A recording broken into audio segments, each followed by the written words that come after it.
in beautiful Charlotte, North Carolinas. Had some 4 inches of rain all the way back from Friday, but this golf course is in pristine shape. We're happy to be part of our crew today. I am Peter Burns, joined by 5-time Ryder Cupper Ken Brown and 2-time PGA Tour winner. I'm going to be on the course today, Mr. Matt Every. And for us, Ken, I'm not quite sure if you could have asked for a better assignment. Number 1, number 2, and number 3 in the world. Isn't that fantastic? The 3 best players in the world. Major championship on a wonderful golf course. It's drying out. It's going to be a terrific day to watch some golf. And 3 of the best. You say 3 of the best. The storylines galore. Talking about Rory McIlroy, what could that first major in the Masters and his appearance and winning there unlock for this young man and who has felt at home here at Quail? Yes, he absolutely adores the golf course. And winning that Masters, it's been his dream to join Tiger Woods as a Grand Slam winner. Oh, what a wonderful watch it was too. So he's coming here, free mind, golf course that he really loves, ideal conditions, playing long, and he'll be so looking forward to it. He will be one of the fan favorites here in the Queen City, and he's a favorite of this golf course as well. Quail Hollow, I think the memories I have from there and just the overall vibes that I get from the place, I just love it. The design of the golf course too, the par 5s for me are reachable. People talk about Augusta being, tailor-made for my game, and in some ways I can see that, but I don't think there's a golf course in the world that sets up quite as well for me as Quail Hollow if I'm driving the ball well. If I'm driving the ball well at Quail Hollow, I feel like I've got quite an advantage over the rest of the field. If you go back to courses that you've been to over and over again, it's like, okay, well, I know what to do here. I've done this before, and I think that experience on a golf course is a big deal as well.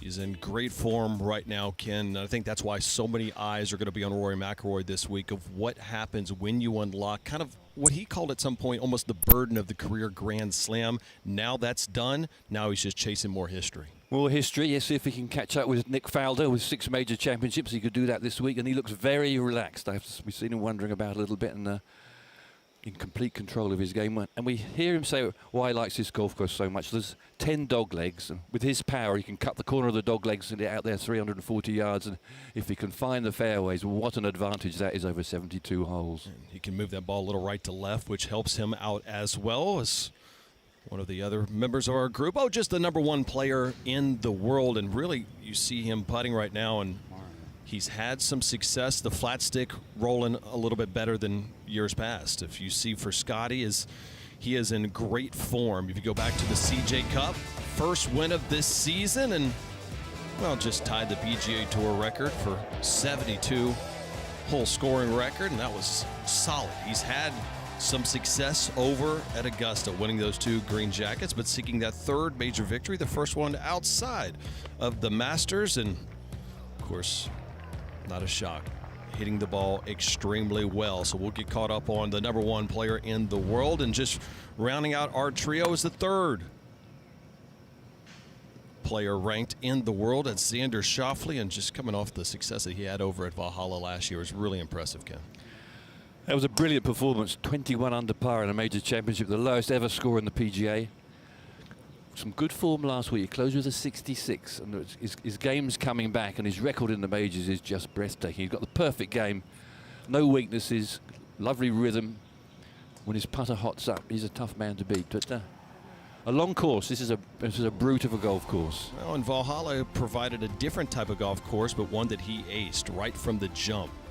Had an opportunity to call his 62 on Thursday, wire-to-wire leader at Valhalla, but it did come down to the final hole.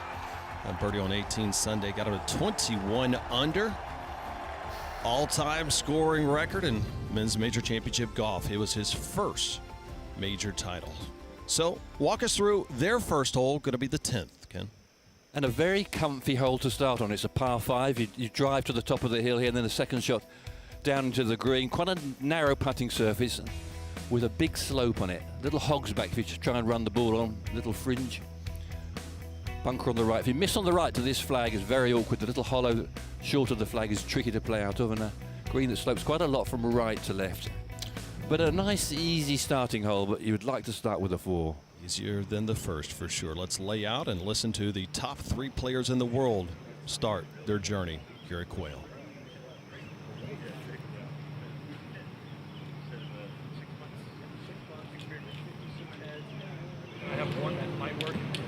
Good morning, ladies and gentlemen, and welcome to the 107th PGA Championship. This is our 8:22 starting time. Now on the tee, please welcome our 2012-2014 PGA champion from Northern Ireland, Rory McIlroy.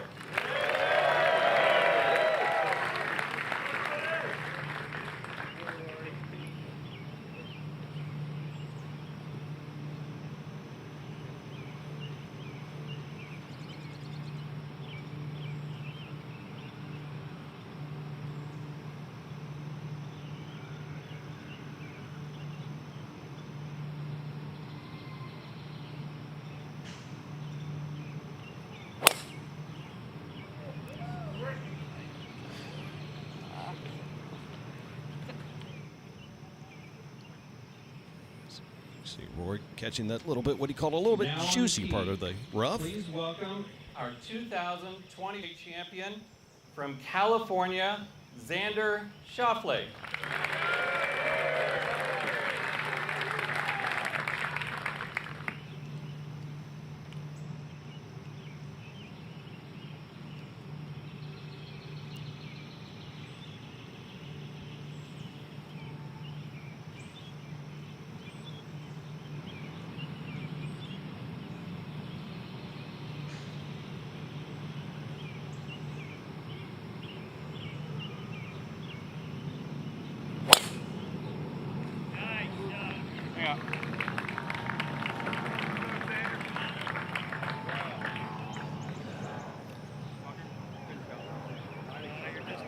Now on the tee, please welcome from Texas, Scottie Scheffler.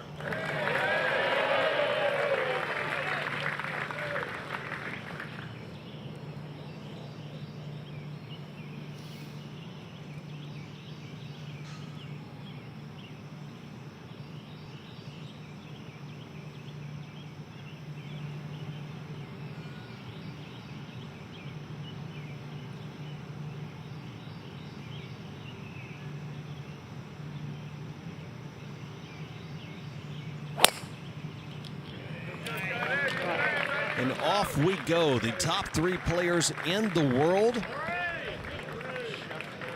2 are going to be in wheelhouse position on the 10th, which is somewhat reachable, as Rory McIlroy will be on that first cut of rough to get a little bit more of in-depth coverage. It's going to be Matt Every out of the golf course. Matt, this is weather-wise has been interesting, but a beautiful morning here on the first round. Yeah, Peter, we got a good one today for this opener, but you're right. The story so far this week has been the weather. 4 inches of rain since last Friday, and you're going to see it a lot on this golf course, all 7,600 yards of it. Guys aren't going to get a lot of roll in the fairways. However, the greens here do have sub-air. You're going to see them with, similar firmness to most major championships on a Thursday. It's going to play into our group's hands even more, if you ask me. We got 3 of the best long iron players to ever play this game. Going to be a blast to watch with you guys. One thing there, Matt, is you were on the range earlier today. You said it might not be a long iron from Scottie. Did you see a small equipment change this week? Yeah, he bounces around sometimes between a 3-iron and a 5-wood, but I actually think he slipped in the 7-wood this week. We'll see. Maybe he's planning on missing a few fairways. I don't think anybody's immune from that this week, but could come in handy. We've seen that a little bit. Colin Morikawa actually adding a 9-wood last week to get kind of ready for this week. And Ken, everyone kind of changes a little bit of their approach after seeing a golf course for a couple of days. Absolutely, and this has got the rough. It's about 3.5 inches long, very consistent, and the ball tends to drop to the bottom of it. So a little lofted wood can be a very useful club to sort of dig the ball out, because the wood slides through the rough, whereas an iron gets tangled up. Perfect day, isn't it? Hardly a breath of wind. Course in absolutely mint condition. This is going to be a glorious watch. Look at that. Some 257 acres, an old dairy farm for Quail, and of course Johnny Harris and that whole crew have done such a great job over the last couple of years, really tinkering it for moments like this where you can host the top 3 players in the world and really one of the best fields in the world. And Scottie and Xander already doing more talking than maybe Rory and Bryson did in the final round at Augusta. And gonna have some fun with the cartoons this year. As you see, the PGA Tour ranks this season between Scottie and Rory, kind of drafting off each other. And Ken, this week, even Scottie was asked in the press conference, he says it's kind of gets the competitive juices flowing to see Rory with this start. Not that Scottie's had a slow start whatsoever as well. Well, yeah, it's like a couple of boxers, isn't it? Ali Fraser. You know, one does something, the other comes back. It's really terrific stuff to see these great players. They truly are great players, dueling with each other and have them all out together. A little soggy underfoot in places. This 10th fairway sort of faces the players, but it's all smiles. Again, I think there's quite an advantage for some of these players, especially our trio, being able to tee off number 10. Remember, the 2 hardest holes out here stroke-wise are number 1 and number 18. We will get into the green mile a little bit later for these players, but a little bit different. This is a really quite cozy start. Let's see where the tee shots went. Similar trajectories. Rory's a little bit higher. Normally is a fraction. And he just seemed to trickle into the rough. I'm not quite sure how far in the rough. So you see those 3 numbers is the ball speed, how fast that ball comes off the club face, how far they'll carry it in apex. We'll show you that, just kind of make us feel bad about our own games here that are watching at home. Matt Every, what do we have? Scottie Scheffler appears to be first out. Yeah, Scottie's ready to roll here. By far the most accessible second shot into this par 5 green here at the 10th. The other 2 got some issues. We'll see what they elect to do. 286 here for Scottie. He's got to give this one a healthy poke. Maybe just a breath of wind in and off the right. With the wet conditions yesterday, we did not see many players get on this green in 2.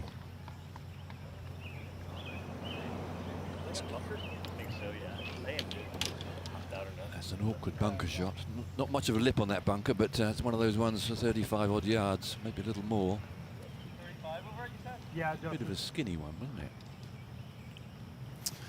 Well, boys, this is aggressive here from Rory. This ball kind of nestled up into the right up against the primary cut. I don't think he's going to be able to turn it a ton, and definitely has an oak tree in his way, directly on line with the pin.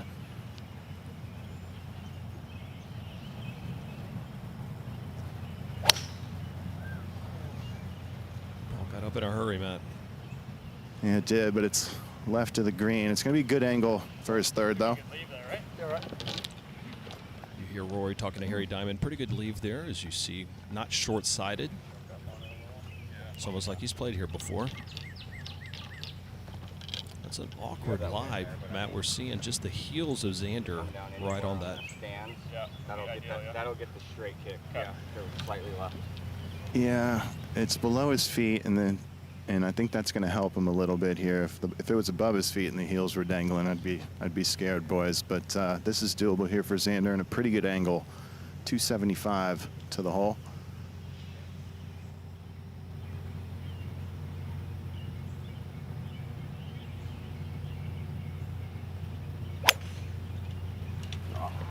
Draw. Please, draw. He's on the prayer mat. And you get gobbled up by that little hollow. If it stays there, it's not too bad. Oh, sit. Okay, just. Handy leave for him as we are underway, round 1 from Quail.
back to our first round coverage. Feature group: Scottie Scheffler, Xander Schauffele, and Rory McIlroy. And as you see, since 1995, some of these guys are so young I don't even know what they were doing back in 95. But Scottie has the field entering this week at 77 under. Xander Schauffele, actually since 2023, has led Scottie and Rory as far as strokes under par. He's been 44 under, but see Brooks Koepka and Morikawa.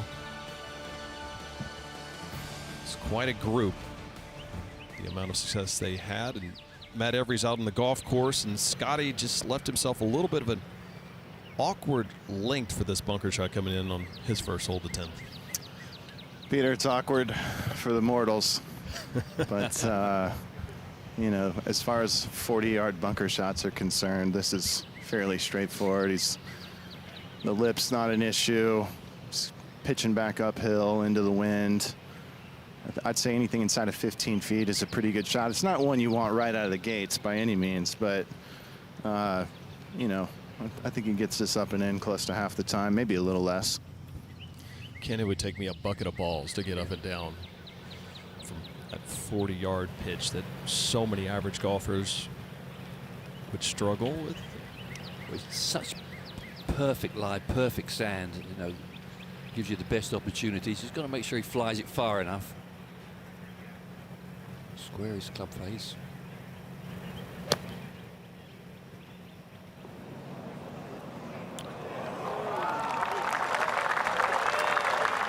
As you hear the fans at Quail, it's awfully special right for the jump. We'll have a little uphill putt for birdie on the 10th. Take a look at this, Ken. What did you see?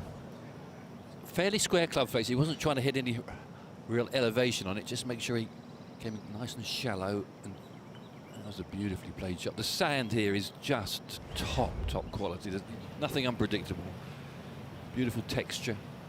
It's a great job that Keith Wood and his staff have done to get this course in tip-top shape despite the rain that we've had over the last 3 or 4 days here in the Queen City. Now, Rory left himself a smart leave, Matt, would not short-siding himself, but couldn't really see how thick that lie is. Well, I think that was his idea from the start on that second shot, just by the conversation he had with Harry. After he hit it, the lie's fine. It's not the best, it's not the worst. It's pretty good for this shot. It's not gonna have a ton of spin on it. It'll be able to chase up the hill. Plenty of green to work with. Again, not the hardest chip in the world here. McIlroy talked all week long about how he really enjoys the par 5s here at Quail.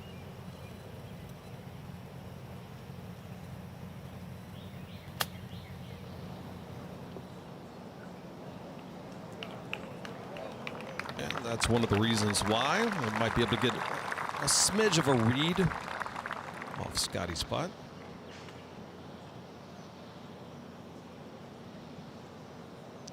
Take one more look at it. As Matt said, the lie wasn't too bad, but able to get it all the way just about halfway and let it release out. A lovely contact. You could almost feel he's almost got a bit of grip coming out of the rough then. He too leaves himself the uphill putt.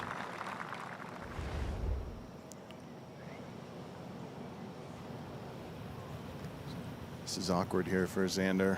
Well below the surface. He's going to bank this one and hope he judges the bounce right. Indeed he did. You say awkward, it was just such a tight lie. Those tightly mown areas can right in front of those green create a lot of options, but right from the jump had to nip that just perfectly. That was a quality little shot. The green's sitting above you and it's running away from you. You've just got to flip it up delicately. It's a perfect lie for it, but it's still not that easy. And for those of you at home watching,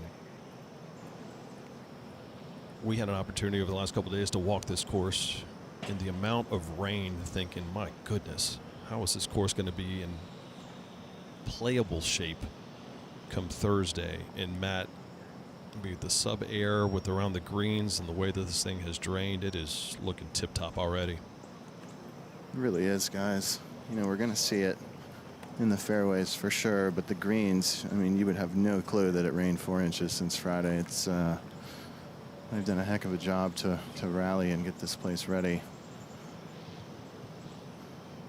Pretty good look here for Rory. He's kind of coming up the fall line. Not a lot of movement in it. This one's all about keeping the pace up.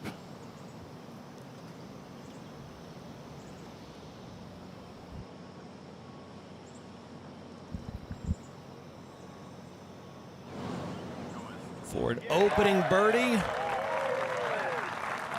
Unburdened by the career Grand Slam, just 1 under through 1.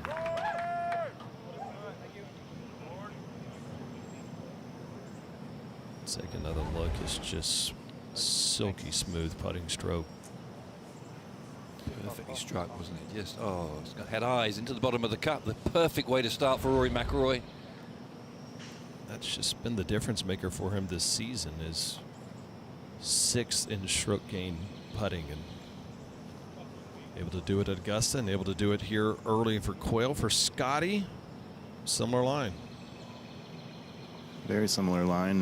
Wouldn't be shocked to see a similar result. Right around 10 feet here for Scottie again. Not much in this.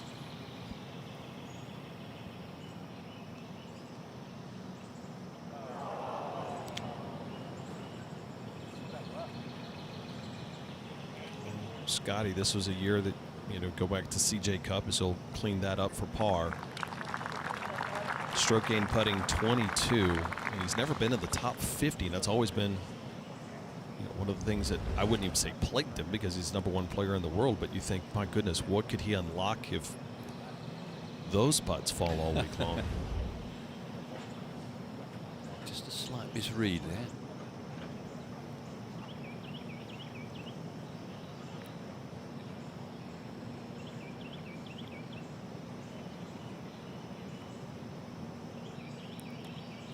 Matt, you're not the only one watching.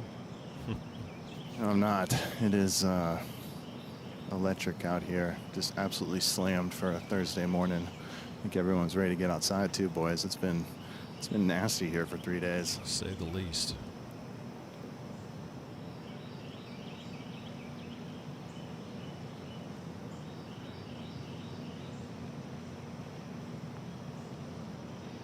A no-doubter for Xander Schauffele. So 2 birdies and a par for our featured group, as gives that flat stick back to Austin Kaiser, his caddy, as they'll stroll over to the 11th. Such an interesting hole. This 465-yard par 4 that dogs legs over to the left here, Ken. Not the easiest fairway to find. It tilts a lot from right to left. Bunkers down the left side, but if you go in there, you're not too bad. Second shot plays a little uphill. Pin on that left side today. How far is it on? 19 on 6 from the left, just over the little ridge in the green. So when you're down the fairway, it looks like there's not much green to work with, and there's a little bit. You've got to sort of work the ball in from the right. This from the corner of the dog leg, looking back to the tee. Can't see the landing area very well.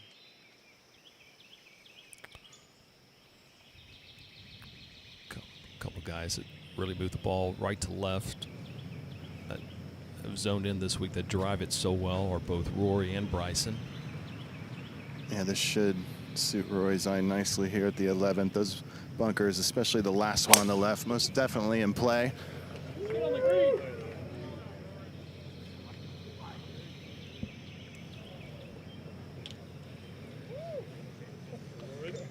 Was asking for it to fly.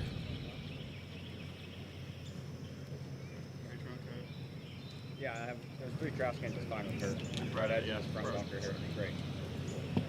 Here's Xander talking to Austin about the line that they want.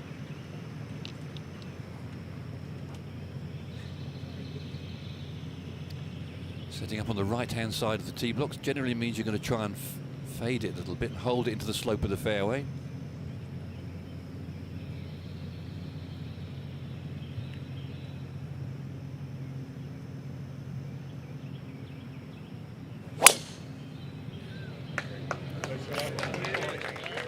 Perfection. Anytime you twirl the club a little bit and pick up the tee quickly. You can always get a feel for the body language. That ball is a great spot.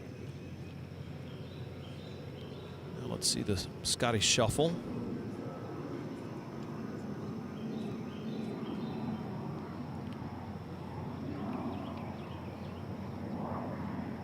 Never ceases to amaze me when you watch the footwork for the #1 player in the world, Ken. I don't think he's going to give this the full smoke, so probably won't be quite as dancing as he sometimes does. Oh, ball absolutely right from the left-hand side, just went straight left as some of the fans are looking around. I mean, it's hard to tell with his foot action, but I think he slipped a little bit. I think his right foot just before just seemed to slip a fraction. Early morning dew, perhaps, as we'll get a update. One more look at Scottie's footwork. Ball came up straight left on it. Take a look at his line. We return. It's Quail Hollow.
Scottie Scheffler's feet when he swings, how do you describe what his feet are doing?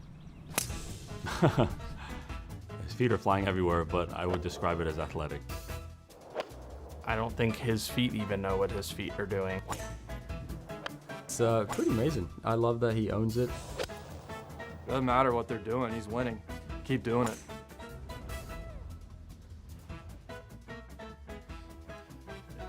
This was a pretty good example of it as well. See how much the feet move before he hits the ball. Not much. It's just once he hits it, he throws himself at it. Again, you see just the one hand follow through it. It's not the Hideki Matsuyama follow through where he normally has the one hand follow through it. It goes right down the middle. This one well left for Scottie. Anytime you got to go through the roped off areas for the fans, it's not necessarily a good sign. Generally, if you're in the rough, certainly on most of the holes, you are liable to have some tree trouble. 157.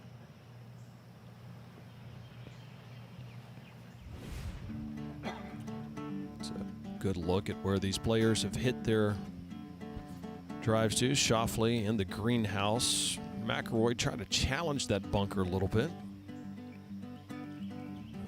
Found its way in there, but Scottie over on the left-hand side. Schauffele just a really smart play, going to have it as good of an angle as you can have.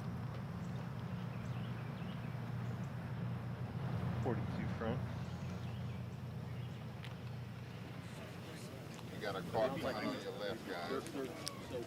Thank you. So, Matt, did you get an opportunity to see what Scottie and Ted are looking at here? Yeah, they caught a pretty good break over here, guys. A great lie, slightly above his feet. He's got to go low with it. But he can access the front right part of the green, and anything short right in general would be just fine and leave a pretty easy up and down for Scottie. I'd say overall a good break here, though. Yeah, it's a good lie. The ball's sitting on the top of this tufty ryegrass. Okay. Been just left of the TV tag. I don't think he'll be able to get to that because it's guarded by the bunker. In fact, there's no way he's going to get to that as he runs it in the sand.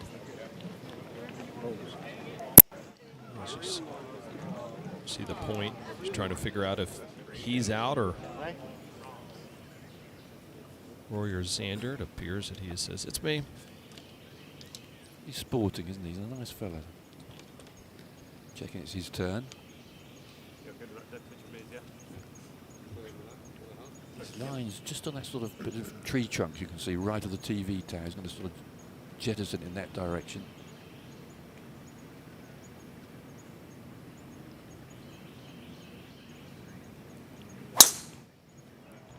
Didn't turn as much as he would like to, but plays it safe.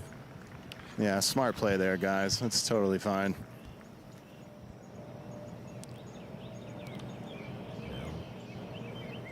All right, Xander playing quickly now. 156, great angle. This is definitely a birdie opportunity. No wind to speak of at the moment.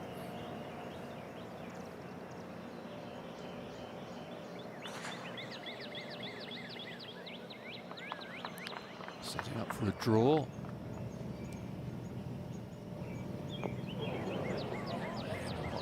Pinging bounce. It really was a hard first bounce. A little downslope, he came off, but still, you almost heard it like hitting a road.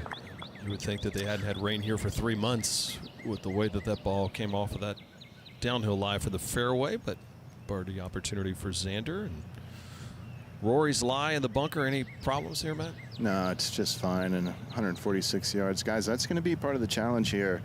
You know, these fairways are so wet, they're not going to get any roll, and it's just hard to imagine the greens being that firm when your feet are soaked.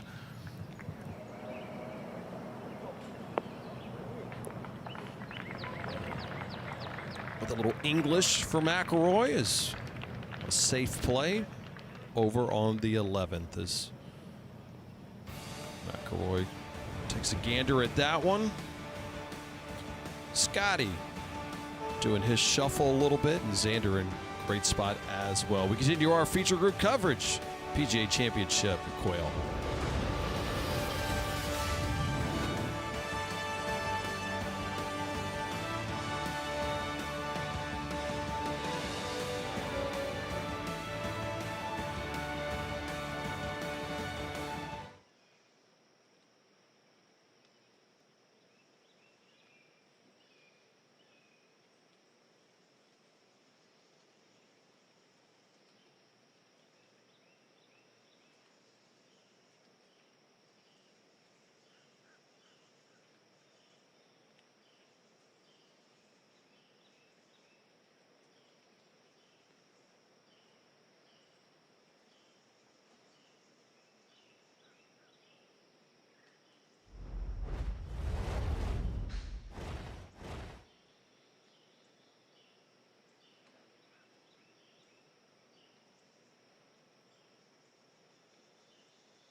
So Scottie Scheffler, as Matt Every had told us earlier, is a smart play. It's going to be a little pitch and run here, Ken.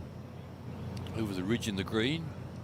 Up and over the other side. He hasn't got it over the other side. That's kind of shocking. Truthfully.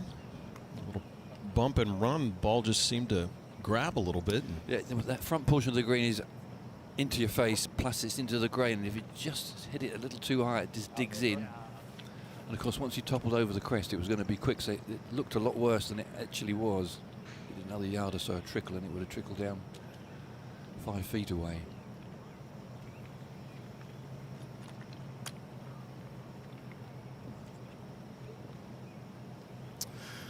Well, boys, it's definitely hot out here.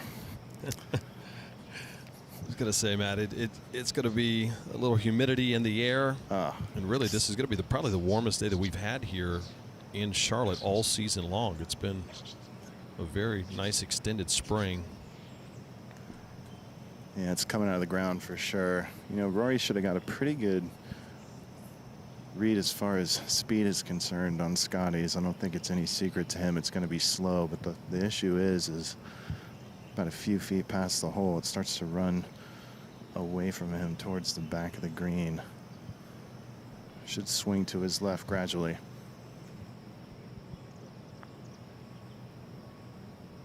Needs to settle.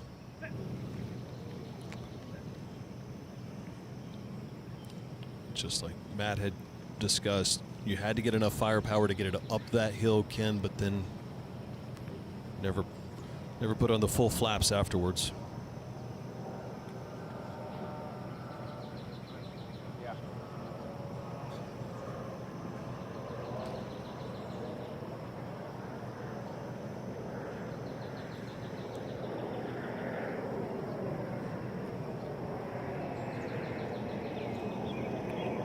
Just Xander first to go. From this side, you're putting much more up the hill. You'd be a bit more aggressive. Yeah, and Ken, I don't know if you can hear that airplane above, but you always want to wait to putt until after it passes you. You never want to putt before. It's going to ruin the tempo. A little secret there. Learned from Billy Kratzert. All right, Xander can be really aggressive with this. Back up the hill. Doesn't have a lot of movement in it at all.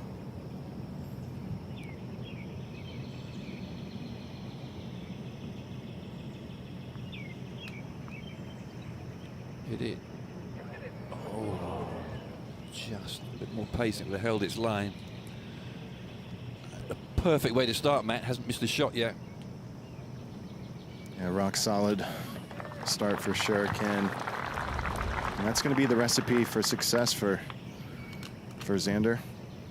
What an incredible look from our camera crew of how perfect that putt nearly was and how perfect these greens are. And just really an example of why Xander, top 10 in 5 straight majors. No one has done that. Top 20 in 12 straight majors. Just the consistency. And that was a really smart play. Hit it right in the fairway.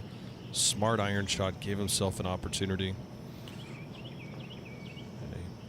Well, Peter, he's gonna pick this place apart. You know, death by 1,000 cuts. There's so many mid to long iron opportunities for these guys out here this week, and nobody's better than Xander. And if he drives it well, we'd be hard pressed to not see him late on Sunday. Having a look at this thing as Scottie just misses that to the right.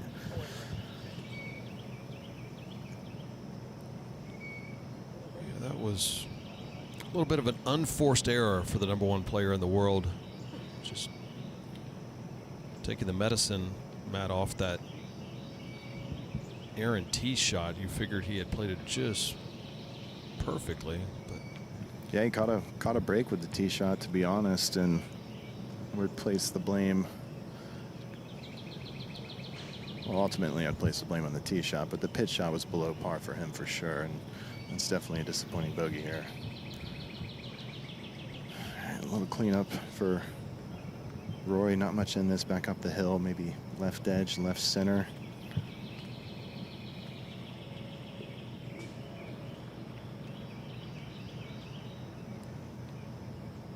Can he read it? Can he pick the line?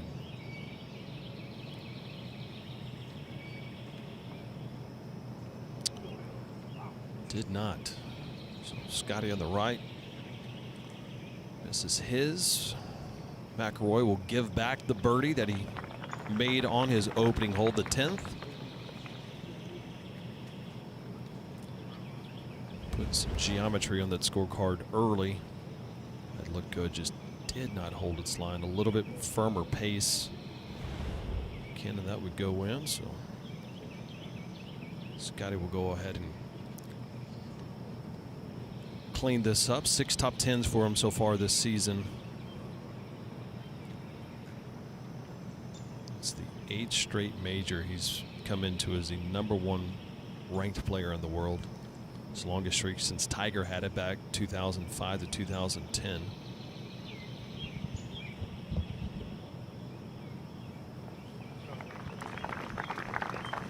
A disappointing bogey for Mr. Scheffler as we move to 1 over as Ryan Fox is 3 under and pacing the field right now. So we stroll on over to the 12th.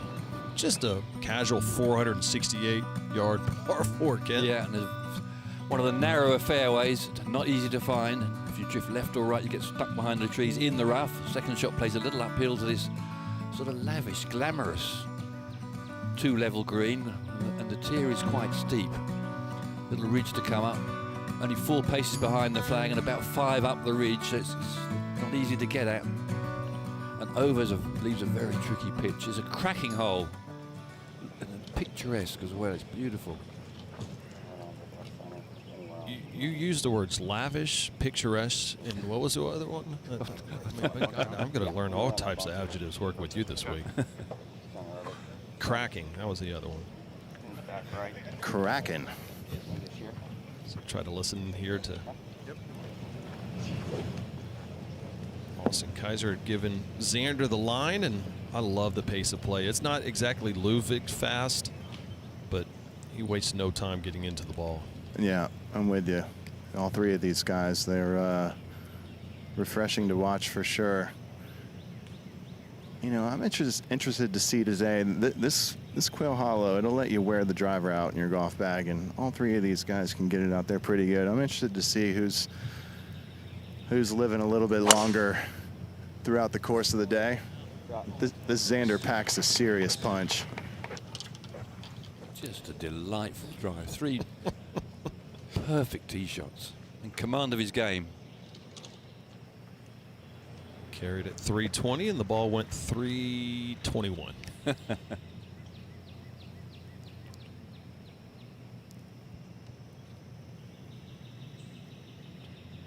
Great look at how this is a subtle dogleg over on the right-hand side.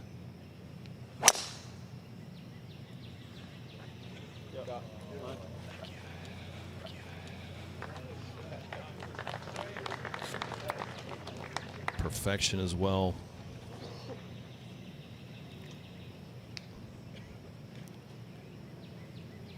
So Matt, we'll see what Scottie has lost that tee shot. Left on 11. A little different ball shape for this one on 12.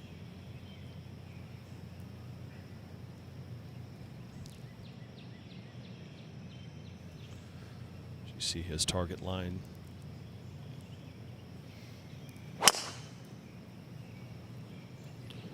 Ball's trying to hang on, and it will. 3 tee shots from the top 3 players in the world. 3 of them in the fairway, including Mr. Rory McIlroy himself, as we continue our featured group coverage of the first round of the PGA Championship.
It's the first day of a major.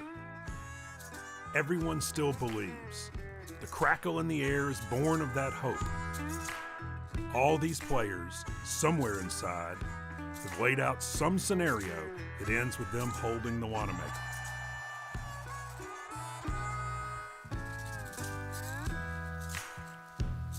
When I grow up, I want to have Wright Thompson's voice. It's a simple man. Or Ryan Fox's start here at the 107th PGA Championship as he teed off on hole number 10 and taking advantage of that 3 under. Luke Tonell, Patrick Fishburne just 1 stroke off that lead. How about John Rahm trying to find his form coming in? A nice start for the Spaniard. Padraig, Matt Fitzpatrick, same as Taylor Moore. You see just the best field in all of golf. You don't necessarily get that all the time at the U.S. Open or the Open Championship and even at Augusta, but the PGA Championship year in and year out, Ken, is such a collection of guys on top of their form. Yeah, they've always been very good at doing that, making sure they get the very best players playing. Occasionally, 1 or 2 miss out on the other major championships. So as you see, the just about perfect ball flight. 3 different ways to get there, but 3 different shots right in the middle of the fairway, with Schauffele carrying it some 328 yards and getting 1 yard a roll. Shows you how wet it is out on the golf course. Just wonder if anyone's picked up any mud, because certainly Schauffele's ball absolutely dug into the ground. Rory's had a bit of a bounce, but all on the fairway, have a chance to get at this awkward pin position.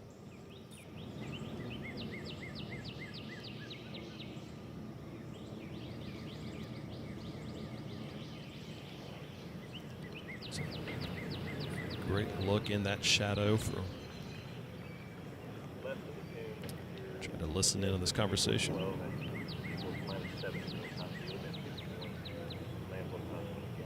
It's a little longer as you get closer to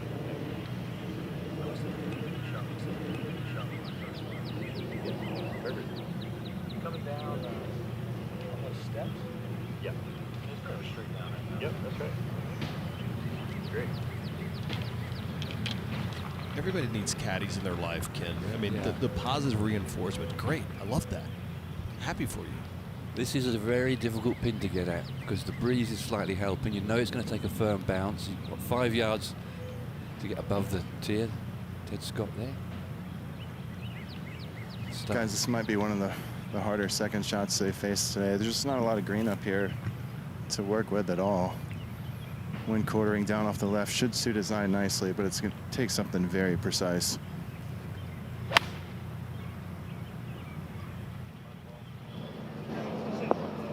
Asking for it to sit. All right. Might be a tricky part off of that first cut of the rough, depending on how that wedge will sit. But Matt, you nailed it, just the fact of that pin placement with it, that sub-air system in these greens. That ball, it might sit in the fairway, it's not sitting on the green. There's like a hula hoop size area. These boys can land this ball and keep it up on top. You almost have to land it into the slope with the way the wind direction is. And I'm telling you, it's going to be a challenge today. These guys are soaked from ankle down. And it's just weird playing for that big of a bounce when everything else is so wet. Oh, so unlucky. Landed exactly where you suggested, Matt. Just a skiddy bounce. Didn't quite clamber up the tier. Oh, I think he didn't quite catch it as he intended. Yeah, you could tell on his follow through is kind of lost it, but this ball appeared to be perfect. Did he bounce as high as the flag? Just spun it back.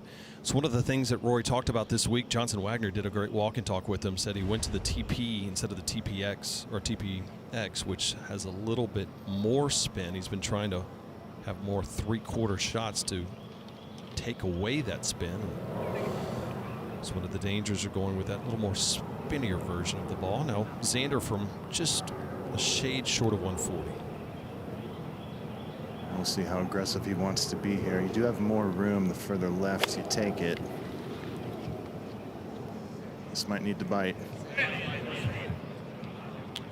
Oh, You can't see it from the TV, but that's gone down a little downslope, up against the cush, the edge of a pool table. I'll be honest, and it's guys. a bit of glass. Once you get onto the green, it's as slick as anything. Well, we talk so much about 16, 17, 18 being the treacherous green mile. I would imagine here on 12, with the pin placement the way it is, it's going to be playing as one of the harder holes to birdie today, because we saw 3 different approaches in here, including Xander's, and we don't have a single makeable birdie opportunity, really. You can see him releasing the club under the ball a bit more to get a bit of height on, try and get it to grip, but it's that first bounce that's caught him out. Maybe the breeze puffed up a fraction as well. So if you're pin high, it might go over the green. If you bounce it short and try to get it up there, you might spin it back. But other than that, it's a pretty easy pin placement. It's a sporty hole. It's truly fascinating, Ken, about how Kerry Haigh, that whole PGA crew, do such an incredible job of setting up the championship to test the players. Yeah, Kerry Haigh is an English fella, and I've known him for a long while. He sets up the Ryder Cup matches as well. He does get it just right. The Ryder Cup, he sometimes sets the flags a little easier for excitement. It doesn't always have to be difficult to make it interesting. But today, the pins, when you looked at a pin sheet, the nearest to the edge is 5 yards, which is about 20 odd, just under 20 feet, 5 3 to 15 feet. But there's all these runoffs, so there's a bit of green to work with. There's a classic example. He just tips off the edge. And Rory's not in a bad spot here. Uphill into the grain. He's going to make sure he gets it to run out first bounce, but it's up and then onto the level bit at the back. Yeah, Ken, it's not the hardest shot in the world, especially for a guy of Rory's caliber. He's got a good lie. Guys, just stay still back there. This is really all about contact. Out of the 3, though, I would say this is the easiest shot far and away. Squarish club face. Just going to cut across it a little bit to give it a little bit of cut spin. Let's see if we can judge it.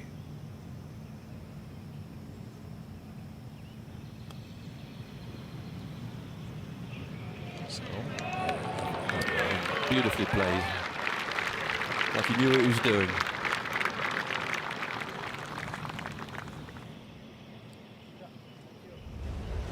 take one more look. Just so still through it. Keeps that club face nice and open. Allows for it to hit and spin just properly.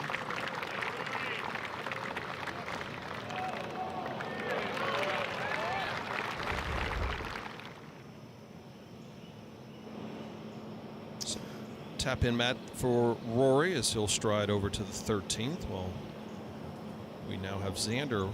It's kind of a awkward lie here. Or?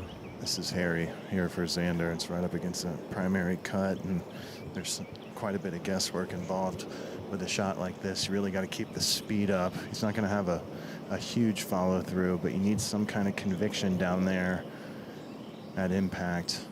You know, the scary thing about this shot, guys, is it comes out with just a little too hot. He's going to be down there where Rory was, chipping for par. Yeah, this is going to be so precise.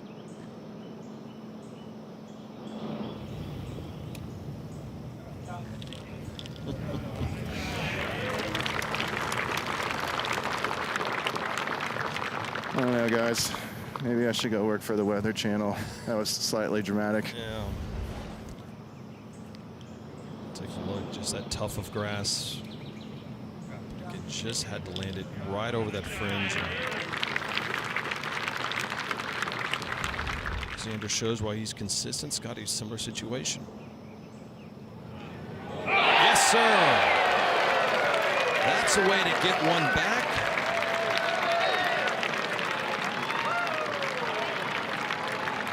There will not be many birdies made here on the 12th.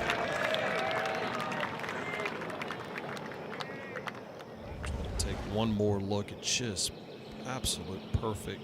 And Ken, that was a difficult pitch as well because of that tuft of grass right there. Yeah, yes, and I think both of them had the advantage of a slight upslope, which does help without actually seeing the lies, but that was a little dandy just at the right time.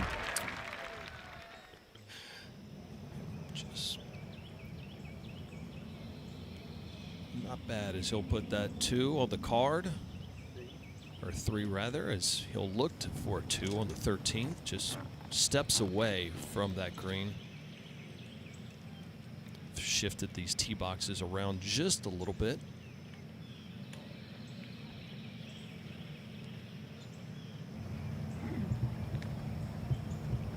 Gotta love how just even keel Scottie is. Chips in, just kind of says, all right, yeah, workman-like. Like his playing partner, got a lovely contact. It came out exactly how he was hoping. Look at the spin on that ball. That's fascinating. Oh. Like a well-trained dog. Go on, baby. Do as you're told.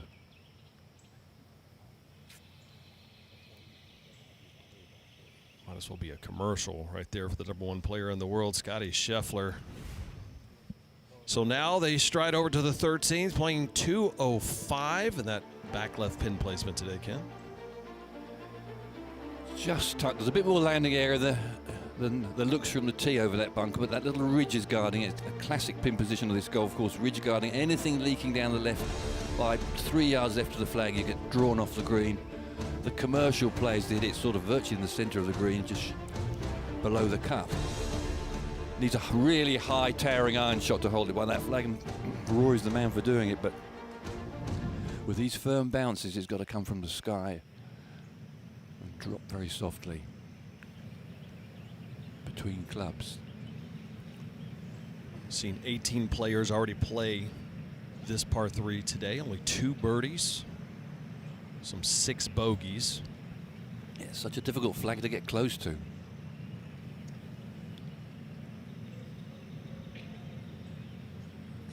There's an argument to be made right now with the #1 player in the world, Scottie Scheffler. Rory McIlroy, his win at Augusta just weeks ago. And Xander, the defending champion. This might be the most powerful tee time and group that we've had in modern golf in a long time. It sure is, yeah. All in pretty good form as well.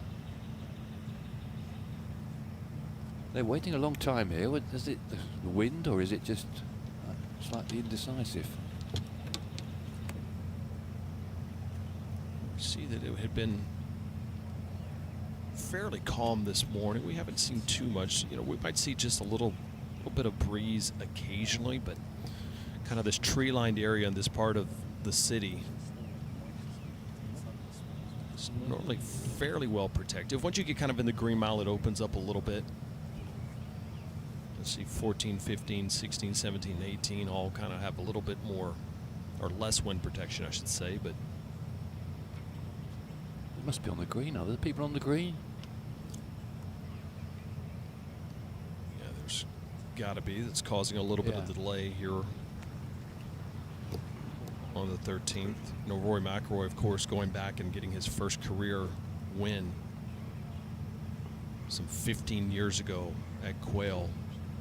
He said earlier this week almost didn't play in the tournament back in 2010.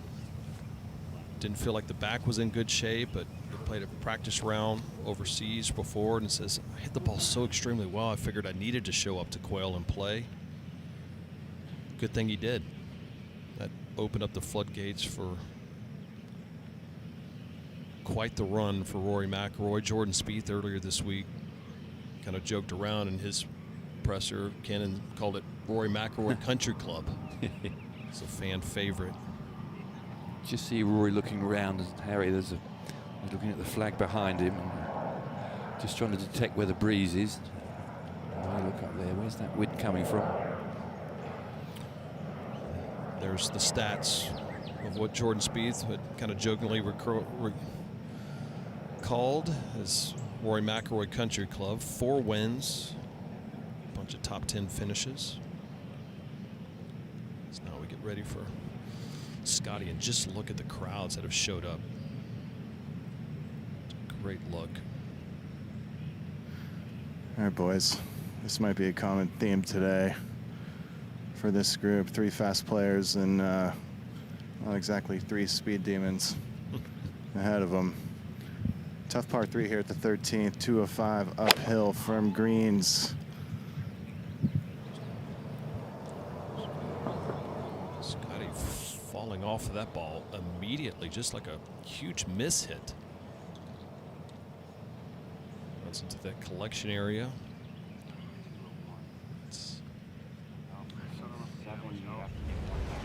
Yeah, slightly scaffy shot.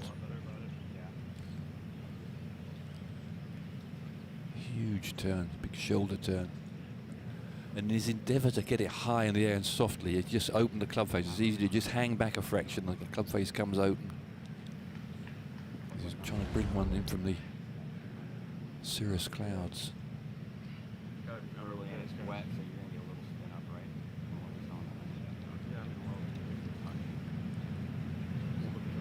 Matt, do you think the commercial play just to play a bit right of the flag? That would be the proper play here, Ken. I think you'll see most of the field over there at 2 of 5. This can't be much more than a 6-iron here for Xander, and there's nobody better in the world from this distance. That is factual.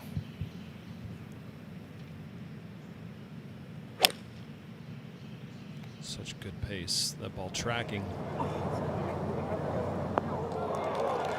10 out of 10. Landed a little upslope. That's exactly what he was trying to do if you're going to get close to the flag. Magical shot. Ken, is that far enough right of the pin for you? You see that left arm straight, the turn. It doesn't take it even all the way to parallel. It's just such a smooth, consistent swing and matches his finishes here. Now, Rory on the 13th. Wind starting to freshen a little bit down off of his left. Look for this to be slinging in high and from the right.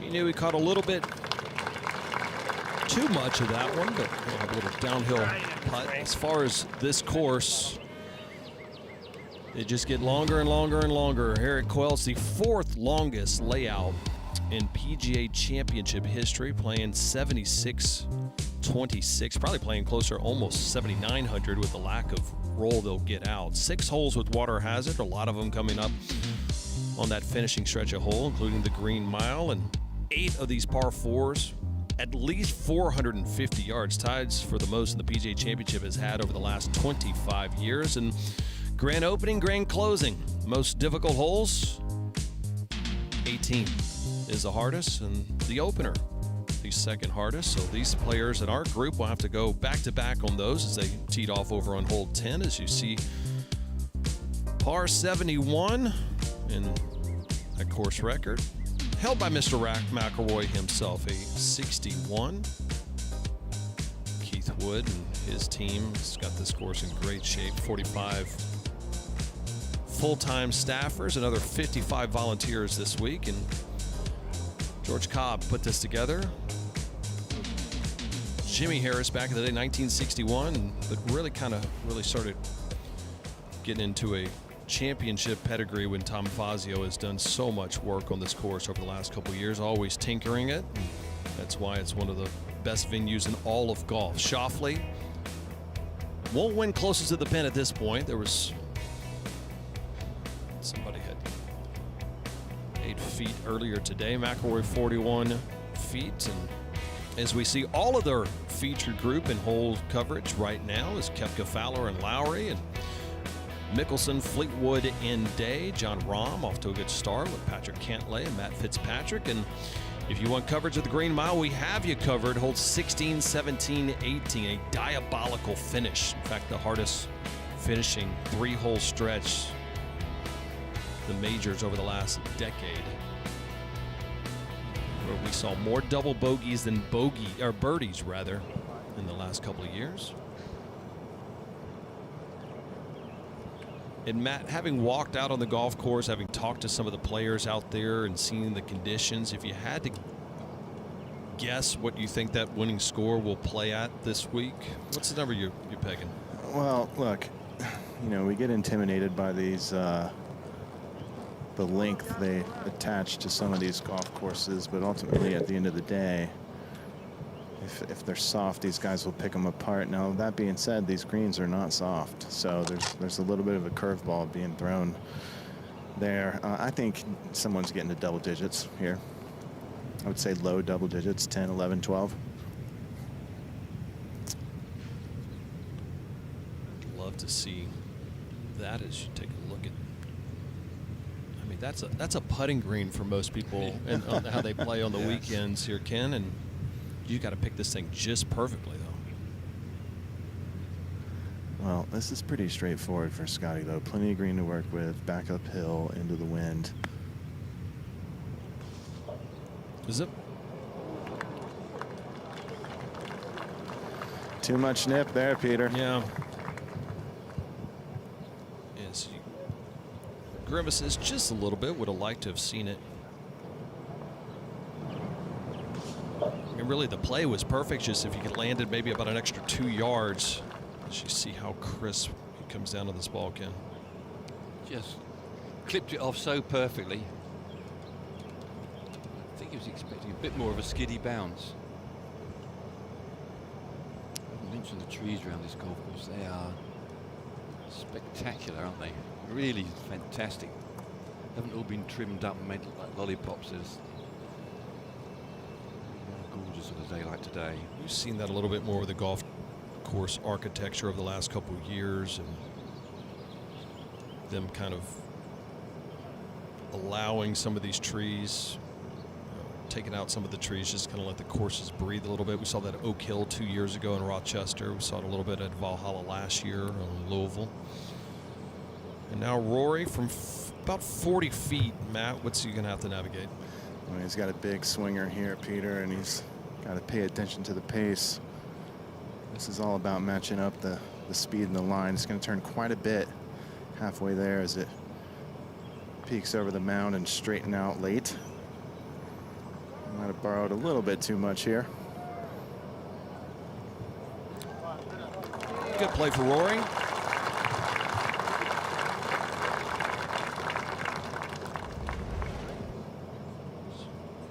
See a look over at the 14th, but this is how far out Matt was talking about, that Rory needed to play this ball. And never up, never in, so it had an opportunity.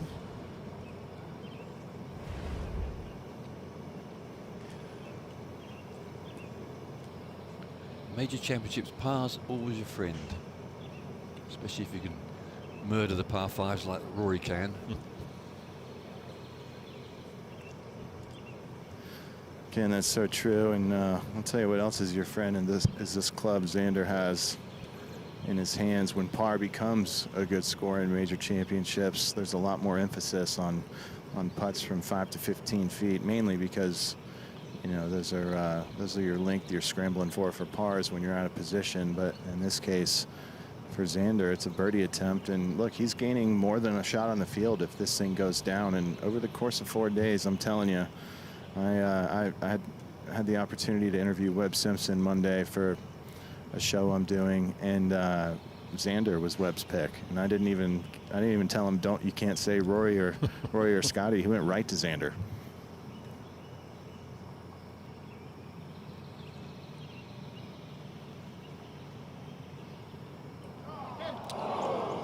Just low as you're right. That was not going to have many opportunities for birdie on this hole, especially within 10 feet of Xander. That deep breath after this ball just swings a little bit left. Again, maybe just a touch more pace on it, Ken, and it would have held its line. There's a pretty good angle to putt from. After a absolutely good approach shot, just a par. Peter, I should add to that little story, Webb Simpson has lived on this golf course for about 15 years. Yeah, if he knows anything, between him, Johnson Wagner, Of course, one of our broadcasting crew, Taylor Zarza, members out here. And Scottie reading it like a member of Quail, and no doubter. It's a great save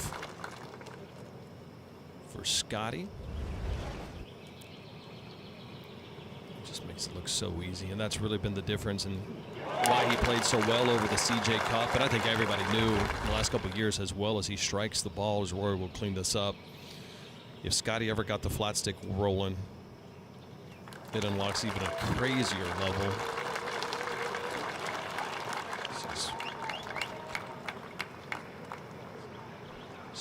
So now let's get really interesting. It's 14, 15, 16, 17, and 18 will all have to navigate that water. And the 14th, Ken, is one of the cooler golf holes on this course. Is drivable, par 4, slings all the way right to left. Yeah, I think it's one of the best golf holes in the world. That 14th, wonderful. Got to take a chance off the tee with the driver. Water all the way down the left. It's a cracking group of closing holes. It really is. 16, 17, and 18 are 3 tigerish holes. How fun is it? We've already seen 2 eagles on this 311 par 4 14th. So far, playing the easiest of any of the 18 out here at Quail. If you make par here, you're losing half a stroke to the field at this point. Just look at the hole from the aerial. See the whole hole from the tee. It doglegs fractionally from right to left. Choices off the tee. You can go with an iron. Most players go with a driver, perhaps a 3-wood today, depends on where you want to let your ball finish. Hollow to the right, pin right on the front left-hand corner there on the 14th. 8 on 7 from the left. One of the easy pins. Water all the way down the left, and a very narrow green, 50 paces deep, and sort of, although it's 15 yards wide, it doesn't play that wide because it tips off on all the sides. So wonderful, wonderful short par 4. But a birdie chance, certainly looks that way this morning. Well, got to be careful, like you said. If you just hit it over on that left-hand side, it'll trickle all the way down. And just another great course in the lineup. Next May, PGA Championship returns to Wanamaker Golf Club in Newtown Square, right outside of Pennsylvania. To register for tickets, visit pgachampionship.com/register. Registration closes soon. Tough tickets to get. As always, the field is great for the PGA Championship. The amount of text messages I got this week going, hey, can you get me in? Can't. It's jam-packed, and next year will be no doubt another one of those events well attended. So see Xander Schauffele, 1 under. Scottie Scheffler with a chip in, back to even par. As Rory McIlroy birdied his opening hole, the 10th. Gave 1 back, and they are 3 back of the lead of Fox and Fleetwood that have found themselves 3 under so far. See just a great look at the clubhouse. It's a special property right here, Ken. It's an old dairy farm called Quail Hollow because of the amount of quail that were in the area. 257 acres. It's a big park. A big piece of ground, and there's a lovely golf course, but it's made by these trees. It really is. Looks like it's been here forever and a day. You'd never have thought it was ever a farm.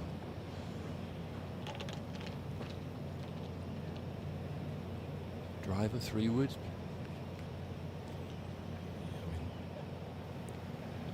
Well, boys, I was talking to a few of the members in the crowd, and they said Cantlay and a couple others have come through here and hit 3-wood on the green. It looks like this is driver, though, for Scottie. I'll echo what you said, Ken. I would say far and away the easiest pin location on the screen, the front left. And I don't mind the driver play. You can go ahead and press this thing, pin high and to the right. You have all the green in the world to work with.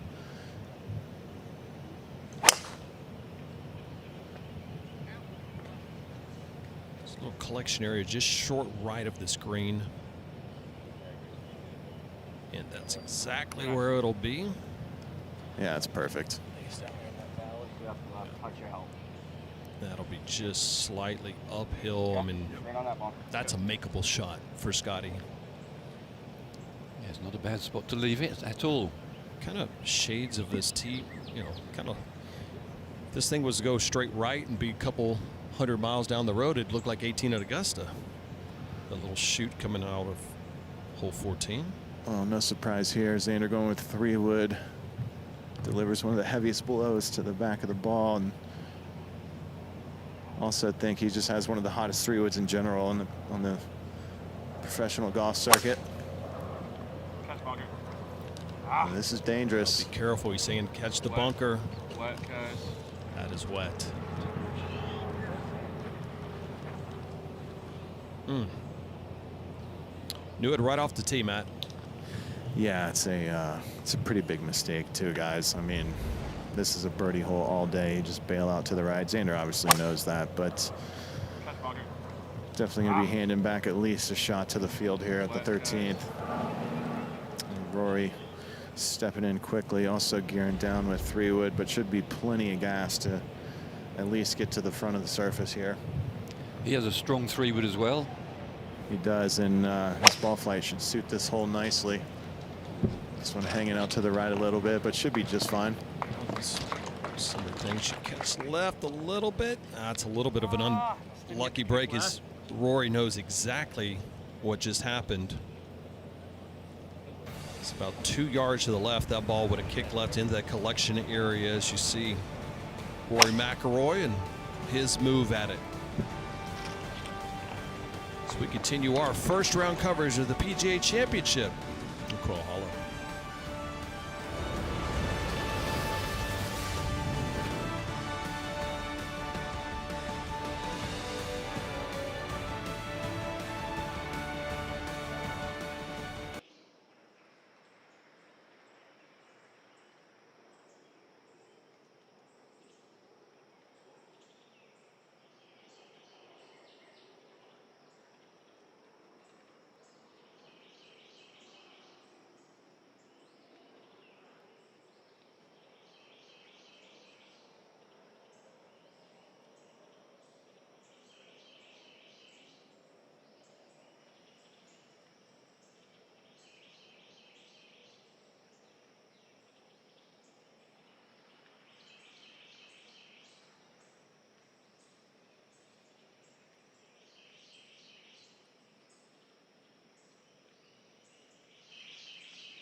It's the PGA Championship, a tournament where legends and long shots both have shined.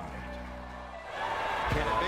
Yes! Add that one to PGA Championship lore. Oh! He's done it! Coverage continues today.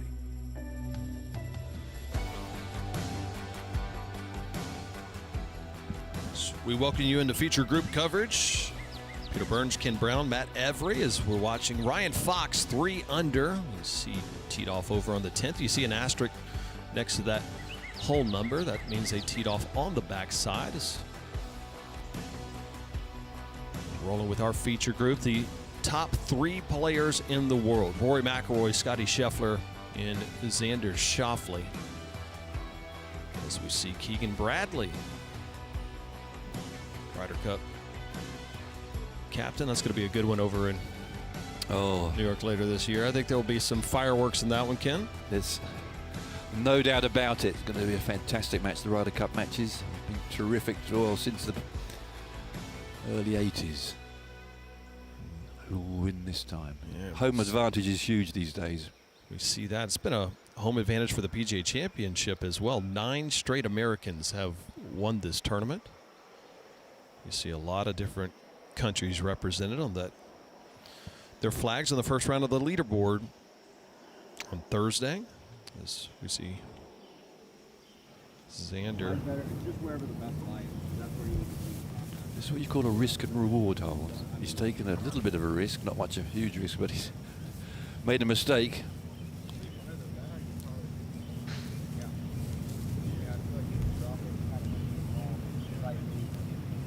Use that hat to kind of signify where the ball went in, and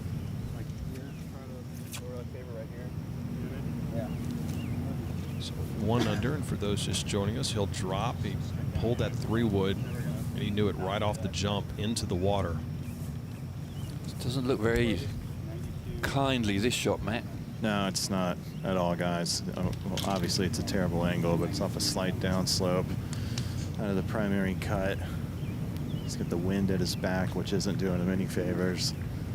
Really, anything inside of 30 feet would be great here for Xander. You just want to take 6 out of play. And at the moment, also looks slightly above his feet, so nothing easy about this shot. Can he go straight at it, or has he got to favour a little bit to the right? It's hard to tell. Jump out a little bit, right? Thinking of like a 95 feel. Yeah, if it goes to 30 feet, just take him out right now. Yeah, he can go straight at it, Ken. I mean, that's fine. There's plenty of green directly behind it. He just can't tug it more than 3 or 4 yards. Could be difficult to get this ball to stop, though.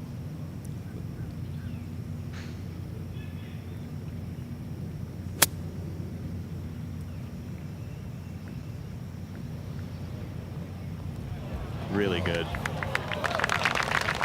I mean, Matt, I don't know if he could have landed it in a better spot. No. Said 95 yards, and that might have been 94 7/8. Yeah, that was elite stuff there from Xander, and he's still outside of 15 feet.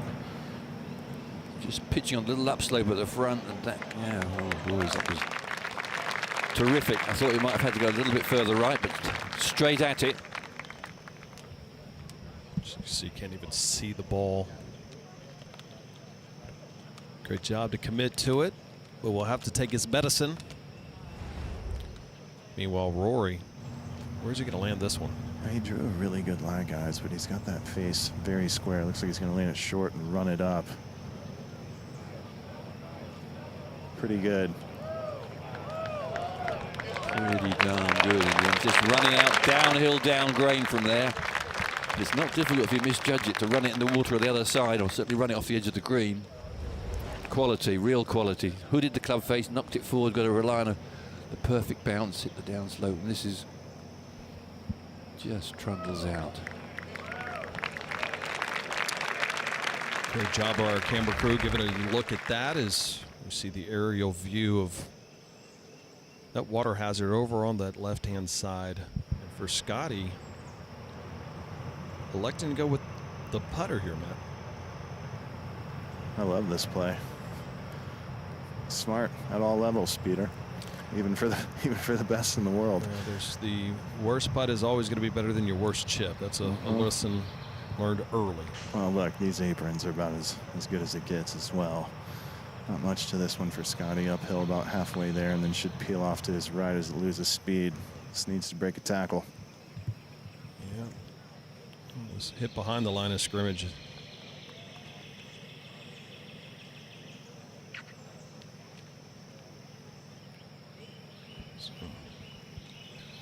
Well, Ken, wouldn't this be the game of golf if Xander makes this putt and Scottie misses his birdie putt? It is. We're just looking down on the green. It's just a slither of putting surface. Yeah, it's a fickle old game, this. And Scottie's been a little bit, well, I wouldn't say scrappy so far. So this reachable par 4 adds a different little element. They're going to shake off a little bit and let the guys come up to their tee shot over on 14. We will not miss a single shot. We'll take a quick break and be right here. PGA Championship.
label to the best player to not win a major, and all of a sudden he's got 2.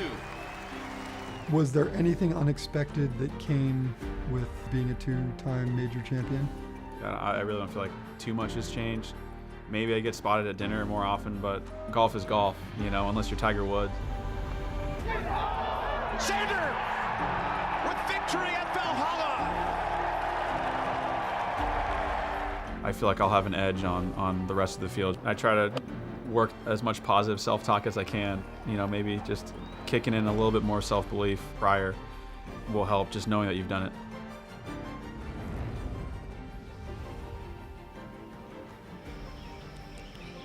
So you look at Xander Schauffele, best finish in his majors, played well over at Augusta back in 2019, but won this last year as a defending champion, and of course opened up the floodgates for him to run at Royal Troon later in the year. Been very impressed with his play, the 2 majors, and well, Turtle's pace.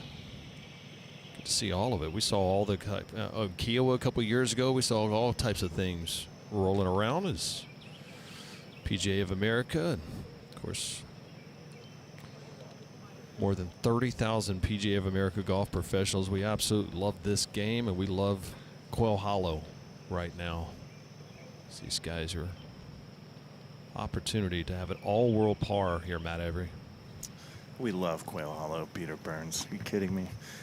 Just outside of 15 feet here for Xander. Going to work towards the water as it loses speed.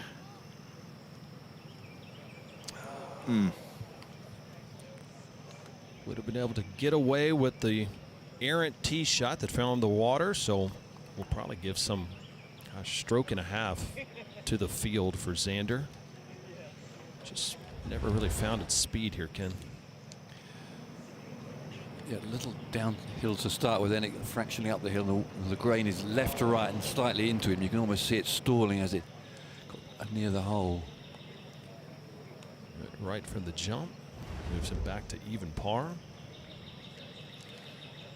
Now, Scottie came up a little bit short, but this is that distance that kind of makes or breaks Scottie on whether or not he laps the field or gives everybody a chance, Matt. Yeah, not the toughest read either. It's going to slide just a little bit to his right. Stay, stay, stay. No.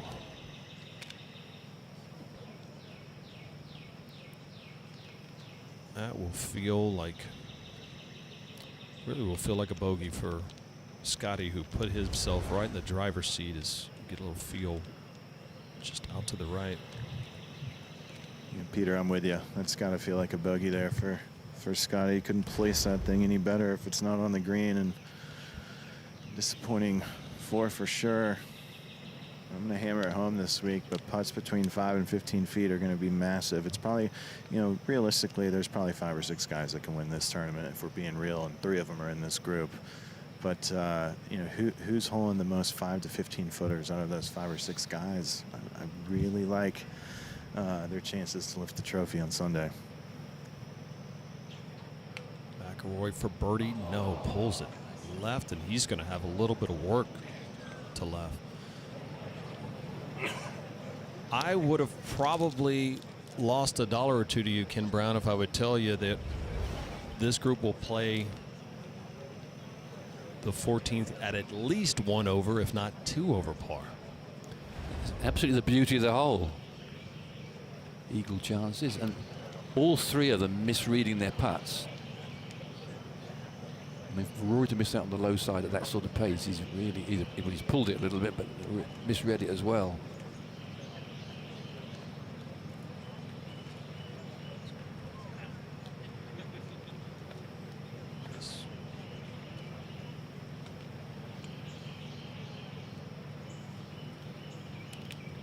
All right. We'll give that a B- for Mr. McIlroy. Really felt after that pitch shot had an opportunity to catch one. Scottie will clean this up.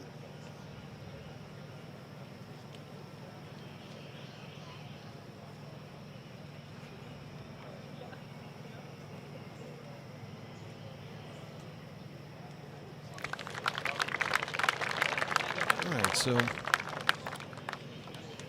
2 casual pars for Scottie and Rory, and the bogey for Xander after finding the water off the tee shot. We'll stroll on over to the 15th, which is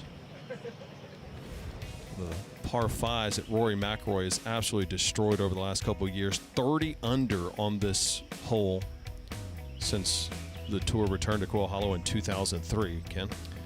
Bunkers down the right, then the hole dog legs to the left. Second shot up the hill. And the flag today, 8 on 5 from the right, in a pretty awkward spot.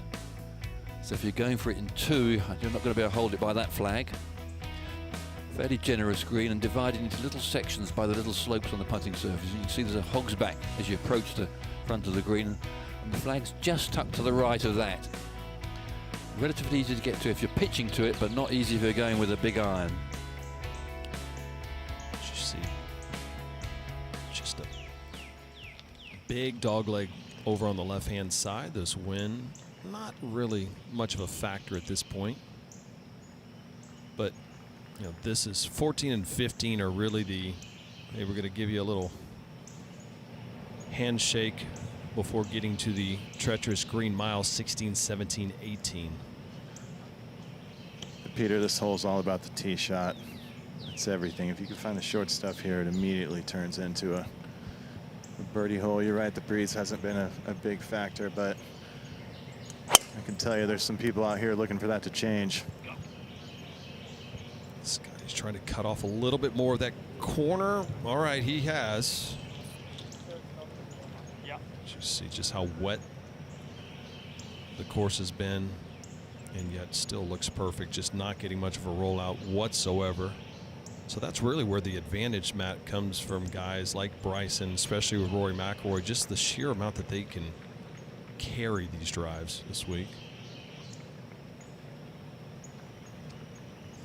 I'm telling you, Peter, it's a weapon for sure.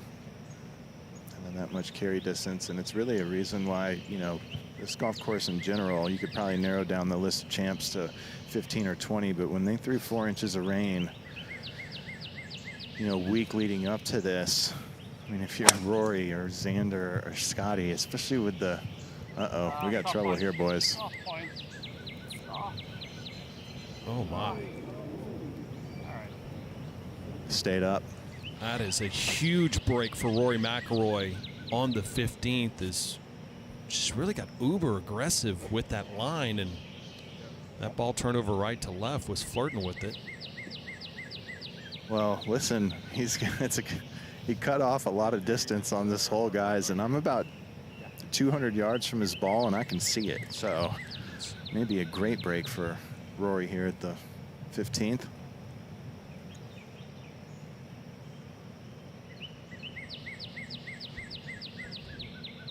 Now, Xander on that target line.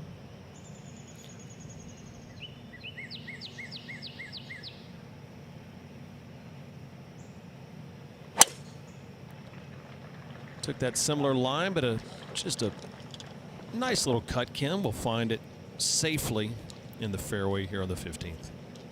Good spot down the right side as well. Makes the hole play a little bit longer, but the green will be in range for 2. So we see Rory McIlroy over on the left-hand side getting immensely aggressive, as Matt Avery says, though the ball is in good shape. We'll turn to see what that lie is going to be like short.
Welcome back to our feature group coverage as all three of our top three players in the world are at even par. Rory McIlroy finding himself over the left-hand side after a little bit of an errant drive. And for more on that, our PGA of America Coaching Center, powered by T-Mobile, with the PGA professional, Natalie Sheehan, tells us a little bit more about it. Natalie?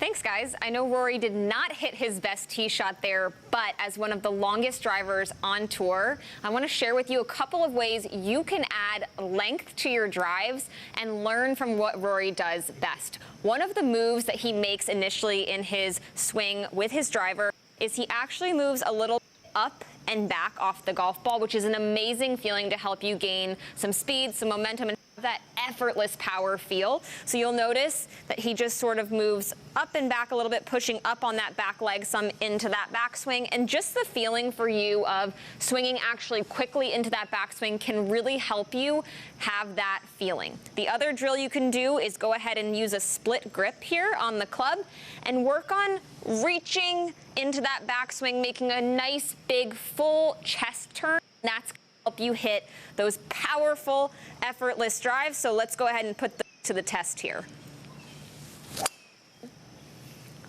Perfect. So using those two drills is going to help you add some power and speed so we can hit it a little bit more like Rory.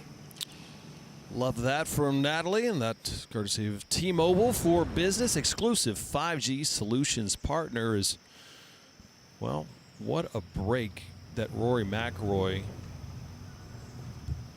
has got to take a look at.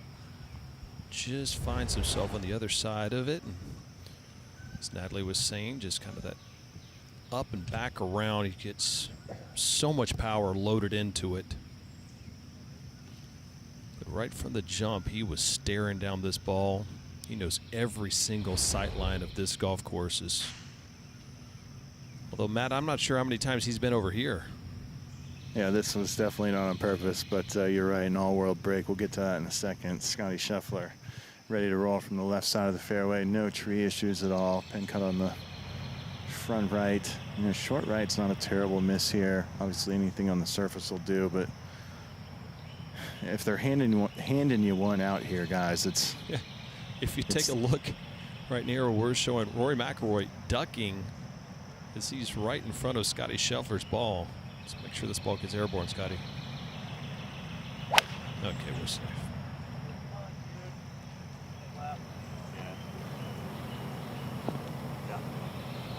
Oh, great play from Scottie. Is it's about where you'd want to draw it up.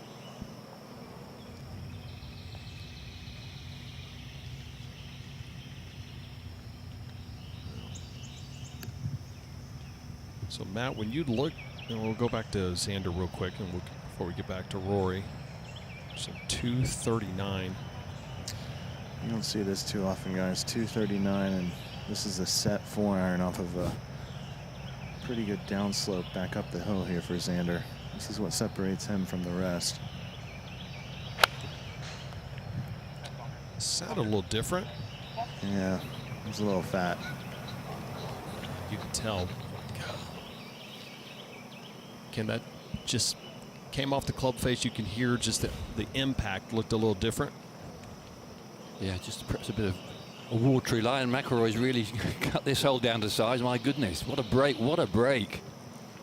Ken, I'm telling you, man, he's got it all the way down where it's in the flat. This isn't even off of a downslope. Just under 200 yards here for Rory, and I'd say Eagle is in play here. Heck of a break.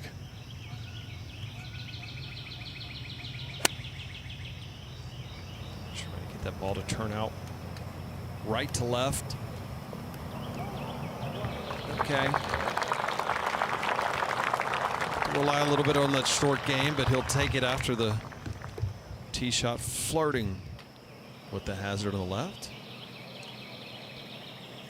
Going back, Matt. We had that, the conversation. I was on Golf Channel yesterday with Johnson Wagner. He talked about changing the golf ball. It allows him to shape it a little bit more of a spinnier golf ball.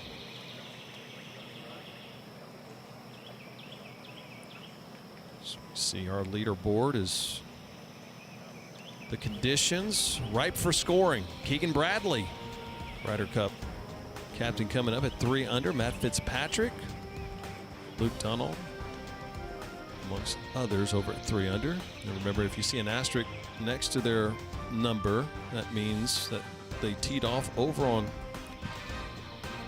the 10th hole to start the day. John Rahm with a good start, trying to find his form. Over at 2 under. Minwoo Lee as well. Just perfect scoring conditions. So the weather will get a little bit warmer. We'll probably face, Ken, our warmest day of the year here in Charlotte later today or tomorrow.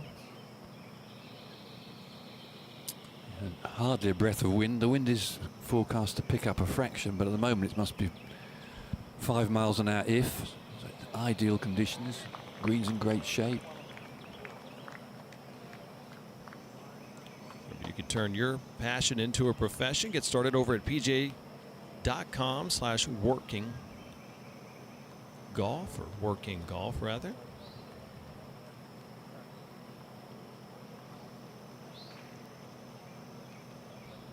Let's see. Xander, that ball came out just a little different. Matt, did you get a chance to take a look at any kind of lip issues for Xander? No issues at all for Xander here. This thing made its way to the flat. Even though the pin's cut in the front, he still has plenty of room to work with here. It's going to be running away from him and to the right once it gets on the surface, but all in all, I would say this is fairly routine for Xander, looking for something maybe inside of 6 feet. The other two guys, I'd be shocked if one of them doesn't make it. It's the difference between these pros, Yeah, Ken, and this sand is so predictable. Just firm enough that you can put a bit of spin on it as well. Aiming a little left, just going to use the slope and the cut spin.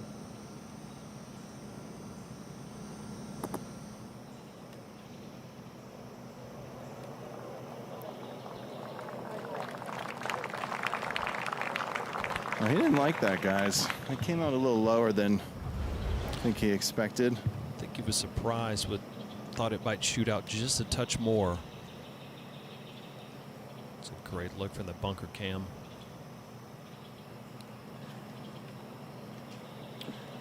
Just kind of died out, Matt. Yep. I'm going to get over to Rory and Scottie's approaches. I wouldn't be shocked if one of them made it, but I would be surprised if I wouldn't be surprised if one of them made it. These are very routine. You know, Peter, both of these guys could drop 10 balls here and get 10 out of 10 up and down without even blinking. I hope you don't believe in the announcer's jinx right now, Matt. Clearly, right, Ken? I mean, that's putting up this hill. It's a Texas wedge for the Northern Irishman. Slow all the way.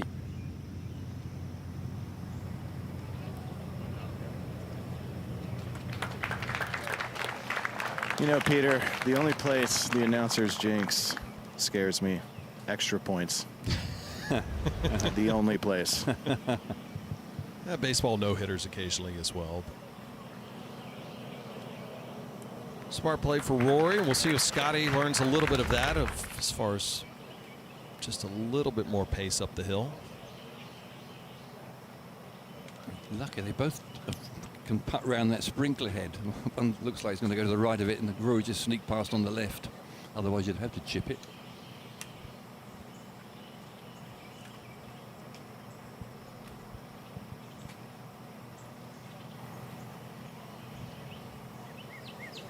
Got it. He's got it. He's got it. Sir. What was that, Peter? You called it. You said there was a chance that one of these guys would pour one in, and Scottie Scheffler says, I hear you, Matt, let's do it. Is Scheffler with the big eagle. One more look is...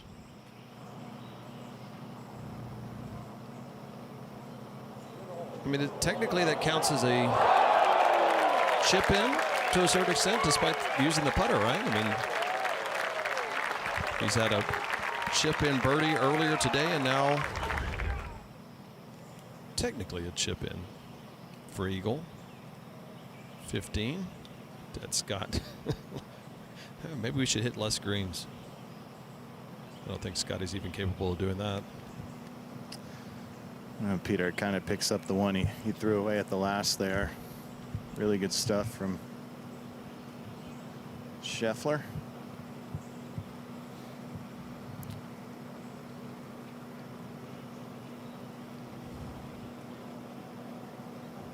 I guess he doesn't subscribe to the announcer's jinx, though. Yeah, made you look pretty smart.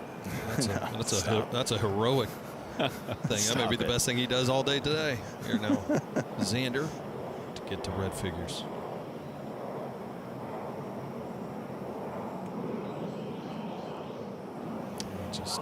Well, it's Ken. That's a couple of them that he's just slightly missed today. Slidey one, cross grain, never easy to get it just right.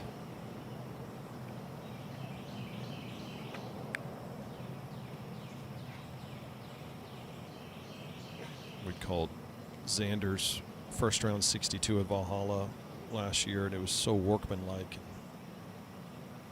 Now McIlroy.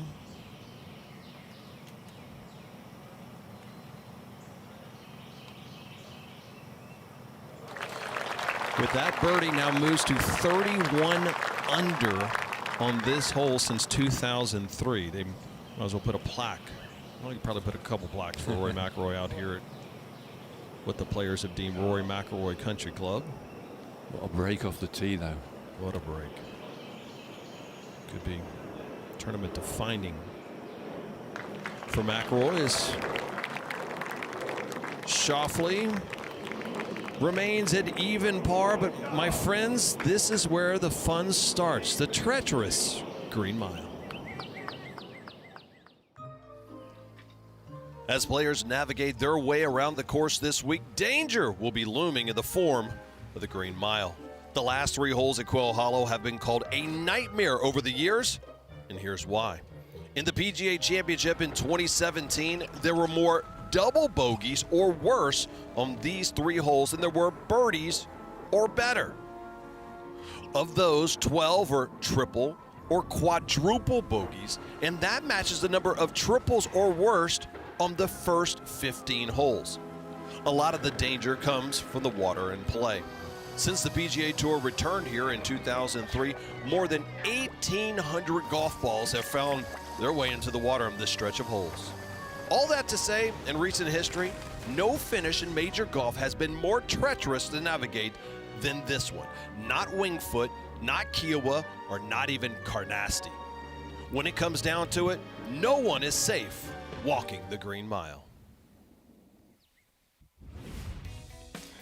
Here it is, that treacherous Green Mile. More cartoons. We need more cartoons. My kids would love that right now. Bo and Thomas, hopefully watching. 16, 17, and 18. Again, 14, 15. Opportunities to make birdie and really just almost kind of hang on here, Ken, for dear life.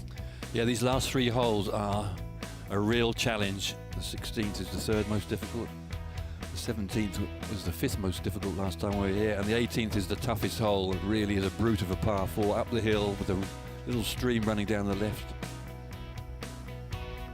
Let's have a quick, as we might say in London, butchers this 16th. We just have a look at it. Plenty of tees to choose from. Thank goodness if you're a handicapper. Dogleg to the right and a bunker down the right, which is it's a good hit to reach it now. And last time the tournament was here, there was rough beyond the bunker, so there was no reason to clear it. This year there's a little bit more fairway. 338, Rory might better clip it over it, and then the hole turns to the right. Big green, divided into little sections, and today it's in a very awkward spot, a little bit like the 12th. It's up a little tier in the green, firm green. It rolls off on the left and the back of it. Scottie Scheffler after his eagle on the 15th. First up. I'd say this shot tracker looks decent.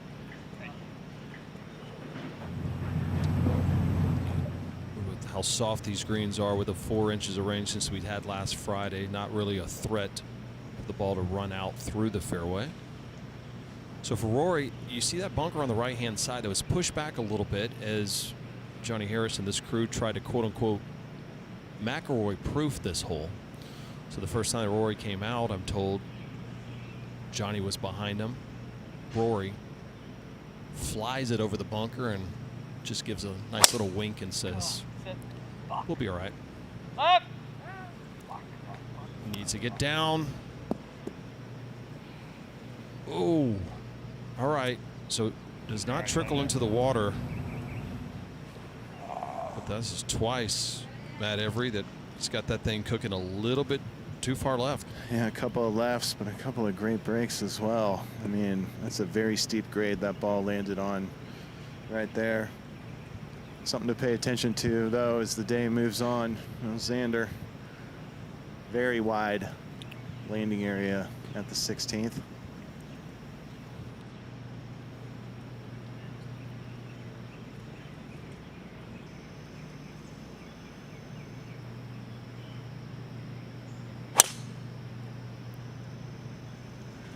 Looks like a really good line just to the left of that bunker, and absolute perfection. Scottie Scheffler, Xander Schauffele in grade A position off the tee. Rory will have a little bit of work left when we return. First round coverage of the PGA Championship at Quail Hollow.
Here's the tee shots, and Rory's been lucky again. He's got snagged up on the bank. As Matt said, there's a big downslope there, often would kick into the water.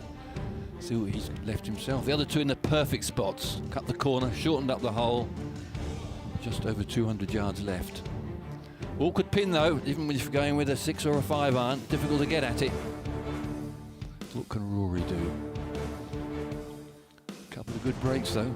The question is, what can Rory not do at this point in his career? And I think that's the big question kind of coming in after his dramatic win at Augusta, was how much would this unlock Ken of a next level? He's talked about it, about trying to stay present, but how do you reset after grabbing that title that seems so hard for him to get in that green jacket? And all credit to him, and particularly the way he did it. My goodness, it was one I'm going to button up the green jacket, but he kept unbuttoning as he went round, and eventually, anyway, he's a Grand Slam winner. That puts you in the elite of professional golf, so he's got that monkey off his back. And now I think he's going to free flow. I can't see any reason why not. He's achieved everything he wanted to do in golf, he said the other day in his press conference. Now it's just gravy. See if you can gallop up that major winning group of players and chase down Tiger and Jack. Down to Matt Every now. Is Matt another break for Rory McIlroy? Kinda. I mean, it easily could have gone in the water, but He doesn't have much where it's at. He can get to the back of it, but he's going to be up on the steel. Really just looking to advance this thing down the fairway a little bit and leave himself, hopefully something around a full wedge, maybe even less. I'd say a half a shot of a break. That's a great look of what Matt's talking about is Rory, how far down that hill he's going to have to go to get back to his ball.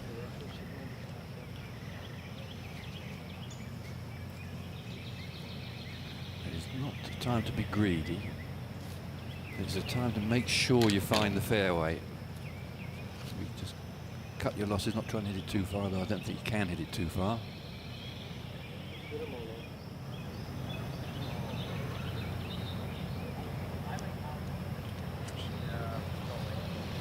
Just go back and look at best cumulative score to par in first round lifetime. Xander and Scottie have, always played extremely well in first rounds when they're in contention, but Rory always seems to kind of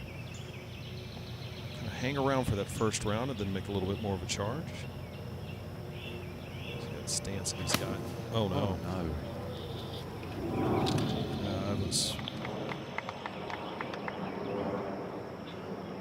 That was a foot slip just when it didn't need to.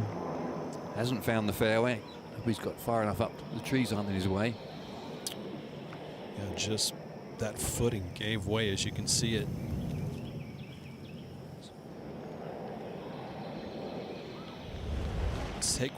Take a look right here.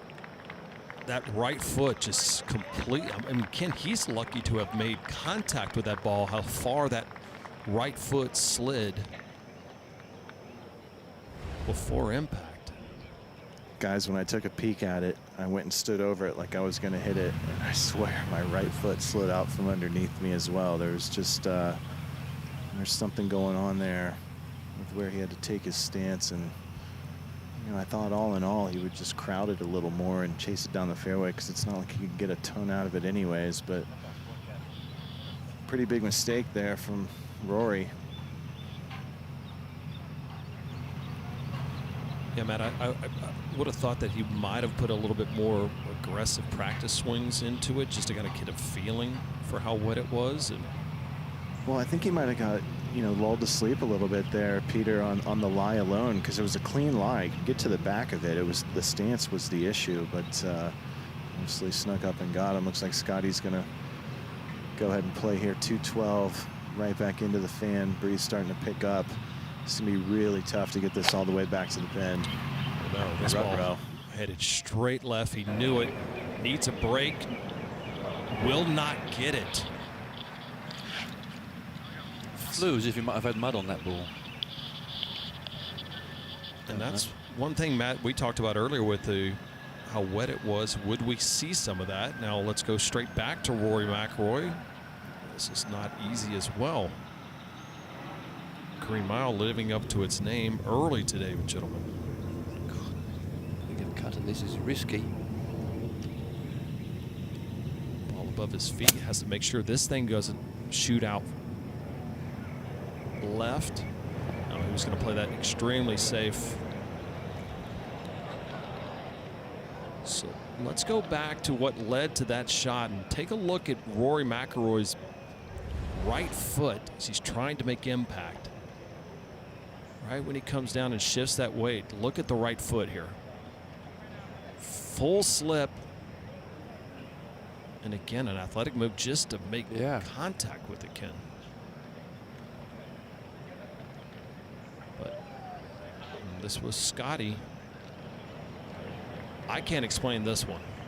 No, the way it flew a little lower than I anticipated. Plus, he wasn't trying to. No way he was going to hit it down that side of the hole. But maybe it was just a bad shot. But I have a feeling there may have been some mud on the ball.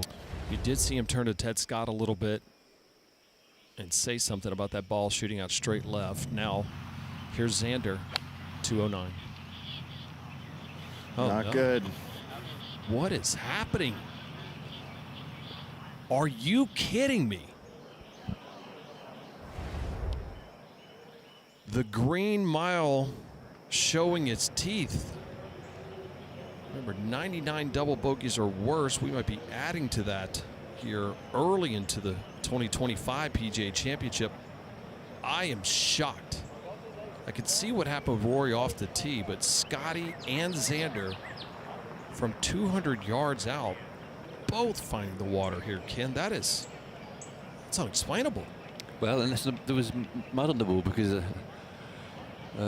both of them had a similar flight on it. They both sort of dived left and didn't really fly where normally it's like knuckleball. It doesn't quite take off and go quite as high. And if you're going to get at that back flag there, you've got to go in from the aerial route.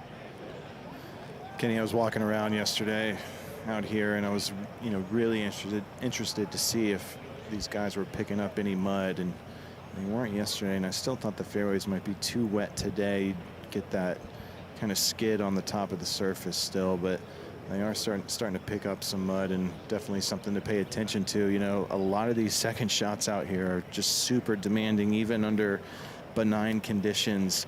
And you throw mud into the equation, there's just so much guesswork. There's nothing settling about it. That's a great point, Matt.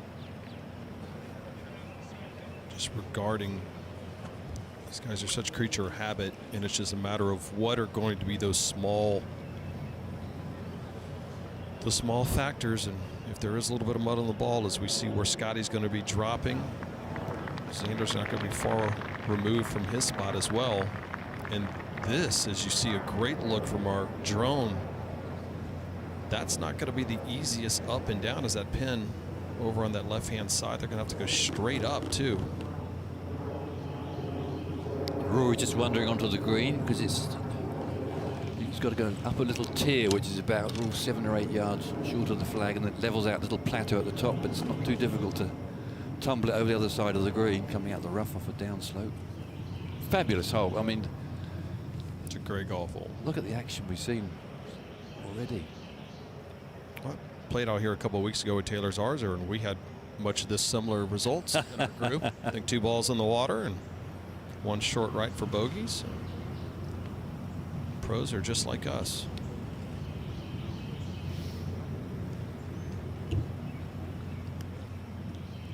So we see Rory over on the other side as we wait for them to drop. This again, Ken, as you talked about, this isn't the easiest chip with that pin all the way tucked in the back. Square face, going to play a slightly more running type shot.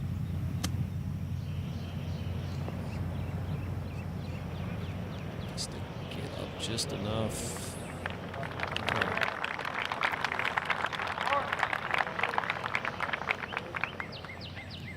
So that will be, remember, for bogey.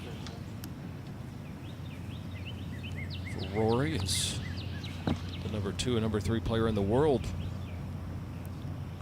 I wonder how often you see guys in the same group.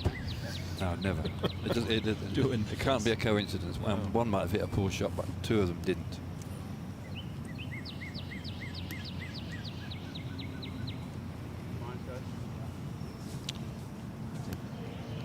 Xander saying mine, Scottie, and I think Scottie confirming that it will be Xander first to play, I believe.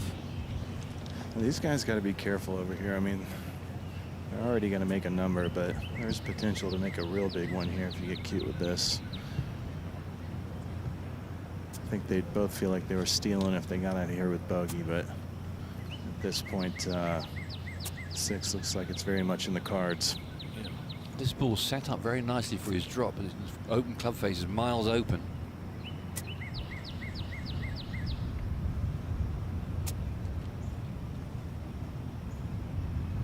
As Matt's saying, it wouldn't be too difficult to slide the club right underneath and not make the carry.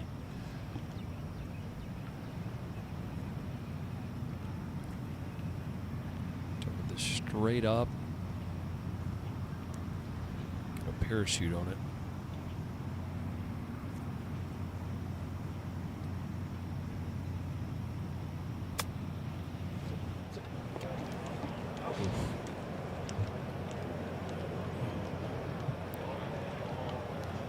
My goodness. It's just dead over there, boys. I mean, everything's running away from them. That obviously didn't have a ton of action on it, but you cannot miss just cannot miss left here at 16.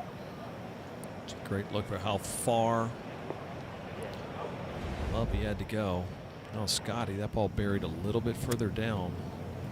He's at the sit as well. He knew it. Ooh. Gentlemen, bogey might win the skin here. I'm telling you, tough scene. So the U.S. Open has broken out here at the PGA Championship. It's a great look at the 16 and how treacherous that left-hand side is. But they've run in about 300 yards of the mile as well. Got a long way to go. Yeah, 17 and 18 doesn't get any easier. And number one, remember how tough number one is as these guys make the turn. Is see the highest scoring average in the final 3 holes of the majors in the last decade. The Quail Hollow finish on the Green Mile, just tougher than Winged Foot. Isn't it wonderful to see the galleries out, full numbers? We're seeing quite a show and some bonus golf for these guys right now. And Matt, I don't know if you'll get a chance. If they probably won't be waiting much on 17 as they've made a mess of 16. But I would love to know if there was some mud or something on the ball for both Xander and. I'm going to say there definitely was. I'm going to echo what Ken said. Just the flights alone, that little divey to the left. That's a telltale sign of a mud ball. And let me tell you something else. They'll most definitely be waiting on 17 because Minwoo went swimming and he's in the drop area as we speak. That ball needs to get up as well. Oh my.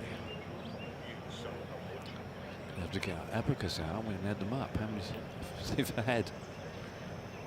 I'm more of a TI-82 calculator kind of guy. The Abacus is a little more old school. Matt was kind of just more scratch and sniff back in the day. Yeah, that's right. Do the work, Peter. Hey. I went to St. Mary's University. I paid my fee, got my B. We're in good shape. All right, Xander, take us to school with this one. Gentlemen, show us some golf. Right. This thing got ugly fast. Just blinked and everyone threw it in the other direction. Hopefully Xander learned a little bit from Scottie. It's a pretty severe climb up this hill, and you know, there's plenty of small victories out here throughout the course of a day, and not having to mark the next one here would definitely be one for Xander. Yeah, I think you take 5 or 6 rather and run up. It's got to get on as well. My goodness, gentlemen. Be shocked. I've been covering a lot of golf this year, Peter. You would be shocked at the amount of putts left short uphill by guys on the tour. It's out of control. It's hard for everyone to give it enough. Well, this has been a choose your own adventure book for all the players in our crew. As you see Rory over on the left, his foot slipped over on the right, playing a little military golf, left, right, left, and now he's got 12 feet. And despite all of that in which we just showed you, he's in the best shape, Ken, of this group. Surprisingly, yes. The grain on this little plateau is very patchy as well.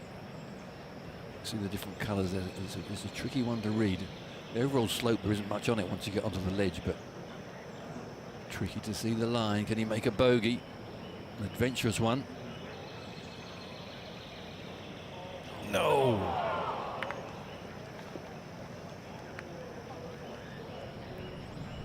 Not the happiest of campers. However, if you go back in history, the only time he's made a double or worse on the 16th hole at Quail Hollow, the first time he played it back in 2010. You know what he did in 2010? He won the tournament. Yeah, Peter, it's early. Let's settle down in there. This is the guy that won the last major with 4 doubles. Look at that. Oh, my goodness.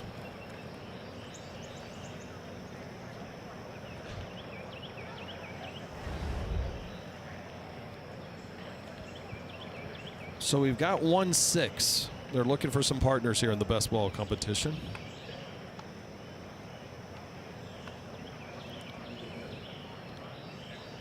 Now Scottie, for his double bogey, drains it.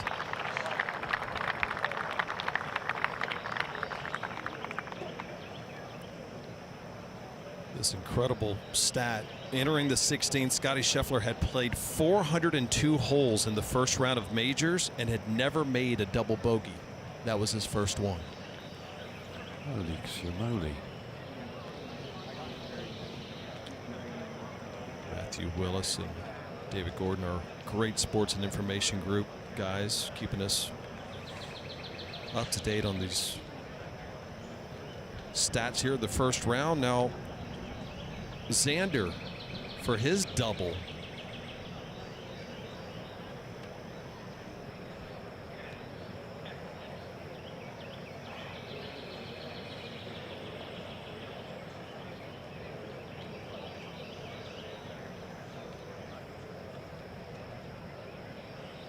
I'm thinking, man, is this going to be the year that they tame the Green Mile? I mean, it's 16, it's a 200-yard approach. We've got a double bogey in, a double bogey in, and now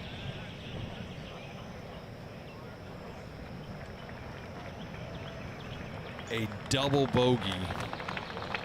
6, 6, 6. A devilish 16th for the top 3 players in the world. And I'll tell you what, this was lucky to be a 6. Watch the lip just go out there and make a heck of a catch for this one, Ken. Did well to find the cup, didn't it? Just enough pace. Oh my goodness. There'll be plenty of chatter going on the 17th about whatever happened down there. Well, and the 17th is not exactly a hole that is that inviting to the players as well. As we take a look at the 17th, this beautiful 227-yard par. I would say 3.5 today, Ken. Pin towards the back of the green, so you've got some landing area. Any pin at the front of this green, very awkward with the firm putting surface. You've got to work it in from the right of the flag, but my goodness, drifting left. A bit like the last hole, you haven't got to be very far out to find the water, but fortunately this time they'll have a nice clean ball on the tee peg. But so it is a great hole, famous for its first firm bounce quite often. 227 yards, par's your friend. Where's the wind blowing? Right, maybe a little bit into off the right, well, not much of it. Absolutely shocking development on the 16th. Double bogey, double bogey, double bogey by the top 3 players in the world. Scottie coming off the high of the chip in over on 15 to get to 2 under in a blink of an eye. Now finds himself even for the championship.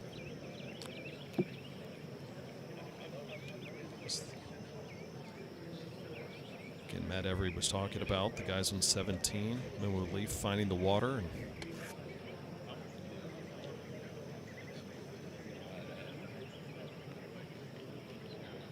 luckily, Ken, I can tell you what these guys are going through. I've made many a double bogey in a day, and you get to the next tee, you just flush it. You know, you just don't think about it. Yeah, that's not easy to do. Major championships are won and lost on bits of good fortune and bad fortune. I think they probably both were a little unlucky at the 16th, but you've got to clear your mind. The great golfers, the Bernard Langers and the Jack Nicklauses of the world, as if it never happened. And Scottie Scheffler seems that way as well. A horseshoe of colourful people. It's like a flower bed round the 17th tee.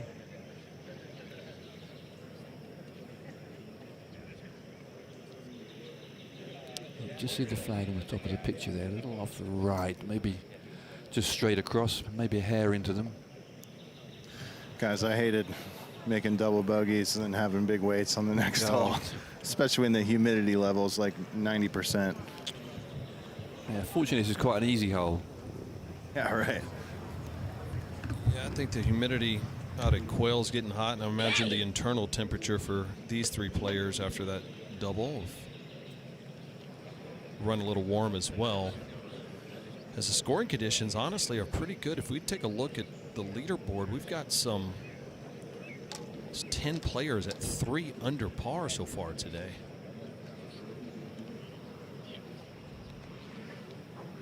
So we see the scoring conditions have been fairly benign for the players. You don't often get the honour with a double bogey, do you? I was going to say, well, in my groups you do, but look at the plethora of players at 3 under so far today, and that's just the first cut of that leaderboard. Yeah. Coming down on. Yeah. I'm looking at the just barely left of the one. The cameraman just left of the one there. Yeah. Yeah. 11 players at 3 under right now. Ja Ram, 12.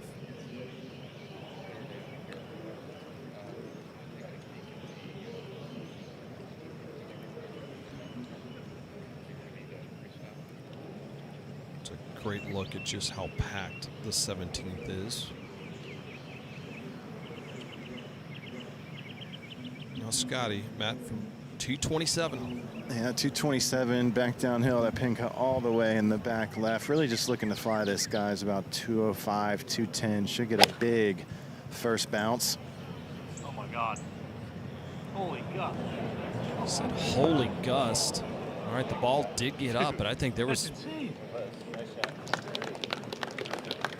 Yeah, he definitely got a gust there. It switched completely. You heard him right from the jump. Holy gust. They were making sure that ball got over that front bunker. Sounded like Batman. But again, what's interesting is you see just that aerial view. Looked like a little downwind right there. Yeah, when he came into that shot, Peter, it was down off the right, but that's not really where it should be compassing. It should be more in off the right, and it definitely switched. You could tell by how soft that ball landed as well. If there was any help in that shot, he would have got something springing forward.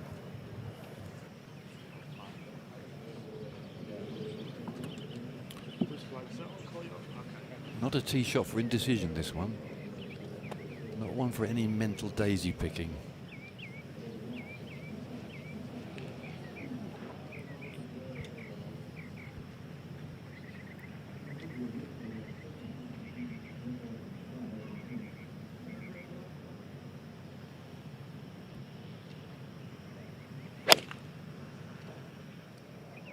Ball's tracking.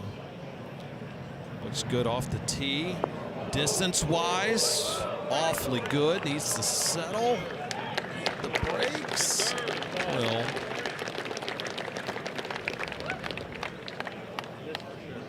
just a little bit of a lower, flatter trajectory of that one, Ken. Brave shot.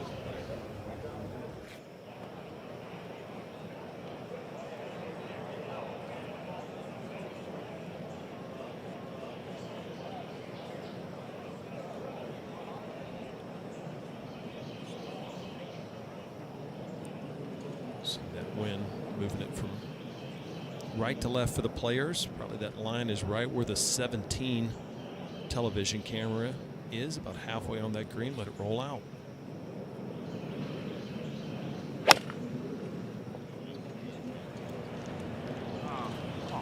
Trying to get it to turn. It's not. All right, so shows you how the 17th middle hole of the Green Mile showing its teeth as well as we continue our feature group coverage of the first round of the PGA Championship.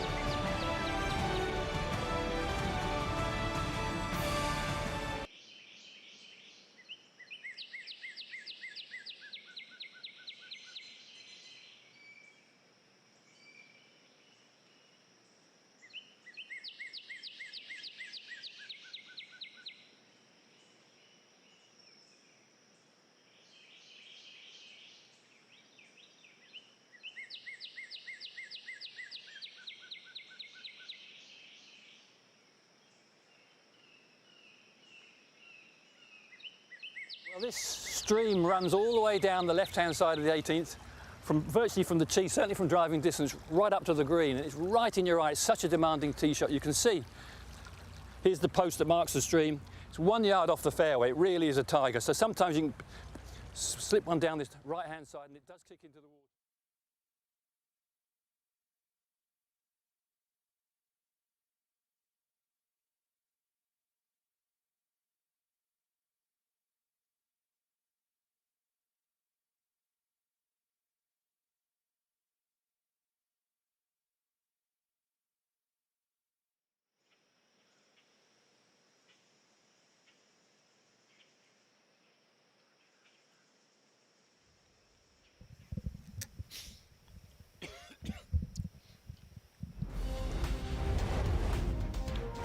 Welcome back to first round coverage of the PGA Championship. Peter Burns, Ken Brown, Matt Every out on the golf course, as this is where the top 3 players in the world are at on the par 3 17th. All 3 of them trying to bounce back after each of them making a double bogey on the 16th. This is such a treacherous group of holes, 16, 17, 18, but remember, all these players started on the 10th, so they'll flip it. Number 1's one of the hardest holes on the course, along with 2 and 3, so this 6-hole stretch is really where the first round is going to be told for this group.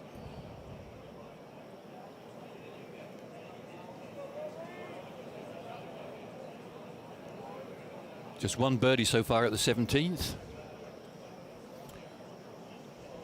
It's a heck of a birdie from some 227. So you get to see. Interesting, the flag on the green is blowing as if it's sort of helping breeze. The flags on the grandstand are limp. There's obviously a bit of swirling breeze affecting this hole. Elevated tee.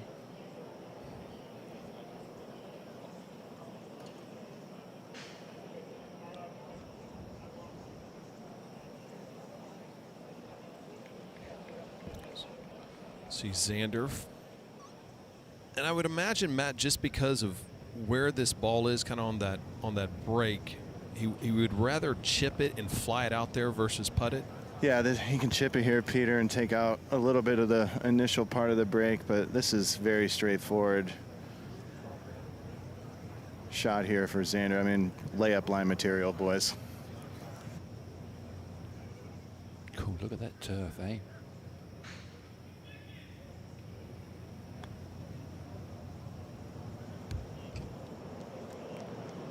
Gotta go.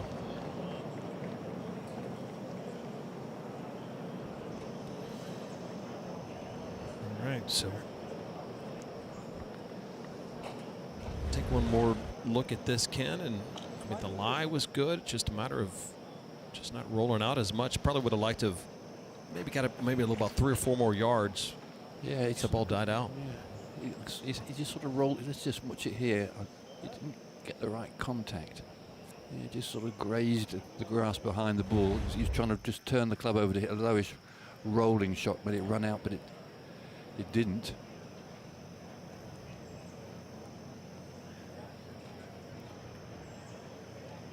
And now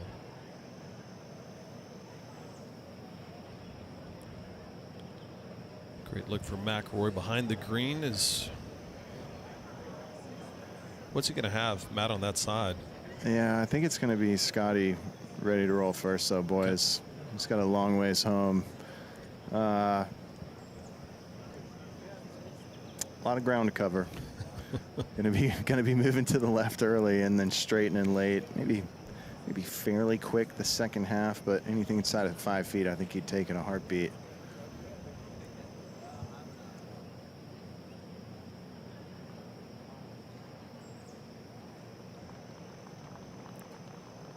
Trundle back down, put on the brakes. It's awfully good. Had it high, so it gave it a chance, but just had the proper pacing. Beautiful touch up and over the rise, and then from here it's downhill, down grain, easy to get away from you, and he judged it like a bowler.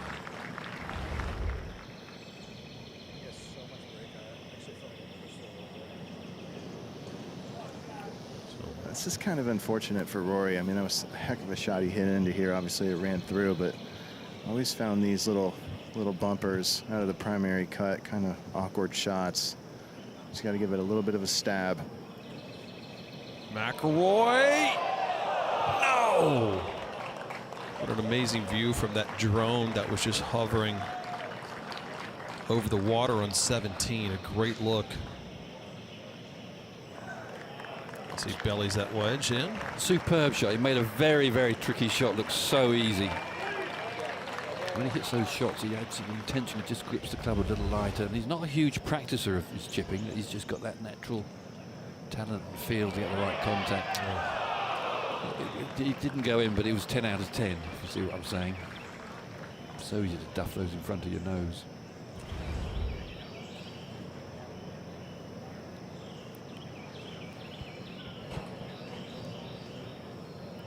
I think if I would have told McIlroy he might have gone 2 over through 16, 17, he wouldn't have been happy about it, but he probably would have thought, oh, okay, bogey, bogey, it happens. But it's a double and a par.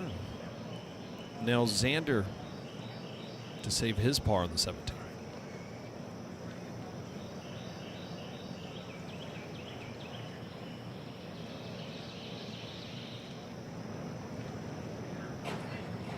Gets it.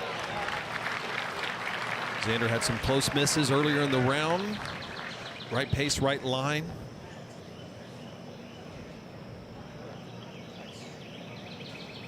Take one more look at just the right amount of speed.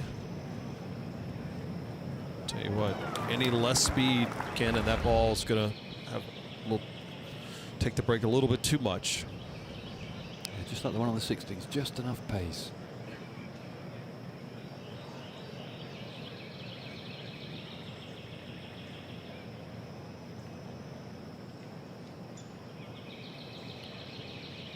All right. So they go double, double, double on 16. Par, par, par on 17. As we stride to the last hole of the back 9, number 18th. And Ken, you had an opportunity to give us a quick preview of this one and why it's so treacherous. Well, this stream runs all the way down the left-hand side of the 18th, virtually from the tee, certainly from driving distance, right up to the green. And it's right in your eye. It's such a demanding tee shot. You can see, here's the post that marks the stream. It's 1 yard off the fairway. It really is a tiger. So sometimes you can slip one down this right-hand side and it does kick into the water. On the left, this year I think the grass is so long it's not going to ping in here, but it leaves you such an awkward little shot. Ball will below your feet, the ball's settled right down. What a drive this is. And this hazard down this left side is absolutely perfectly placed, and it's right in your eye line. You think about it, this is a tough drive. You can miss right, you can miss left, but where you don't want to miss is dead center. Otherwise you join the duck. Don't want to do that. Did you name the duck? Did you? No. Oh man. As you see today, the third toughest hole, only one birdie so far. Almost a full half stroke above par. All right, Ken, walk us through it. It is an absolute crackerjack, and that stream just winks at you the whole time. Reasonably wide fairway, 33 paces wide at driving distance there. The right-hand bunker not too bad. Second shot you play up the hill, and the pin's in an awkward spot today on the right side, up a little rise in the green. I mean, they all seem to be in awkward spots. It is a belter of a finishing hole and really gets your attention. Well, so far Rory's only hit one fairway today, so he'd like to find this one. We talked about just the advantage that all of these players would have, especially for the long bombers, whoever can muscle it down the fairway this week. And Rory's gotten a couple of breaks so far, but they find themselves well behind. So Scottie. Guy's a tough tee shot today at the 18th. It's always tough, but the wind off the left just adds a degree of difficulty. Not for Scottie, though.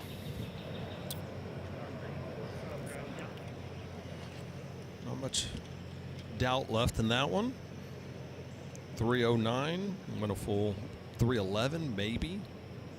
These greens, you know, the rain has really softened this golf course.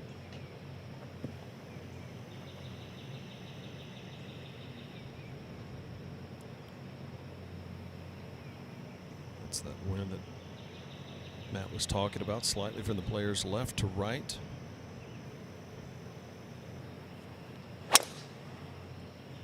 It's left again, boys. It's going to be close. Oh, no. Ooh, it bounced twice. I have to get an eye on it, but the driver woes for Rory now 1 of 7 fairways hit.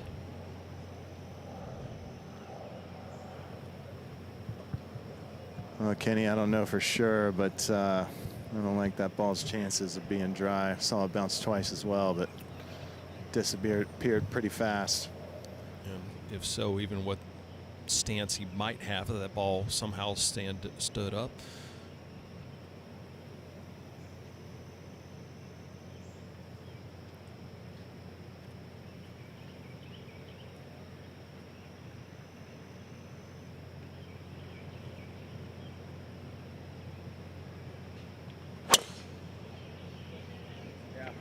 All right, a quick pick up of the tee.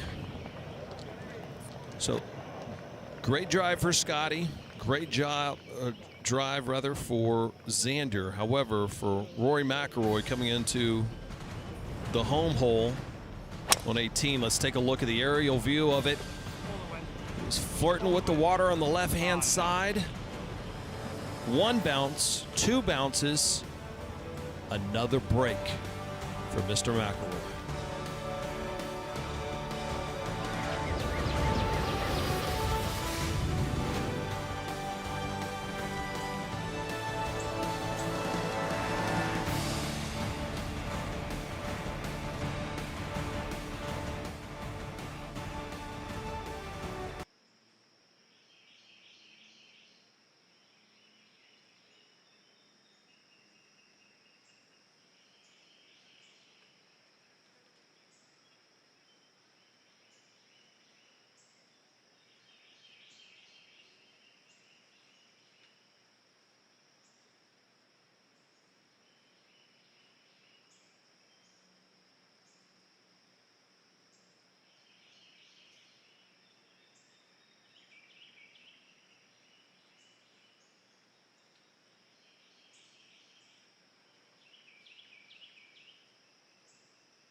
Lock in your PGA Championship winner at ESPN Bet Sportsbook. Right now, new customers can get $100 in bonus bets when you make your first $10 wager. Download the ESPN Bet app and sign up with promo code BIRDIE to get started today. Today's live odds brought to you by ESPN Bet Sportsbook. And before, it was about 4.5 or plus 450 to win it. As we stand right now, according to ESPN Bet, Rory McIlroy, 10-1 odds. Scottie Scheffler falling back a little bit from his opening odds at 450 to plus 600. And Xander Schauffele now 70-1, $10, which is $700. We take a look at the tee shots on the 18th. Ken Brown, as we see Scheffler and Schauffele in the garden spot, but Rory living dangerously once again. Just okay. Rory's driving has been crooked.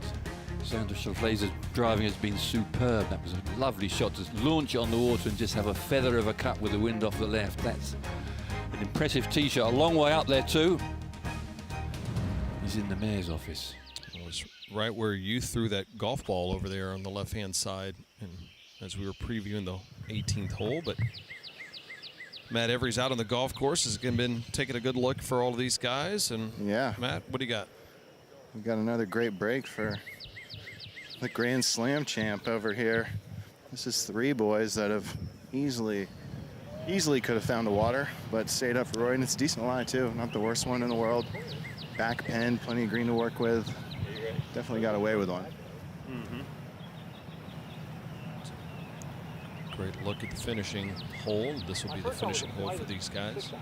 Yeah. What do you think? Yeah, I think so. Right now, it's not a lot of breeze helping or hurting, so that's perfect. I love it. There's a pole just left of it. It's caddy code, don't hit it right. Yeah. Ain't that the truth, kid? Let's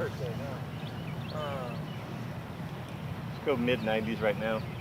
Where should it be? Should be helping. Should be helping, yeah. It's definitely, what you're feeling is right, though. The top of the building here, it's got all the flags showing what you're feeling kind of in from the left. I like that. Yeah. Well, it should be helping, but it's definitely not. It's funneling back into their face right now.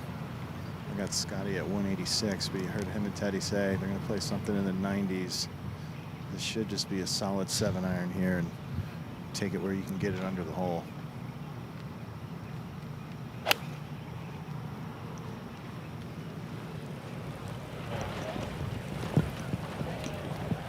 Okay. The wind is deceiving them a little bit. They struggled a little bit with that on 17 as well. It's now Rory once again finding the members break.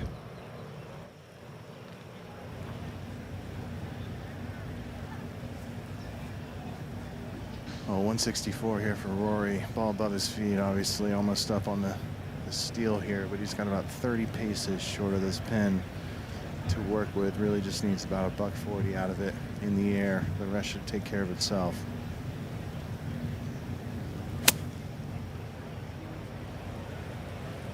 Appears to like it. Oh, and rightfully so.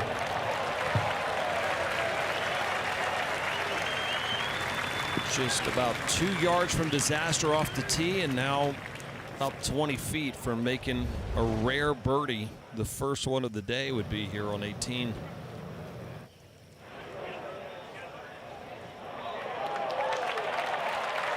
Never easy to control when the ball's that far above your feet. It's his leg strength that helps him. Xander from the mayor's office on 18. And no mud here for Xander. Just inside of 150. Says get right. Yeah, good play. Had the yardage dialed in. So we'll see if he's able to get back one of the strokes he had over on the double bogey on 16. Great look at just a kind of stadium type feel around this closing hole of the back nine.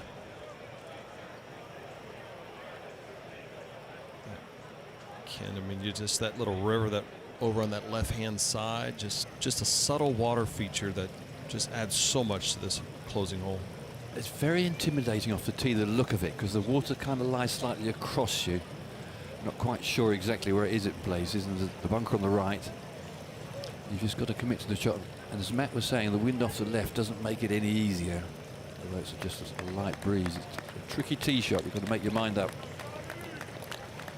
The scoring conditions have been awfully good for the players. Luke Donald, Ryan Fox. And now Jaeger at 4 under. Keegan Bradley says, I'm not just going to be the captain. Can he be a playing captain right now if he continues to play this well? Could be. We're at 3 under, as you see. Sam Burns. Scottie Scheffler said he played a practice round with Sam Burns and said this was absolutely incredible how well Sam Burns was putting. And as far as the other side of the Ryder Cup, Luke Donald at 4 under.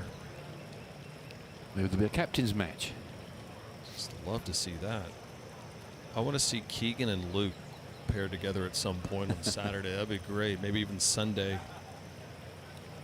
We'll get a little preview of what the Ryder Cup will look like later this year. But you see Luke Donald over at 4 under. He's getting ready to head to 15th, which is a birdieable hole, and then going into the treacherous green mile. As far as for Keegan Bradley, a quick start opens up with that birdie on the par 5 10. Great birdie on 13. Now anytime that you can start the green mile with a par, you'll be ahead of the field most of the day.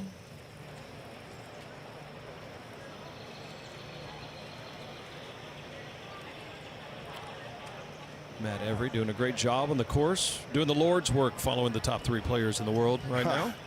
I don't know about that, Peter. There's some kind of work going on out here, though. Scottie, he's got a tickler here, boys, down the hill. Gonna slide pretty good from his left to right, but this is all about the speed.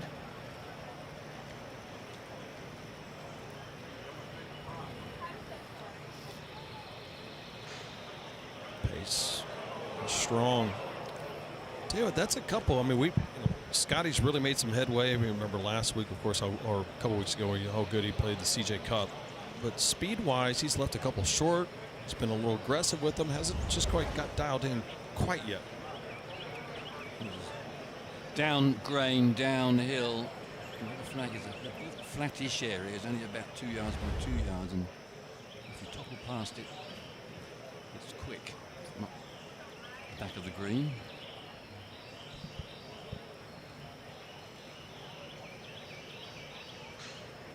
Hey, Peter, can you look up what time it's supposed to get hot out here today? Yeah, it would be about a couple hours ago. Okay, just checking. Yeah. I mean, Ken, come on. We know former Florida Gators complaining about the heat. Yes. I mean, you know, it's just. Yeah, you got a good point. I didn't do summer school a lot there in Gainesville, though. You want to talk about torture? Gainesville, Florida in the middle of the summer. Buddy. All right, big putt here for Xander. Needs to get this thing turned around. It's a good look. Pretty level overall as far as speed is concerned. It might drift a little bit to his right.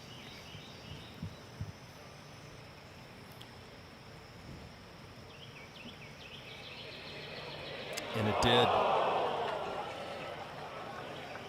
You know, that made a good putt over on 17. Outside of that is just. Or they're 16 really for the double. As well as he's driven, it's down 38.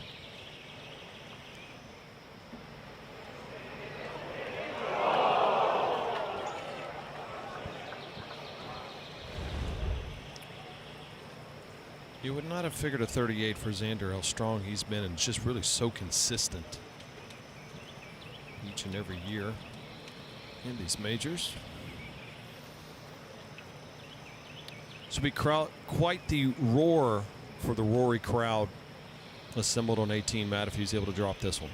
No doubt about it. It is slammed around this 18th green right now, boys. Will it turn? No.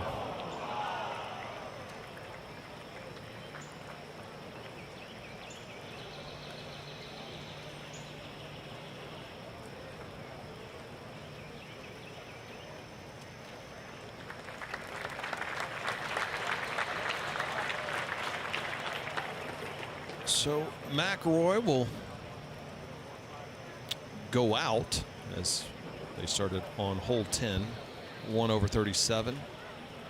Xander with 38, and now Scottie with still quite a amount of work here on the 18.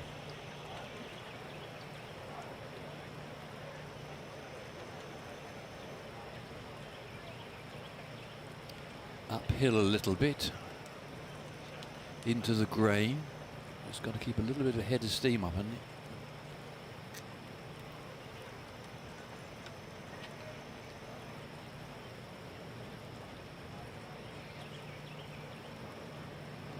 So 36, 37, 38 for the top 3 players in the world.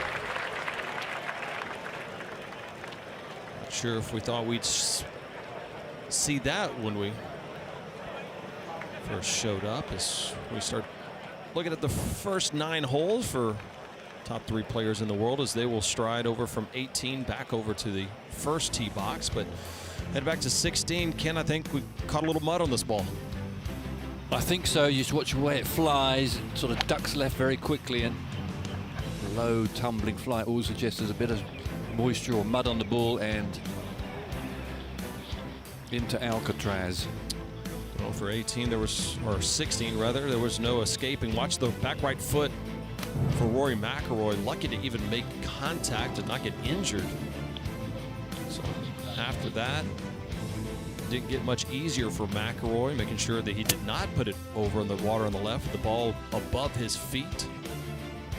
With play out to that area. Did not get up and down. He'd make double. And for Xander, similar situation. After we saw Scottie put the ball in the water, Xander, a similar shot, Ken, and a similar result. It looked to me as if he was trying a little three-quarter cut shot. Look at it. A boomerang shape, diving to the left, and he too found the water. So it's 6-6-6 for 1, 2, 3 in the world, the 3 greatest players. And that's what we see. It's even par for Scottie, 1 over rather for Rory McIlroy, 2 for Xander, but all 3 of them, as we showed you, the double bogey on the 16th, and it does not get any easier when they make the turn, because the first hole is the second hardest hole back in 2017, and it's gotten even harder over the last couple years. Take us through the first, Ken. A big par 4, dog-legging hard to the right, sort of 60 degrees, almost right round the corner. You can cut the corner of the dog leg if you're a long hitter and you play down to the green, a bit like the 10th. It too has got a little terrace at the back of the green where it's cut today.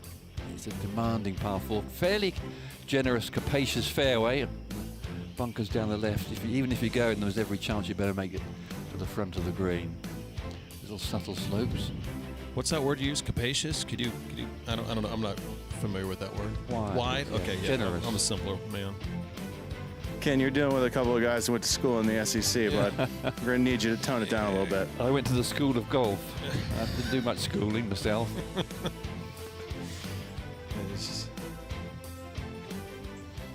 All right. Let's see some scoring, because we've seen it from a couple of great players. Stride over to the first. Going to be an interesting watch, this back 9 holes. It's not a course you can press and force. You've got to let the birdies come to you with these pin positions and the greens firming up. I think we'll probably see somebody throw up it's a par 71, so I imagine we'll probably see a 66 or so out on the course today. Yeah, this morning is a little easier. There's not much breeze. Greens are perfect. This afternoon the wind's supposed to freshen up a tad. As you can see from the flags behind there on the grandstand, it's just marginally more than a zephyr.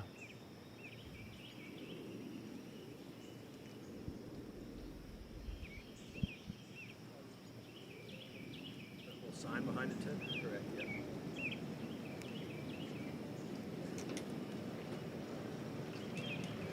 Kenny, I couldn't agree more with you saying this isn't a course you can really go out and chase birdies. You do have to let it come to them, and that's a big reason these guys are at the top of the game, and none of them have to force it. They all have the firepower for it to come to them. And look, we play 72 holes for a reason. Rough start on the front 9 for some, but plenty of time left. Scottie with the no-doubter. Carving it just a little bit left to right. Starting to see a little bit more run out as the course dries out from the over 4 inches of rain that we've had dating back since last Friday. I mean, we had some torrential downpours for moments on Monday and Tuesday. It's now McIlroy. 1 of 7 fairways hit so far today.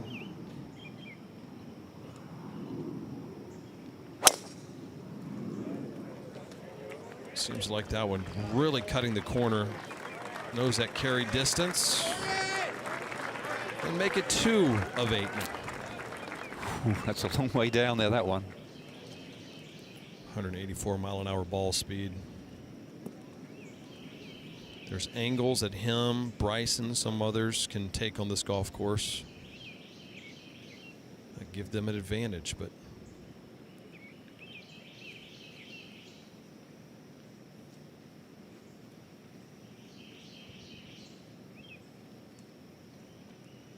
Xander on the first.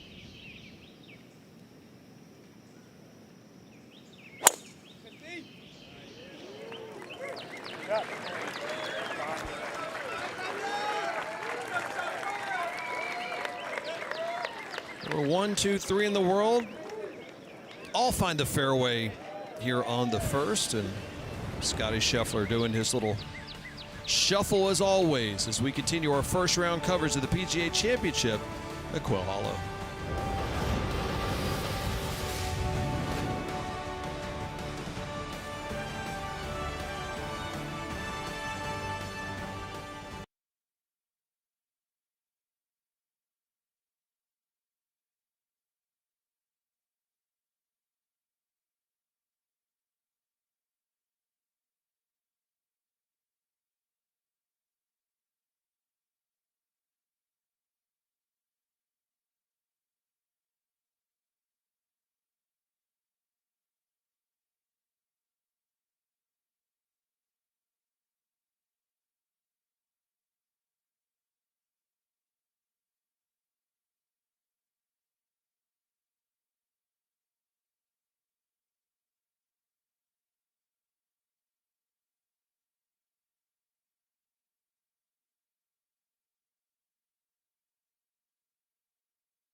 There are 10 doglegs on this golf course. 5 go to the right and 5 go to the left. And I'm standing at the corner of the dogleg, and the tee is way back there and the green is in that direction at number 2. And this is a classic dogleg hole. I'm at 300 yards, and if you go 300 yards, actually, distance-wise, it's not too much of a judgment. You've just got to be accurate. But as soon as you cut the corner of the dogleg, you're only aiming at this sort of length of fairway. And let's have a look and see what the advantage you have by hitting it a little bit longer. 320 yards up there. I was talking to Rory McIlroy in December. He's in Dubai, and asked him how far he hit the ball off the tee. He said 320 yards is quite a relatively easy carry, but I've got to hit it solidly. If you hit it 320 yards, you've got from 160, 135 yards left. A little bit helpful. But he said if I can open my shoulders, I can get it out there at 340 yards, as with someone like Bryson DeChambeau. And look at the advantage you get. You've cut the corner. From up here, the greens were quite a capacious green, and you've only left yourself 110 yards. Will you imagine it? There are 10 dog legs, you've got to play them 4 times, so you've got these holes 40 times, and the advantage you've got, if you can get it round the corner of the dog leg for the week, is huge. But you've got to find the fairway. Sometimes taking a chance pays off. Ken, you've got traffic cones, you got rubber duckies. I mean, how big's your budget here described in this golf course? Well, they're kind of ESPN. And there's an example of how, if you really rocket it round the corner, and it wasn't maximum clubhead speed for Rory, how much difference it makes. Schauffele 207 yards, 173 yards for Rory McIlroy. Look at him down the fairway there. Not fair, is it? Scottie didn't bump it either. I mean, you know, he didn't bunt it out there. This was him giving it a go, and Rory said, "See ya." Let's listen to him.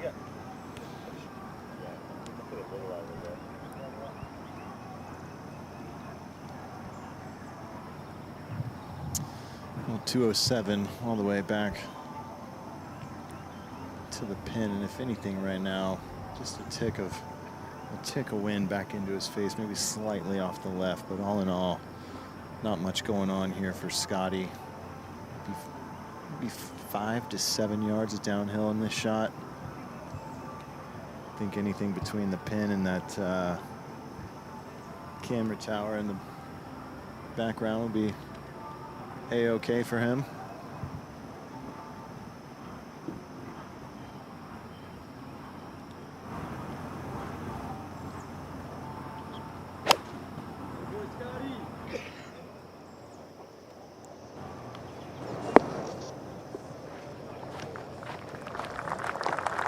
Great distance control for the #1 player in the world, #1 in strokes gain approach.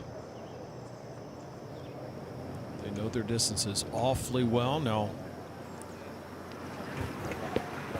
Xander and Austin having a little conversation. Just right of that swing, barely right of it. Yeah, just a little conversation here, Peter. You know, for the most part in this group, there's not a ton of player caddy convo, all things considered, compared to the rest of professional golf. And if you ask me, that's kind of refreshing. I adore the accountability Rory McIlroy has with his golf game, and really Scottie and Xander as well. I know, Xander and Austin are buddies. That goes a long ways, but there's still a ton of accountability on his end. 185 here for Xander. Such good pacing on that swing, and all right, catches a break. Ball flirted with that right hand greenside bunker.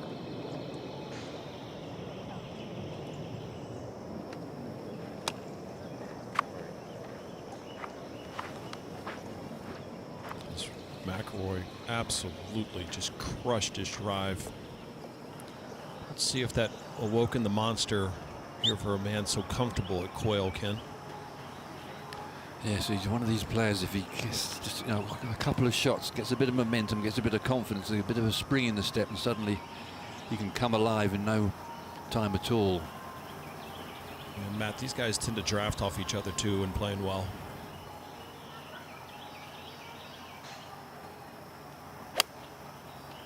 Well, this should set up nicely for him. Scoring club as well. Wow, just right out of it. McIlroy just fanned that one straight over on the right-hand side. Kind of a wild start on the second nine for Rory McIlroy. We'll get a look at his lie coming up next.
Wonderful to have you with us, Charlotte, North Carolina. I love Quail Hollow. It's Thursday morning. Everyone starts at zero, a blank slate.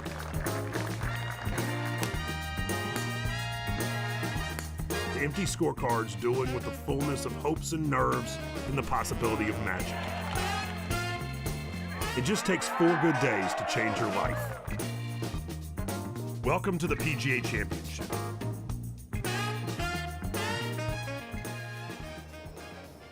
Now McIlroy, the greenside bunker at 1.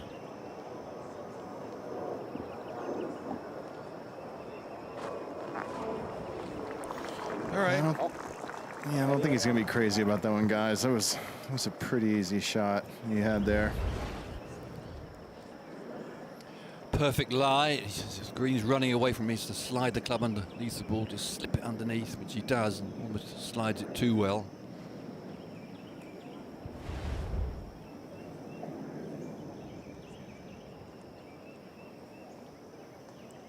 So again, we haven't seen just one birdie here on the first so far today.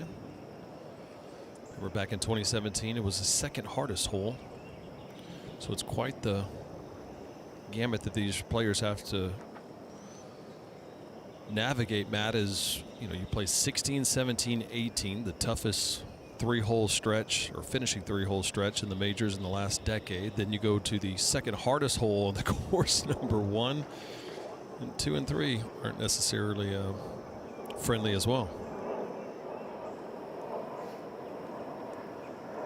Peter, there's nothing friendly about this golf course in general. If you're out of position, it'll just kick the crap out of you all day long. And for a long day, missing fairways. Not everyone's Rory McIlroy. Hit one fairway and go around that place like he did on his front 9. Tricky read here for Xander. Initially, it's going to peel to his left, but it should straighten out late. Also going to be a little slippery.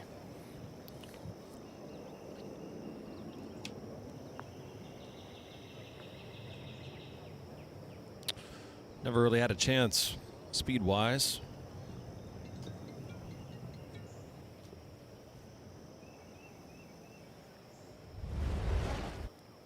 It's downhill, down grey, and you can see how shiny it is.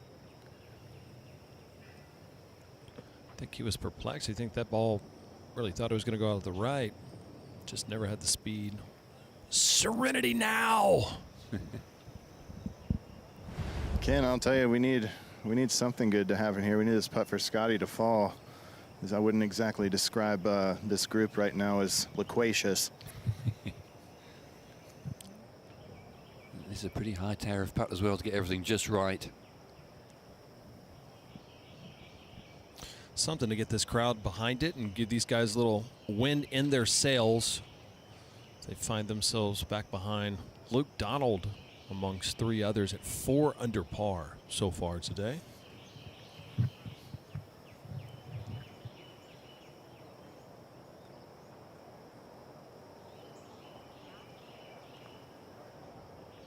Great look if it holds. Oh, it held its line and actually went right at the end. That ball track at about 65% of the way, looked right on line, but Scottie will clean that up.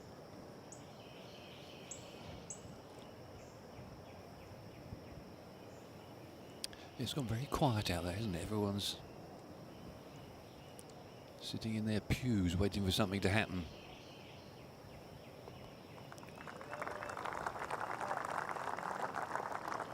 You see it, had it rolling when he putted from right off the green over in 15. That eagle, but gave it right back over in 16 after finding the water in his approach.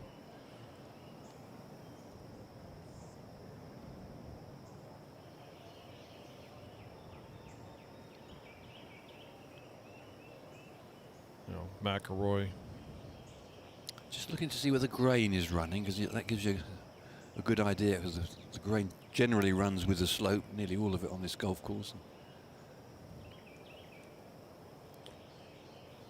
If it looks dark, that means the grass is growing towards you, and if it looks lighter, it's running away from you. So this side, it looks dark to us, so it's a little down the grain, that's for certain, but he's not sure of the line. I think Scottie's didn't help him much. If in doubt, a little straighter and a little firmer. No, all right. Oh, way, kind of the same similar situation. It's just tough to see that grain, and it pushed it right for Scottie. And take a look here, right here, boom, grain just grabs it, moves it to the right that you were talking about, Ken.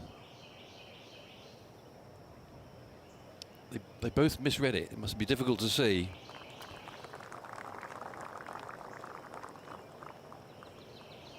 McIlroy with the first 937, but after just bombing a drive, it's shocking about how poor that approach was for Rory. Just near enough to jam it in. If it was about 6 inches longer, it'd be a bit of a worrier, particularly after his playing partners on the same line have misread it.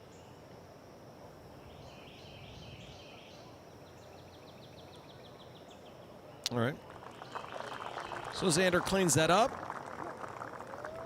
As they will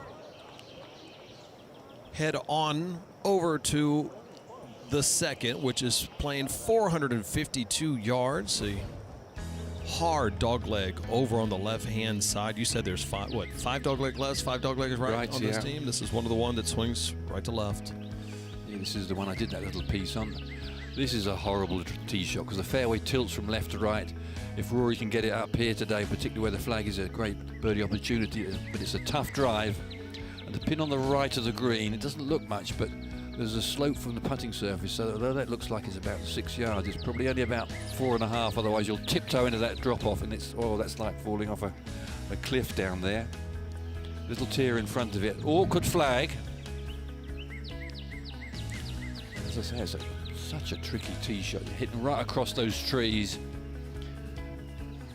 Just twice as many bogeys today as we've seen birdies, and just 61% of the players have hit the fairway. To that point that you're talking about is just really difficult. Actually, the only thing that's saving the players today is the fact of how wet it's been, because if you caught this on a very dry day, with the way that these tour fairways, especially championship fairways, run out, I guarantee you that would have dropped about 20% lower. Scottie.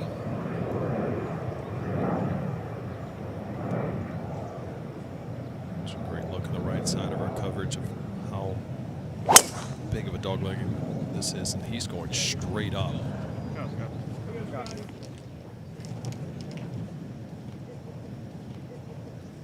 He likes it, and rightfully so, just short of finding the fairway.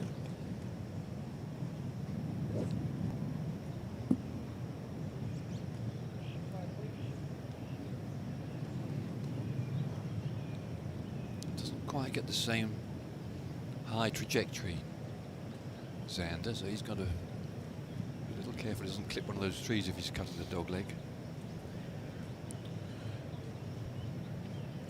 It's interesting. Strategy-wise, he definitely doesn't take the lines that a Rory or a Bryson and some of these more aggressive players, but he's always just so consistent.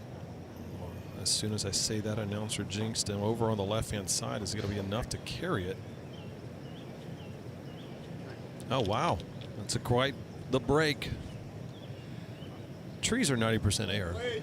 Oh, that's perfect. Here comes Rory. Where's he going to go? It's a joy to watch. I've watched him since he was first turned pro, and it's always been fun. That's the mortal target line.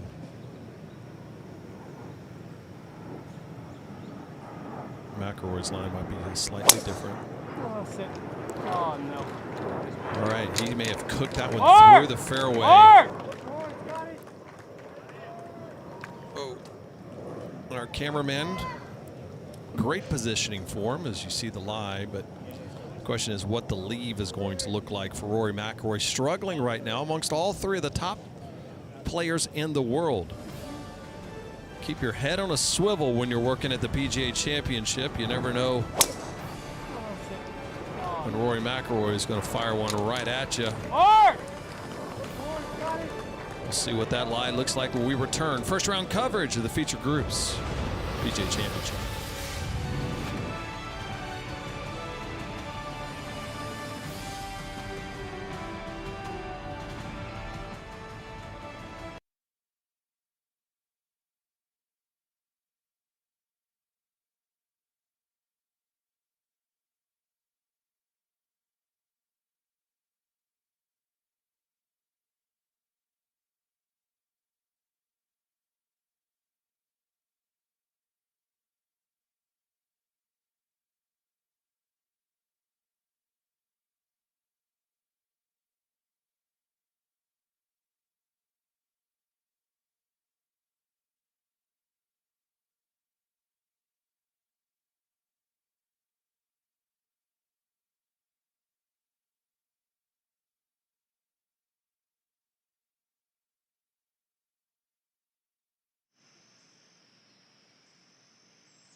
Welcome back to feature group coverage.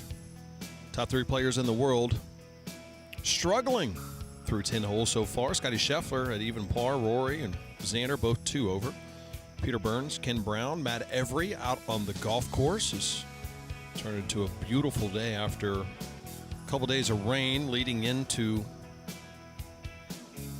this PGA Championship. As we take a look at the par 4 second hole, the 11th for the players, is Rory McIlroy driving it through the fairway. Scottie getting a break as well, but Xander Schauffele taking full advantage of the trees being 90% air, cutting it the farthest drive of the day, 107. That'll probably just be a full sand wedge for Xander when it's his turn.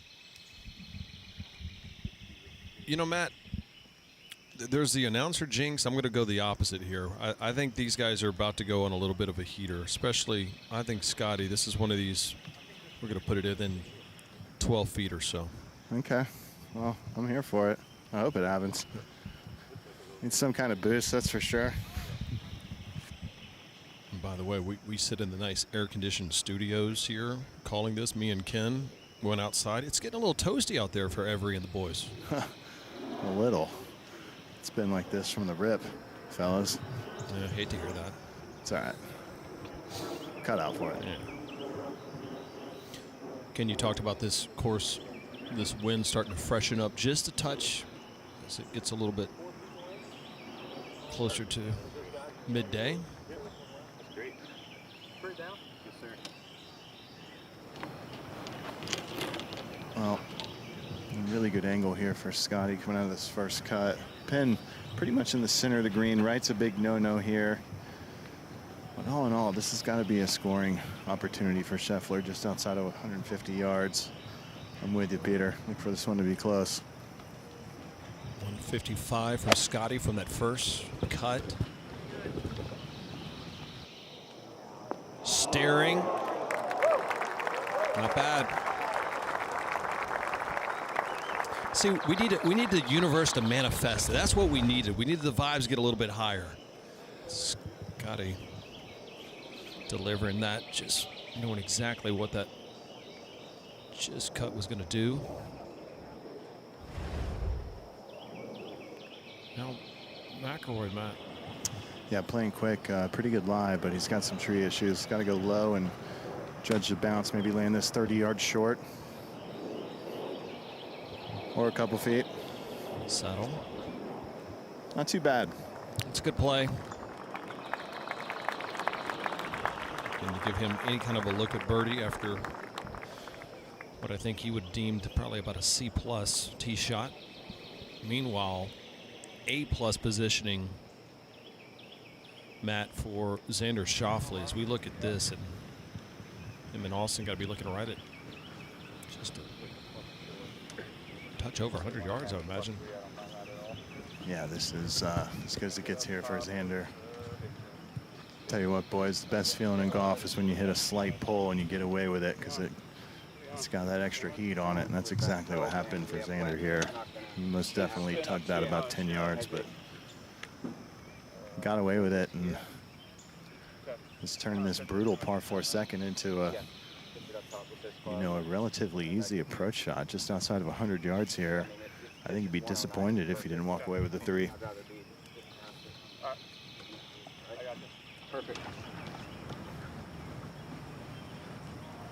Just doesn't want to hit it too hard. It's such a long way up here and spin it too much.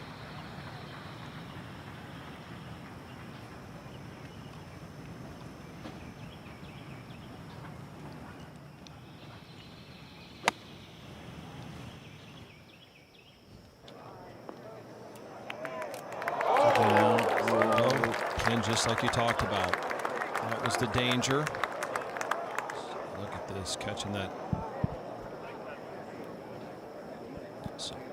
So he'll do Scottie Scheffler a little bit of a favor as he spun that one back, give him a line. And world number 1, Scottie Scheffler, knows the joy of winning, but also mindful of making sure that winning isn't the only thing on his mind.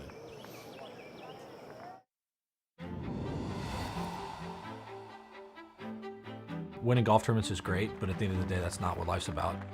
I think with the way that I'm wired as a hyper-competitive person, you separate them, but at the same time, they're intertwined because when I'm out there, I feel like what I need to do is compete and play as hard as I can. When I'm out practicing at home, I'm preparing and doing everything I can because I feel like I've been given a gift to play golf. But at the end of the day, the golf tournament's over. You know, you take your hat off, shake hands, and you move on. And so my faith is such an important part of my golf game because it's not only an important part of my life, but it's what helps me kind of realize that it's not that big of a deal. You know, I'm called to compete. I'm not called to go win every single golf tournament. Do I want to win every single golf tournament? Of course. But at the end of the day, that's not what's going to satisfy my soul.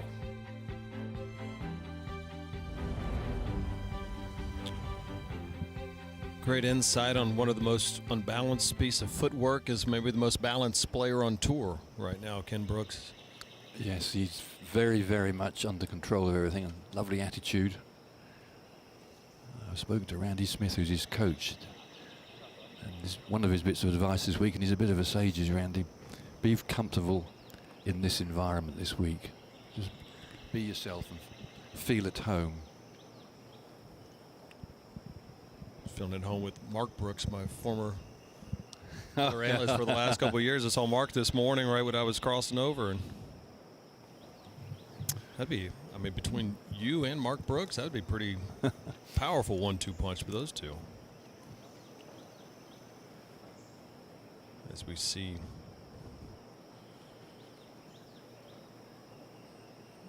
Rory getting a little bit of a look. Looks a bit shiny down there, Matt.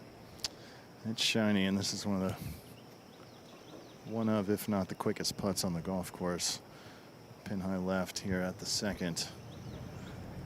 You know, Peter, I know you're a big fan of that Mark Brooks. I am too, but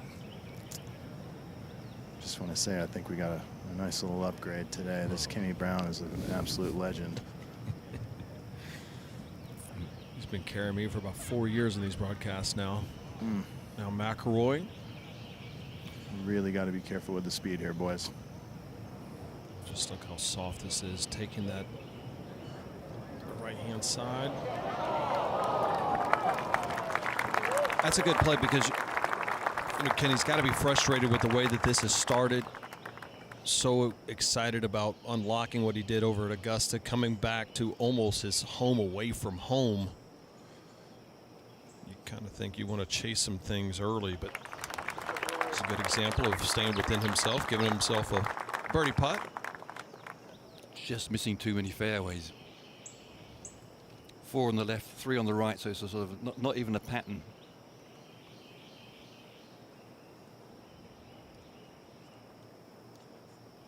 I mean, Matt Every, this ball just zipped by. Pulled the string.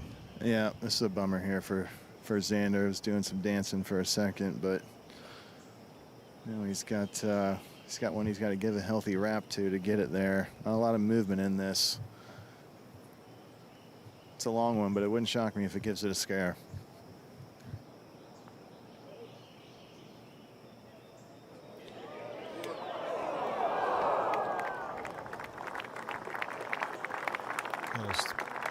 By my count, the 4th putt that he has just missed so far today. So speed's been pretty good for Xander.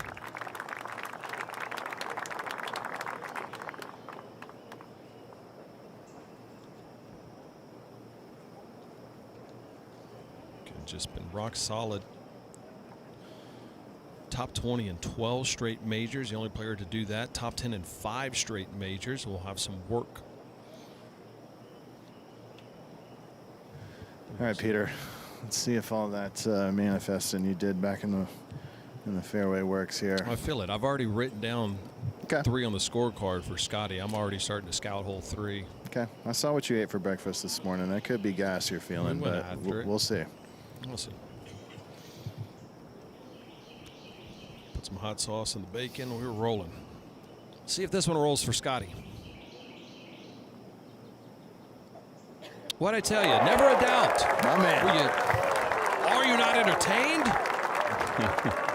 Scottie draws a circle on par 4 second. So maybe that gives a little juice to this group. We've gotten a little sleepy since hole 15. This was a no-doubter. That's what we come to expect from the man who's playing his 8th straight majors, the #1 player in the world. We stride to the 3rd. Ken, walk us through it.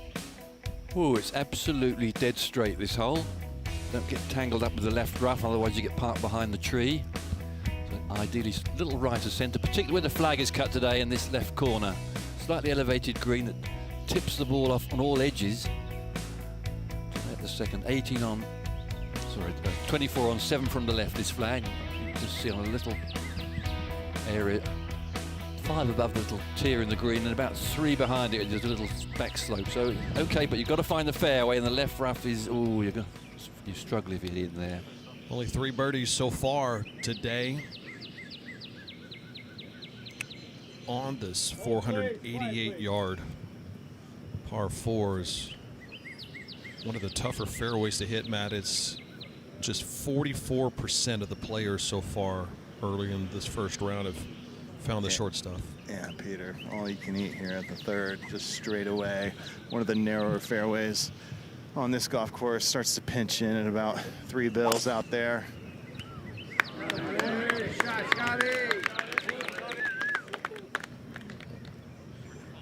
Shapes it perfectly.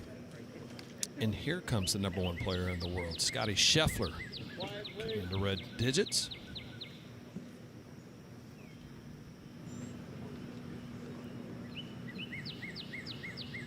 It's so funny, guys, like the lead up to majors, how we put all this prep work in and talk about all the studs that are going to play well around this track and how it only fits a certain type of player. And then we got Luke Donald in the lead. Yeah. Alex Noren at 5 under. Mm-hmm.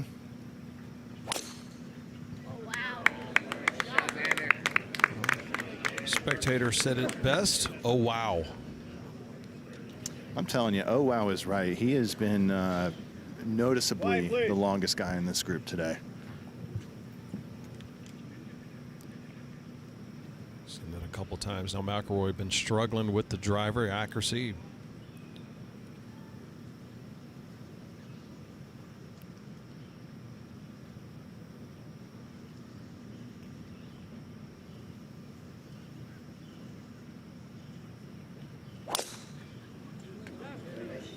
He's leaning just a little bit, trying to catch the right side of that fairway.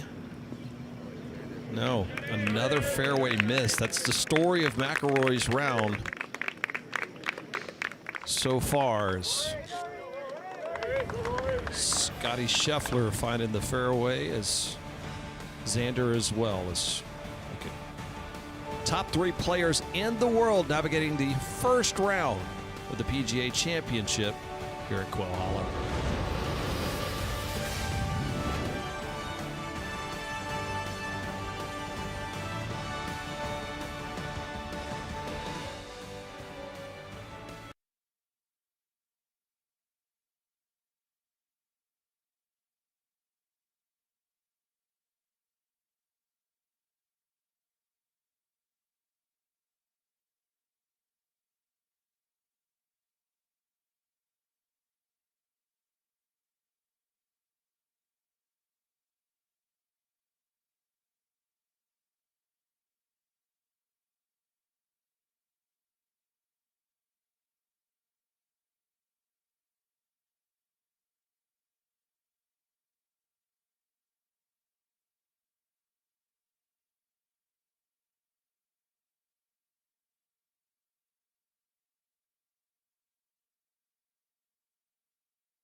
Welcome back to first round coverage of the PGA Championship over here at Quail Hollow. Remember, You can hit the green, the PGA Championship, ESPN Bet. Start off the tournament, $100 in bonus bets when you make your first $10 wager. Download the ESPN Bet app and sign up with promo code BIRDIE to get started today. We welcome you back into our feature group coverage of the number 1, number 2, and number 3 player in the world. I'm Peter Burns, joined alongside 5-time Ryder Cupper Ken Brown and 2-time PGA Tour winner Matt Every out on the golf course. And just how Matt talked about, we all projected Ryan Fox and Alex Noren to be ahead of the field right from the jump, right, Ken? Yeah, well, that wasn't expected. I saw Alex and spoke to him yesterday, Alex Noren, on the practice ground. He'd been off for a while, got a bad injury. I think he had about 6 weeks off and just coming back, but he looked to be striking the ball well, and he was in great spirit, so what a lovely start for him. As we see, Ryan Fox pacing the field, is opened up over on the back 9. Tell you what, going par, par, par on 16, 17, 18, a.k.a. the Green Mile, will bring a lot of smiles to his face as birdies in 2 of the last 3, coming into his final hole, hole number 9. Well on his way to be the first round leader for now, as the second wave of tee times will start in just a little bit over an hour or so. See Alex Noren having quite the day as well. A birdie on the first, which was the second hardest hole in the 2017 PGA Championship. That's a great start. Now, Matt, looks like Scottie's in between 2 clubs coming off the birdie on number 2. He's got 2 in his hand at the moment. Just trying to figure out this wind direction.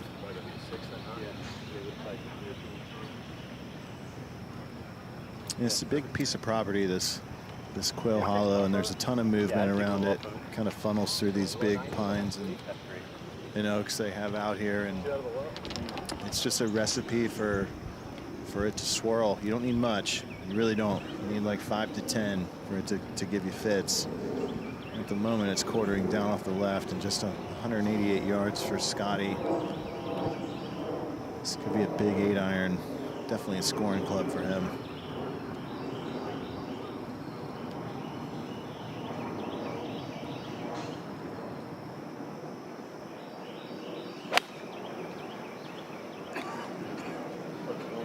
Lower trajectory for Scottie, drawing it in. Just miscalculated. Feeling a little bit of help right now. Yeah, I'm getting help. Okay. So Scottie will have to deal with that. What shot are you going? Hold on. Come at 60, 65 feeling? Perfect. Xander was about to pull the trigger. Also said, hey, hold on. It's meeting of the minds here. Yeah, I think he wanted to get in there quick because he likes the wind direction at the moment, and there's always the potential for it to bounce around a little bit and the club not fit the shot as well as it once did a few seconds earlier.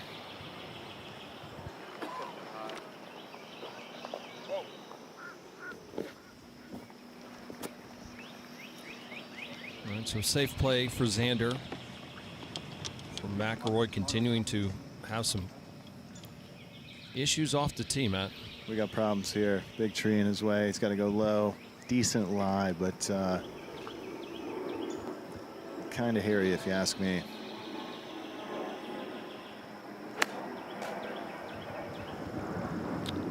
Really good, guys. Really good. Really good. Look at this. Awfully good. I think it might just clip the branch as it goes through. Just keep your eye on it.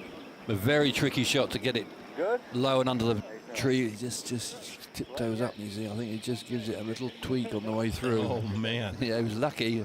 Caught a thin limb. Yeah, got a very thin limb. But okay, well played. So Scottie will have an opportunity to get to 2 under. One of the reasons why he's been playing well so far this season is the first year he's been in the top 50 in strokes gained in putting. Natalie Sheehan, our teaching professional for the Pelican, gives us a little breakdown of Scottie's stroke. Absolutely, and he exactly has never finished the year inside the top 50 in strokes gained putting. Currently 19th in strokes gained putting this year, so he is putting better. And one of the things that I love and appreciate about Scottie and how he works on his game is he cares so much about the fundamentals. So what I saw him doing on the putting green the other day, very simple.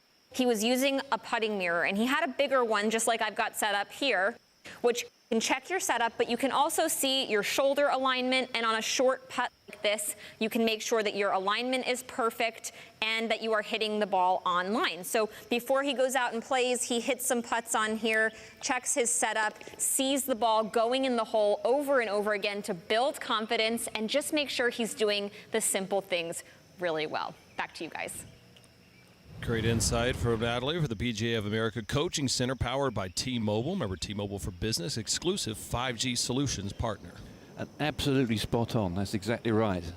Get your fundamentals right, and you're on your way. And that's what these players are doing all the time. See if Scottie can have the same amount of success that he found, that Natalie pointed out on the last hole. This was sweet. I thought he might be sitting on the left because his playing partner, he hit his fraction to the left and it went left, but right into the heart of the hole. Well played.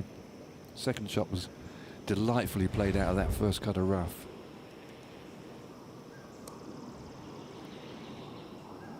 This is, Matt, really a good example of how you can have about 9 different pin placements on this green, however you want to set this up. Just to, I mean, this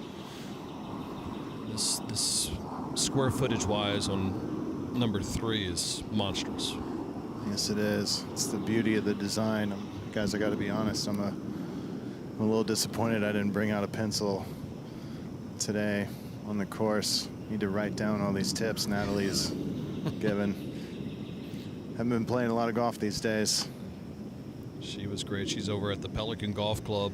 I was going to ask that too. Does a lesson come with a round of golf over there? I know it's tough to get on that track. We're going to have to find that out next time we kick it to Natalie. We were there and saw the South Carolina Gamecocks win the SEC Women's Golf Championships a couple of weeks ago over there. Now SEC Texas Longhorn. Remember, Scottie Scheffler got a settle. A little meat left on that bone. A little bit. These downhill putts starting to run out as the day moves on. Some are sneakier than others.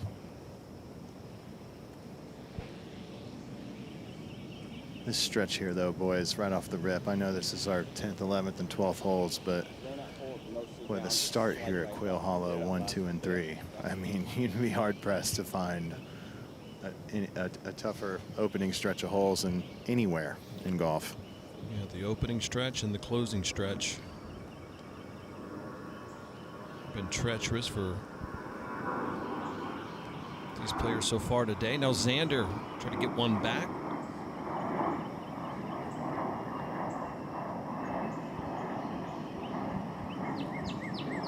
Tracking. No.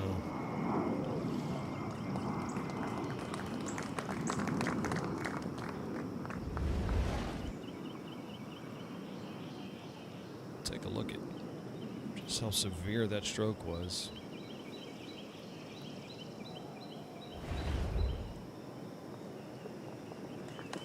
Played the first 3, 4, 4, 4, which is always quite tidy on this 9. Couple over. As well as he's driven, he hasn't scored as well as he ought to have done. I suppose he had that one bit of bad luck at the 16th.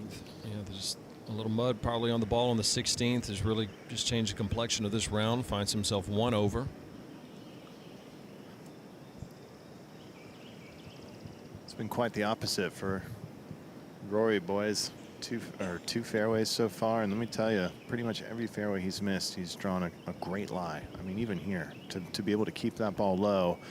This is a normal major championship lie out of the primary cut. There's no way he would have been able to keep that ball low, but it was clean. He can get to the back of it, and he's taking advantage of some of these breaks. You know, 15 and 18. Those were massive breaks. Ball staying out of the water. He's played those holes 1 under par and looking to take advantage of another one here at the 3rd.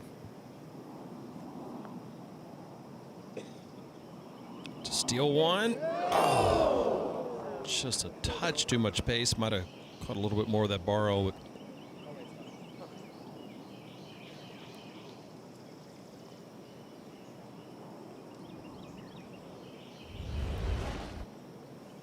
one more look at it. Catches it. Looked like it was tracking. A little bit softer, Ken. I think it would have. I think so too, yes. Found a way.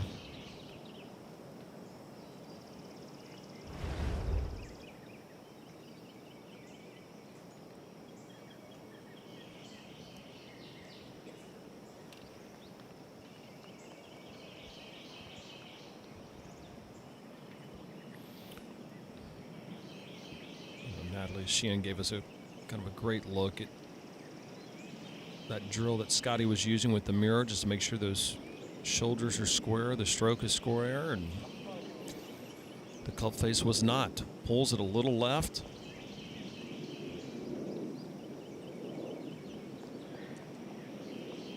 The iron play has not been as sharp as we've seen from a man that has really redefined iron play over the last 3 or 4 seasons here on tour.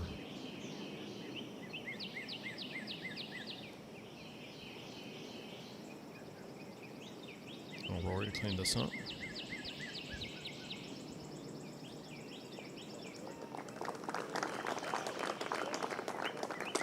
Take one more look at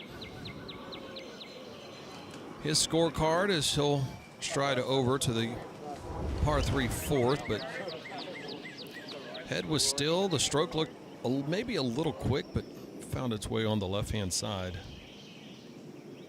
And Ken, when you were playing, did you find yourself kind of drafting off how everybody else was playing? If guys were going low or if guys are kind of just stuck in neutral?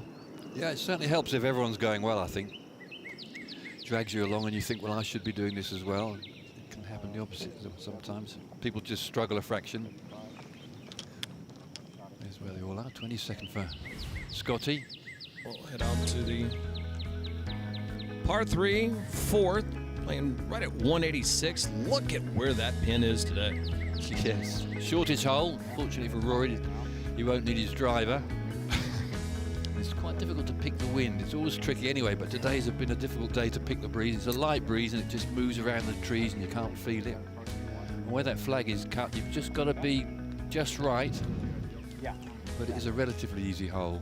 Oh, a very easy hole today. And that pin placement, albeit tucked to that left-hand side, those players will probably try to bring it in right to left. Hold up 1 second. We got a little bit more hurt right here. Yeah, I don't think it changes. Boy, Matt, that's twice that Xander's tried to get into a shot. I don't see how this is going to come short. Is it wind problems, Matt? Yeah, I just felt that little breeze, so. It's got to be just switching just a little bit on him, and Austin obviously doesn't feel comfortable and steps in, which clearly he's allowed to do because Xander seems okay with it. Tough pin today here at the fourth. Fellas, it's cut on a bit of a green change. Anything past it runs away towards the back of the green. Anything short runs towards the tee. Go hard. Go hard. This thing is to the moon. Just a go hard. Just a little bit more. As you can see, there's a little bit of a hump. As you see the shading of the grain right about halfway through that camera shot we just had.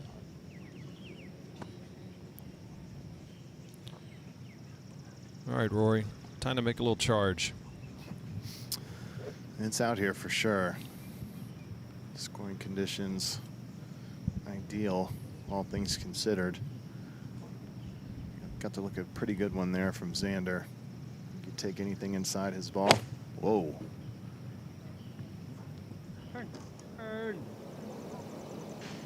Bit of a pitch out there, Peter. Yeah, that was just seems to be just a touch off. Kenny, that's kind of his miss sometimes, isn't it? That kind of underneath, run out in front of it. That's exactly what we're just seeing. So he just drops it down. I think he was just trying to draw it in there, but a little bit too much into our angle of attack.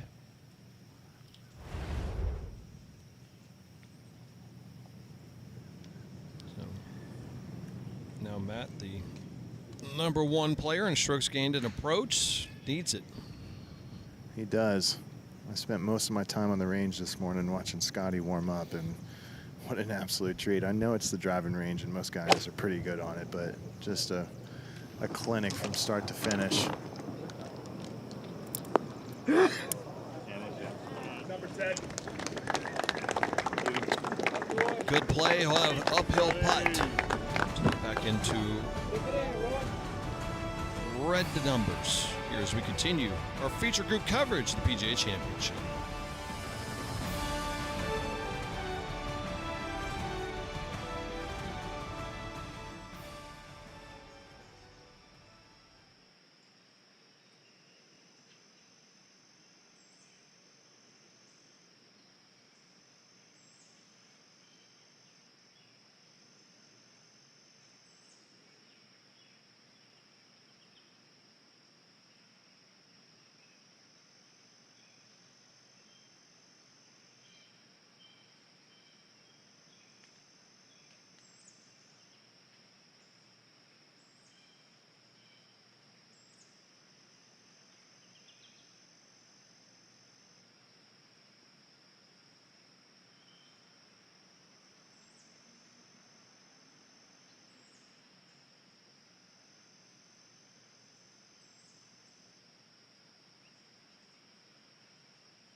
Yeah, it's embarrassing really as well. Yeah.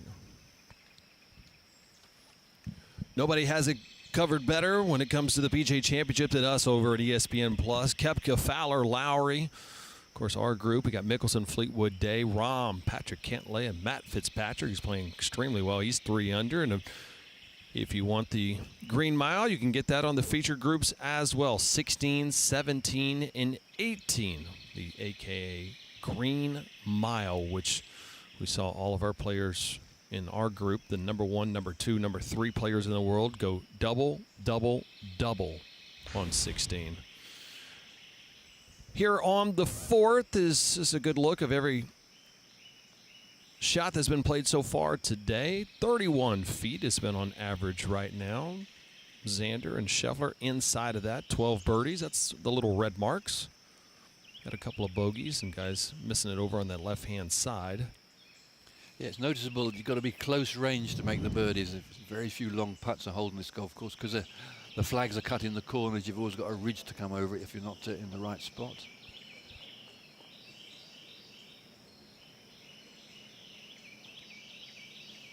Just turned out to be a perfect week. And we would not have thought that on Monday and Tuesday, as it was just some downpours out here at Quail, but a great job by the crew to get it ready to go. The sub-air system on the greens. Going to make this one probably a pretty fast putt, Matt Every. It is. It's one he's got to pay attention to. That's for sure. And I'll say this. Thank God they have that sub-air here, because it would be just a dart fest if they didn't. Back half of this, Rory's got to keep his eyes on anything with pace. He's going to run out past the hole. Not a lot of movement, though, overall. See the difference. It now goes back into the green, slows down. Great pace from Rory. Still trying to find something to latch onto. Good angle to see it from. It was well judged. Up the hill and down the other side. Shiny at the cup. Difficult to knock that to 3.5 feet by.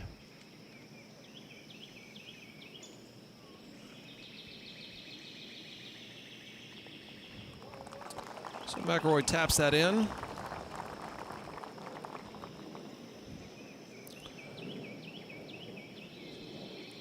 Just again that double on 16. Wayward tee shot over on 1 is un-Rory-like here at Quail. Now, Xander kind of up the hill and down the hill here, Matt? Or? A little bit, and I know it'd be a reach, but it would be really nice for one of these 30-footers to fall for Xander. He's been close so far. This one tracking has got enough speed. No, my goodness.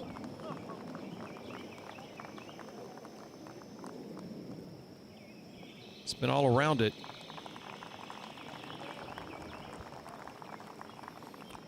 It opened up with that birdie, and I'm thinking, oh, here we go. This is what Xander does.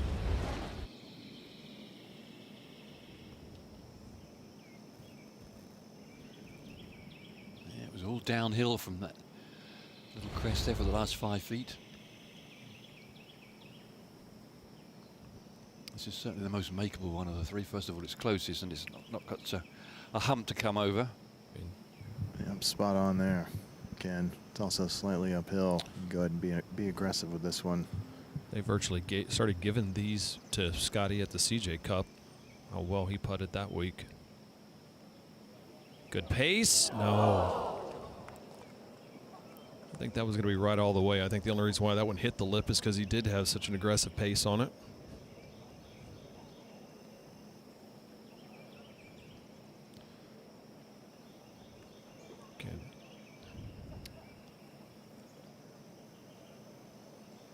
I was here on Sunday night.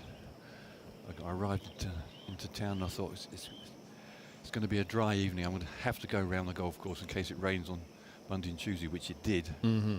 And there were about 2 people out on the course, 3 people. 2 of them were club pros, and the other person was Scottie, out there with his caddy, working a lot on his chipping. He was hitting lots of chips around the green, so he was here early preparing.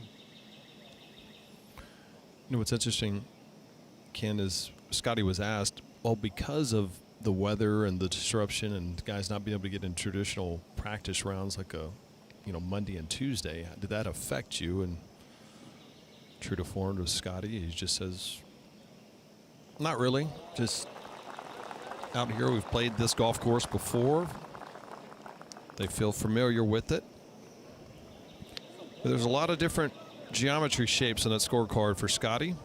Not as many circles as we're normally used to seeing for the #1 player in the world. And, well, this leaderboard trying to nestle into that 4 under spot. Ryan Fox already in with the impressive first round. Alex Smalley, remember, in the field as of late, would say his not being able to make it, so at 4 under. Again, the eagle on 7, birdie on 8. It's been together quite a run, and maybe the most impressive part about that, Ken, 1 under on the green mile. That is impressive. 26 putts is pretty good as well. Big greens here, it's easy to 3-putt now and again. Walk us through number 5, this 449-yard par 4 dogleg right. Bunkers left and right, a fairway that's pretty soft, and then you turn hard to the right to this green that sits across you slightly, and they certainly made this tricky today where that flag is cut. It looks fairly tender when you look from here, but the slope on the right really takes the ball away from the cut, a little ridge to come up. If you go beyond the flag, it leaves you a very quick putt. Schauffele been driving the ball fairly well so far today.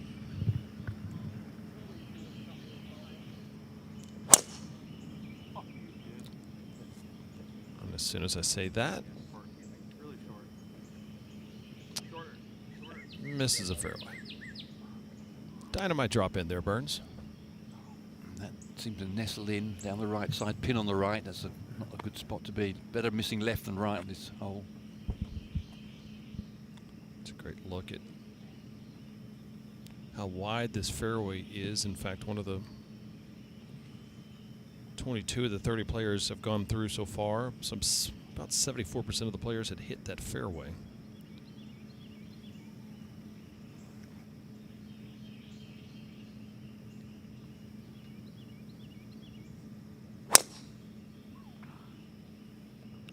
You see McIlroy just really struggling with the driver today. Has only hit 2 fairways. This one will miss it as well. Missed 5 on the left and 4 on the right. Yeah, that's it. So he's either sort of... The two-way miss is never a good thing in golf. You know your swing's not in the groove if you're missing it both ways. And that was interesting. It was almost a I just don't have it today with the driver type reaction after he hit it. He kind of just, yep.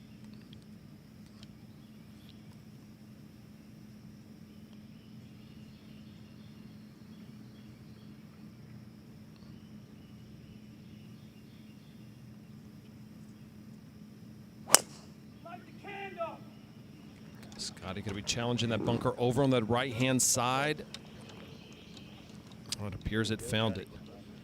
Buckle up, boys. We're going to have to figure out what the lies are going to be. Matt Every going to have to go coast to coast when we return here at the first round coverage of the PGA Championship at Quail Hollow.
It's the PGA Championship, a tournament where legends and long shots both have shined. Can it be? Yes! You're not going to get better than the PGA Championship. I don't believe it. Oh, add that one the PGA Championship lore. To be a part of that history is the greatest feeling as a professional golfer that you can imagine. You will join the most exclusive fraternity. To win would be a lifelong dream come true. The PGA Championship. Coverage continues today. We've got some great feature group coverage coming up in the afternoon. Justin Thomas finding his way in, winning the Wanamaker here in 2017. Dustin Johnson, Colin Morikawa over at 114. That'll be over on ESPN Plus. The fast play of Ludwig Hoberg and Patrick Reed and Jordan Spieth right after them at 125. And we continue. Tom Kim, Wyndham Clark, Hideki Matsuyama over at 136. Again, remember we go 4 of our featured groups. Victor Hovland, Gary Woodland, and Bryson DeChambeau. It was going to be interesting to see if he can have a little bit more success with the driver than Rory McIlroy has had so far today, as Rory once again missing the fairways. Only hit 2 fairways so far today. Scottie Scheffler finding that right side bunker as well, and Xander missing it. This par 4 fifth. You hear the dramatic music, and it's a dramatic hole to say the least. Matt Every out on the golf course, and Matt, you had to choose your own adventure who you're going to follow on this one. Oh, D, none of the above. It's look, we got a couple of hairy lies out of these bunkers. Both of the balls found their way to the bottom, but the rakes here, the tongs on them are spread apart fairly wide, and this ball's kind of nestled down a little bit for Scottie, right around 150 yards, but clean contact's what this is going to be all about.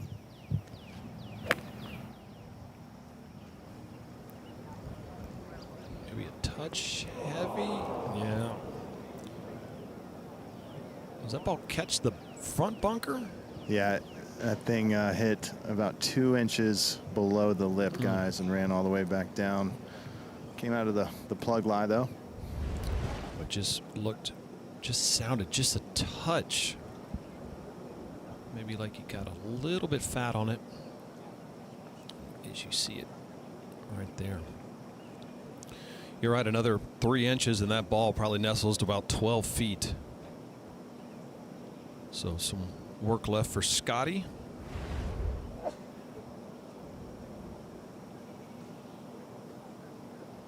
Now, Rory McIlroy right from the middle of this bunker, trying to kind of reset himself mentally. It looks like he's just been, Ken, just really struggling with the driver so far today. Yeah, it's the key factor, his great strength, and if he's struggling with it, he's back with the boys. With the mere mortals, the way he's driving it.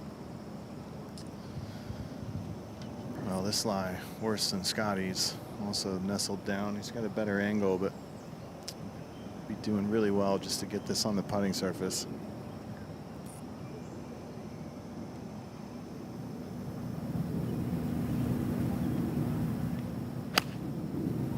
Sounded just a touch chunky as well. No, that gets it. Nice play for McIlroy as you see the crowd looking for a reason to applaud, and they get it. If this was a slightly city down lie, he just clipped it off the top. It sounded a fraction clean, but he got it to grips. A superb shot. It really was quality. Quality plus. So we take one more look. Straight that left arm remains. And just in a not wasting any time, Xander Schauffele, chunky lie, has to get after it. Sending this thing just sky high.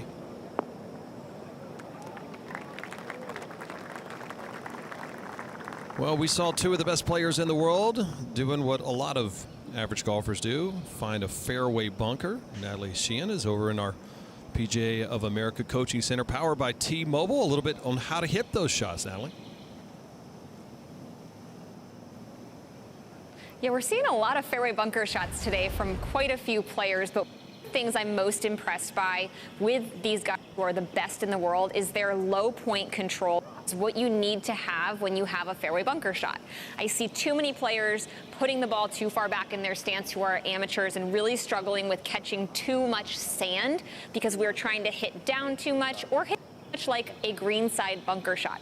So what I want you to do, one of my favorite feelings, is to just put the ball actually a little more forward in your stance, grip down a little bit on that club, put a little pressure on that front foot, and actually picture that you are hitting up on the ball to really make sure that you make ball first contact and don't catch any sand between the club and the ball. And you can get really nice, clean contact every single time, just like the best players in the world. Back to you guys. Well said by Natalie, and now straight to Scottie Scheffler. That's awfully handled.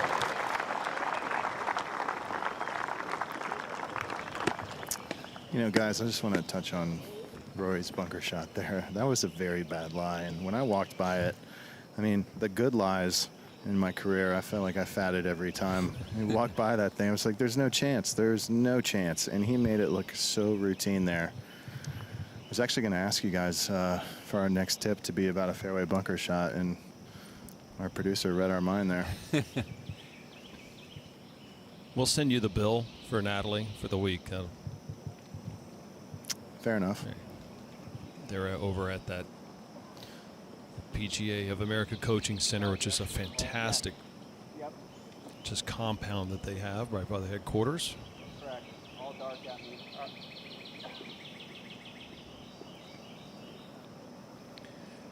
He's grain hunting and checking the slope as well as where the grain is growing. Yeah, overall, Ken, it's It's pretty consistent throughout the putt here, though. It's back down the hill, and it's going to be working to his right. Obviously, quick overall, but Xander just hasn't had a ton of good looks today. This by no means is one here. Really just looking to cozy this one up and not have to mark the next one. Schauffele's been flirting with it all day long. Make percentage here is probably about, what, 8%? If that. Gotta go.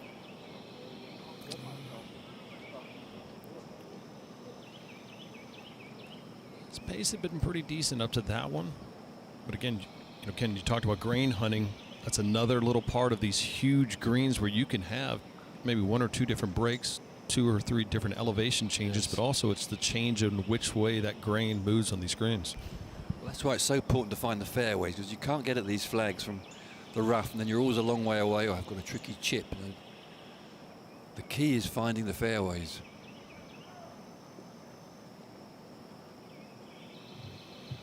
So this would be some birdie.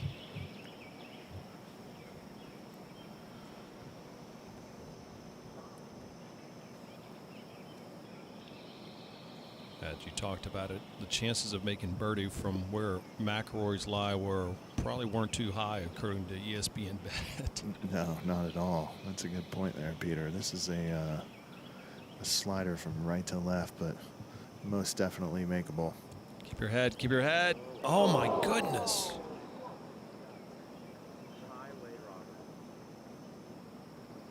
Rory can't believe it. Yeah, that's his third pretty good lip out today. Again, your read, even the kind of read from the green book that we had, that I think it's why it befuddled Rory. We thought it was going to go left to right, and it just held its line. Well, timeout. You guys got green books in there? Can't confirm nor deny that, sir. Look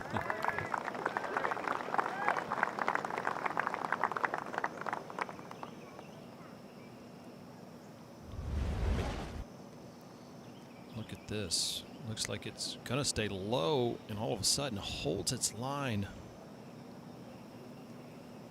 Rory cannot believe it. Just looking for something to jumpstart this round.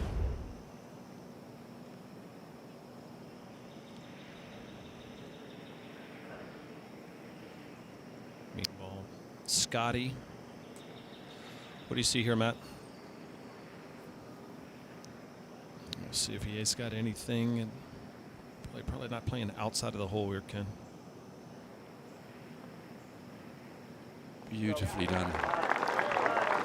If you're a youngster taking up the game, just watch his setup procedure. He does it so well. It's very easy. He does it time and time again, exactly the same thing. And it gets you in the right position. He never rushes. It's always done in a nice pedestrian way. Scottie Scheffler. And he finds himself, even though it feels like a frustrating round for Scottie, tied for 22nd, even for his round. So still within decent striking distance for the #1 player in the world. Now the #3 player in the world desperately needs this to fall, Ken. He's held out okay so far. Just some of his putts have lacked a little bit of pace. Head still, no peaking. His head's always so still when he puts. A no doubter. Yeah, they've got 7 and 8 to come. They're 2 birdie opportunities. You may even get the odd eagle. You talked about it, Ken, just the idea of his setup. As we await these guys, there'll be a little bit of a wait over on 7. But what about that setup and that approach you like? Here's a classic example. He's picking his line. He knows exactly where he's going to hit it. I'm going to hit it inside left, medium pace. Club behind the ball, nice light grip. Look at the cup. Time and time again, little adjustment to his putting stroke, and she's on her way.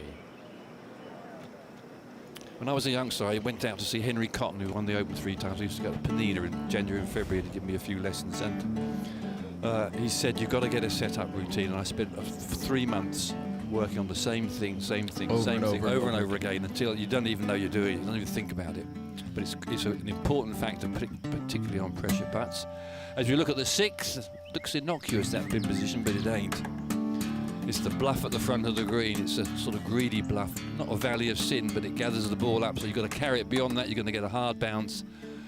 You're generally going to go past the flag. To get close to this flag, you've got to be a bit special. It's a bit of coin flip for the players that have played so far today. Just 48% of them hitting the green. It's really tough. And when it's long as well. You see just all of these guys. There's just not really that many, not many places to pick and choose your spot to. You can go just give it the green light special. There's always a sting in the tail. Matt, any breeze about? I wish. Nothing out here, boys. Maybe just a breath into their face right now, but 241. It's a long ways home here at the 6th.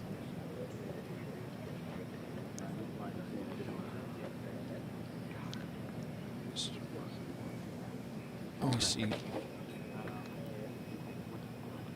Like he's taking a. I don't see that much hurt. I hear you. Allowed to use the lasers this week, which is nice. With it would be ideal, right? Yeah, I agree. You want to favor that side anyway. Okay. Okay, so aim line, you know what I'm saying? Yeah. That gut. I got you. Because look how it sits. Sitting like that. Okay. Okay. Xander got the Discovery Land Company's sponsorship, which is one of the better ones to get. They've got some fantastic spots. Off the left, but it's definitely a little bit of hurt up there. I like that. Yeah, Peter, I'm going to go ahead and say that's the best one. Yeah, to get. that's pretty good. You get a private jet company. You get listen, they're paying for those private jet companies. They're just getting extra hours added on for putting it on the bag. But that Discovery Land, 241 here for Xander. Got an iron in hand. Needs all of it.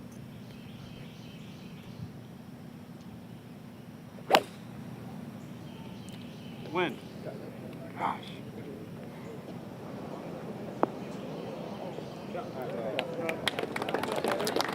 Green regulation, which is better than half of the field so far today.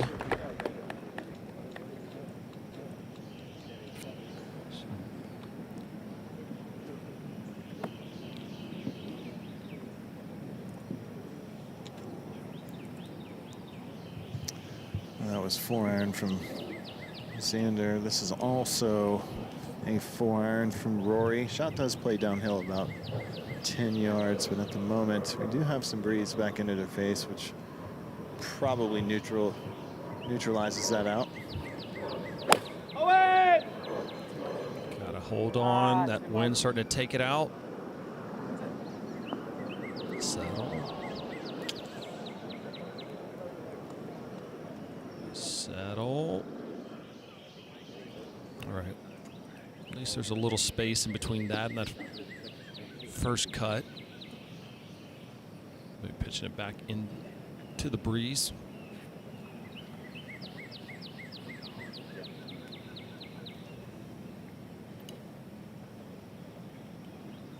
Just a great look at the crowd. Tough to get a ticket this week in Charlotte for the PGA Championship coming into town.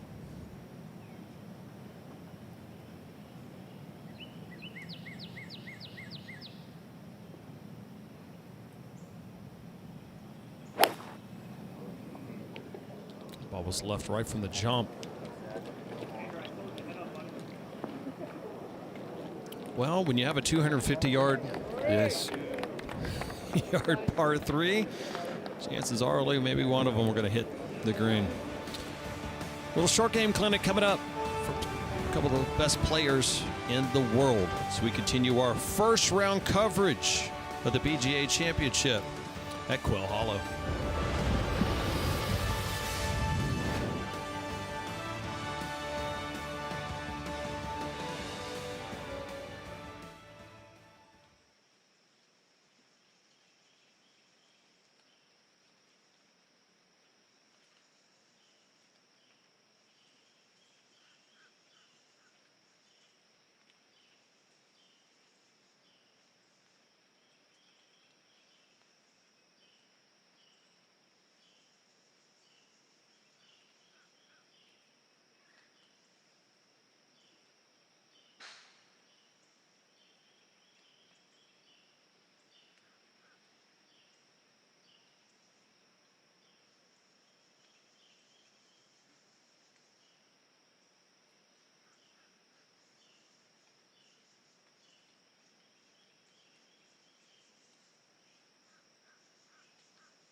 The greens are green. The fairways are green. The jacket, for a few of them, is green. The mile is green. 16, 17, and 18 at Quail Hollow. The money they win for hitting a tiny white ball is green. The losers will be green with envy, and the winners will leave the green expanse of grass behind the gates of this place, reflecting in the mirrored sterling silver of a trophy strapped into the front seat like a friend.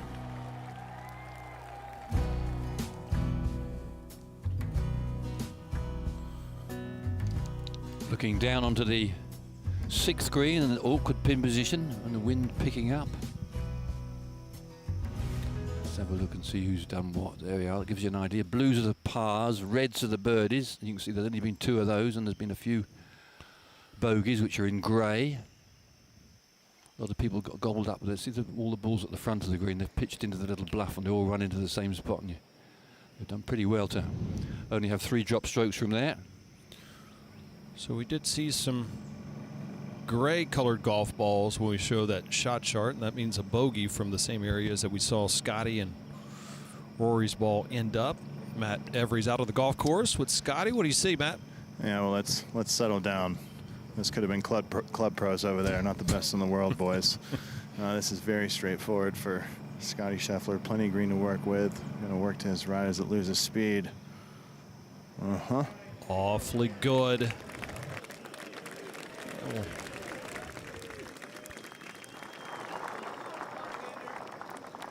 That scrambling will work for the #1 player in the world. Not a lot of wrist action, just sort of stiff action. Lets the club slide under the ball. A crisp strike. He really is a delightful chipper. This is what he was working on Sunday.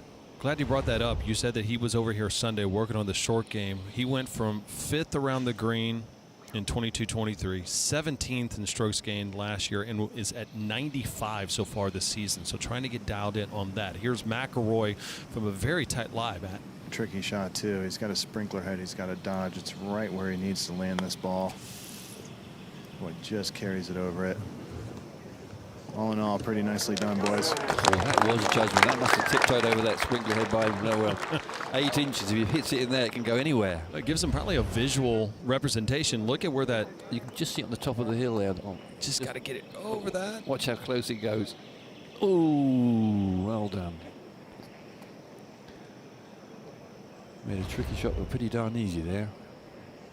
It's the trickiest shot.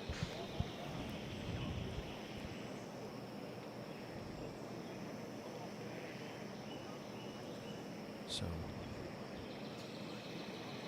Xander trying to find some success, and we talked earlier about, you know, Scottie trying to dial in around the green. Stroked gain around the green for Xander has been 135 on tour.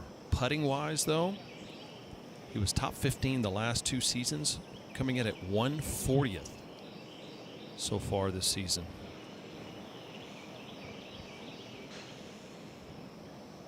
An opportunity to call his first round 62 en route to his wire-to-wire victory last year, and everything looked like a bucket for him. Needs to pour one in, get one back here in the 6th. Could there be another 2? They only had 2 so far. Low and right all the way. All about the same distance away, aren't they? All about a yard away, but I'm not sure who will be to putt first. They've had a faithful gallery today, haven't they?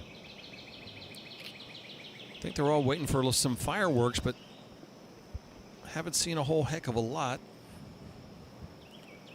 from this group, albeit we did see a chip in for Scottie for birdie earlier in the round, and from off the green made an eagle from the fringe over on 15, but since then it's been a lot of hold on and hope. McIlroy, Paul looks like it's going to dive a little bit to his left.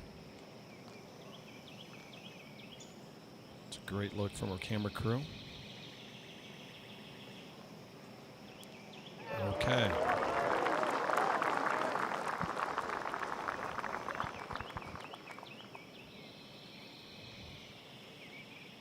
So found some even water for Rory, but still finds himself 7 off the lead. Steven Jaeger is 5 under through 15.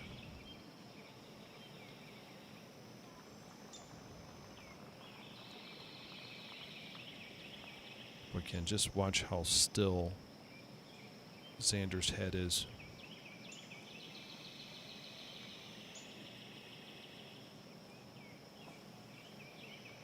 Doesn't move. It makes it easy. 8 straight pars for Xander since finding that double bogey on 16.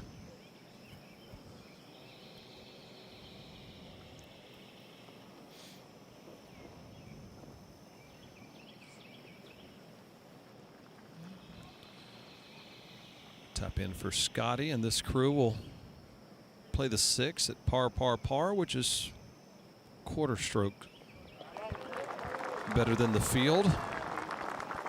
They'll take it. But the story really today is top 3 players in the world, none of them under par. One of the reasons why many thought, including the odds makers over at ESPN Bet, that Rory McIlroy would have a great week was because of the driver. That has not been the case. Right from the jump as they teed off on hole 11, we saw some struggles for Mr. McIlroy. Lefts and rights, haven't we had? Not just a consistent miss. This was at the 15th, and this was the break of all breaks. Trying to cut across the corner of the dog leg. It's 2 lovely soft bounces, otherwise it'd have been in the water. Oh, that hung up. Then over on the 16th, he knew it right from the jump. This thing was headed out left. It led to really an interesting lie he had. Back foot's ends up slipping and ends up making a double. Then on the 18th, this was another great break. He had a good break on 15th, 16th, and 18th tee. This was 8 times out of 10 was going to finish in the little stream, but didn't, and he made a par from there. They've been lefts and rights, and this one was a cutter. The second, trying to hit a bit of a draw and slid into the right-hand rough. And he said in his interview that if he drives well at this golf course, he's got a big advantage, but if he don't, it's always going to be a struggle. The fewest fairways he's ever hit in a round, and he's played many of them here at Quail Hollow, is 3. Did that in 2012 en route to a 70. He also only hit 3 fairways back in 21 in the last round where he shot 68. So he can navigate it around here, but needs something to kind of spark it for all of these players. The only 2 fairways so far has been found by McIlroy. 2 for 11. I know that feeling.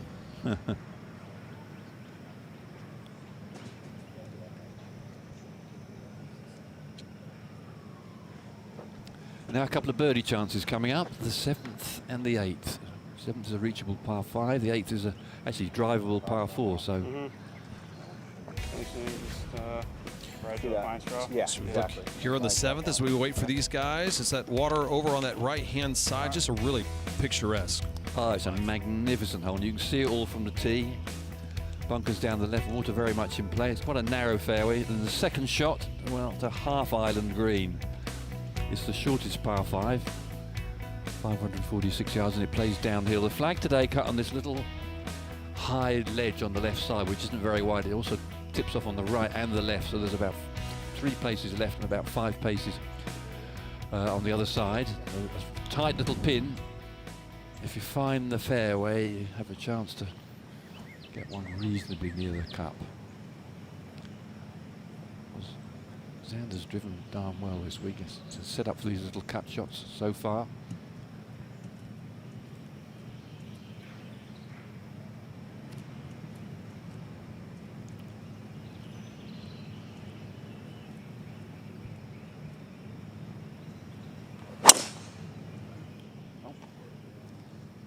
pull left, trying to get that back over on the right-hand side.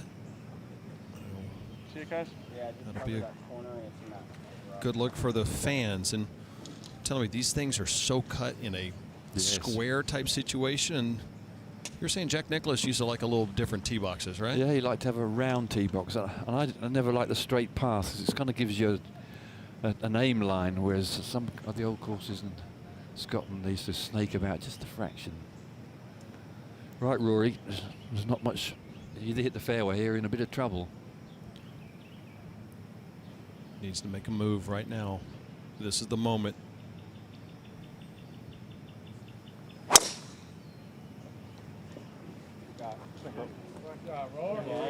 That's the first time in forever. See his ball speed. He's taken his ball speed down to 178, so he's hit that a little more, I'd say 80% rather than the full thrasheroo. So finally we did it.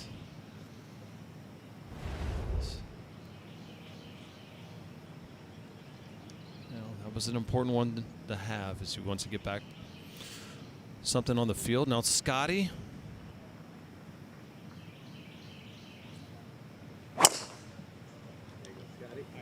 Looks like a no-doubter. Right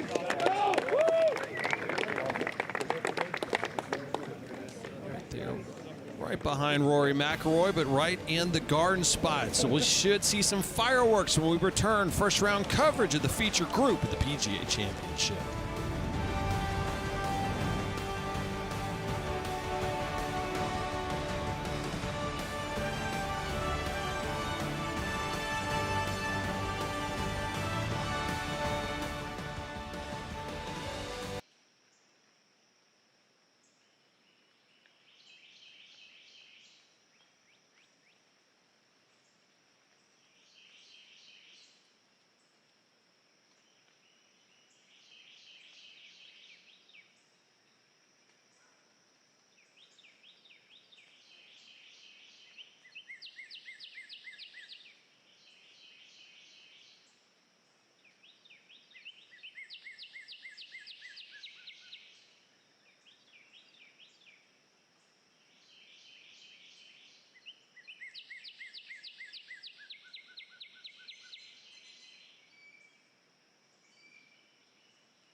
Two years ago, I circled Quail Hollow on the calendar when I realized that the PGA was going to be played there. I used to live there. Two of my kids were born in Charlotte. Ryan Lenahan for par. And he is going back to Charlotte, North Carolina. Number one, I love Quail Hollow, the golf course. I played it one time. I played on a 45-degree day one day in Charlotte with my dad. I absolutely love the course. People have asked me, you know, what's your favorite course? And I would probably put that top 5 or 10 that I've ever played. I've been very fortunate enough to play a lot of great courses and everything, but Quail would definitely be up there. And then to play it in the tournament conditions and tournament atmosphere, I mean, it's incredible.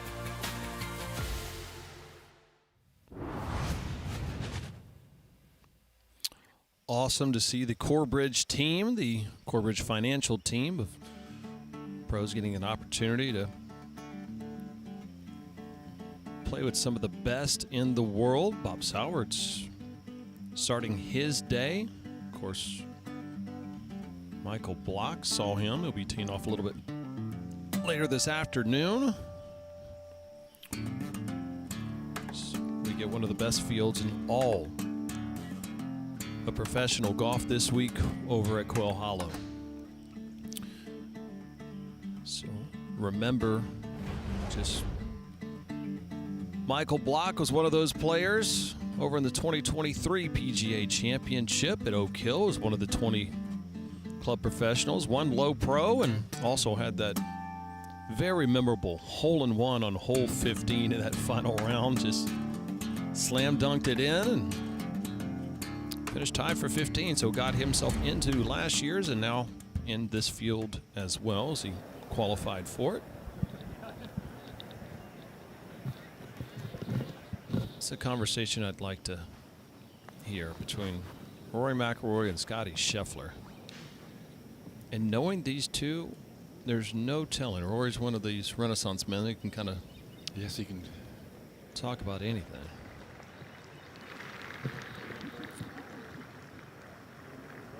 I first met Rory when he was 14. Darren Clark had brought him to the Forest of Arden for his birthday party to come and watch the golf.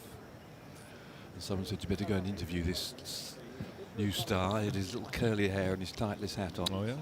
He was very shy. He sort of hid behind a tree, and Darren said, come on. So I had a few words with him, and he spoke, as he does now, very nicely, but timidly. So that was nice. I've seen him go. And then when he turned pro, which was 2008 September, Chubby Chandler, who was his manager, said, look, I'd like you to, would you play a hole with him? There's his little curly hair. Would you play a hole with him as a first hole as a pro? So I went out and played the first hole as a pro with him. We played the 6th hole at the Belfry. The BBC sort of covered it, and that was back in 2008. I've followed his career with a great deal of interest, and he's a Grand Slam winner. I mean, Grand Slam winner. He wouldn't. I wish we had the interview that we did. He wouldn't have mentioned the Grand Slam. Huh. He was more worried about getting his card, which he did very easily, in spectacular manner at St Andrews. I remember him. He was right on the cusp of keeping his card. He got to the road hole, and you think if he just can finish par, and he hit his second shot on the old course. The bunker was, the pin was right behind the road hole bunker, and I thought, well, he's not going to be a nutcase and go straight at it. He just went, whoof, it went right up in the air to about 6 feet. And I thought, this boy's got some game, and it's been like that ever since, really. That roller coaster of emotions just a couple of weeks ago over at Augusta was one that was emotional for not only him, but for so many that have just kind of followed his career, is following his tee shot, and as he took a kind of a breath of fresh air to find the short stuff. Scheffler in good spot as well too. Matt Every out on the golf course. Xander Schauffele on that left-hand side. Matt, what do you see from these guys? Well, Xander doesn't have a ton over here. Just chase it down as far as he can. Leave yourself a nice number for a wedge. Beautiful look from Scottie, just 220 yards out, Matt. Yep, Scottie's going to give it a go here first. As you mentioned, 220 and a little bit of a breeze in and off the right. Obviously left is better than right here. This is the right distance. Get up. Okay. We'll see another chip in from Mr. Scheffler. We've already seen 2 shots hold from off the green. That's a pretty fighting good chance at number 3. Peter, left is better than right, but straight out it works too, in case you were wondering. That dog will hunt. Okay. It's a great look at how soft it is, and like Matt was talking about, not much of an angle for Xander. No, there's really not, but it's a good lie. I mean, he can chase this down as far as he wants to. I mean, he chased that almost up into the green, boys. I was going to say, I think he chased it all the way, I would imagine all the way up into that bunker. Yeah. He didn't look like he was worried about the hazard that played out, and now Rory desperately needing this, Matt. 217, trying to salvage something late into this round. Well, 217, and he dodged the mud ball. This is a good look here for Rory, and you're right, Peter. He's got to walk off here with no worse than 4.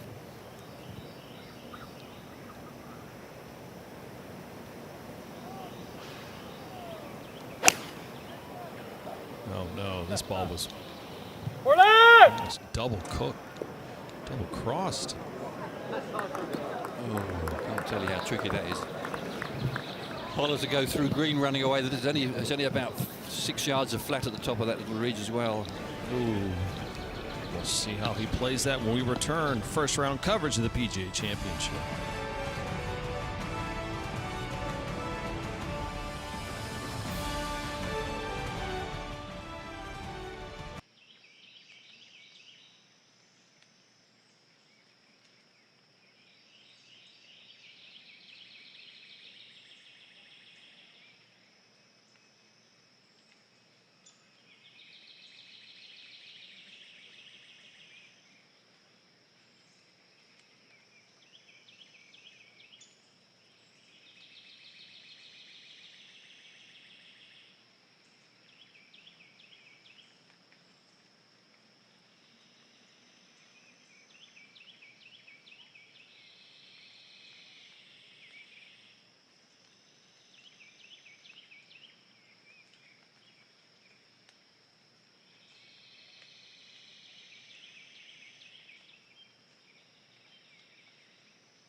PGA Junior League, bringing friends, families, and communities together through golf, all with expert PGA and LPGA coaching. Find a team near you at PGAJuniorLeague.com. It's a great view of how many young future golfers, some that we may be covering one of these days.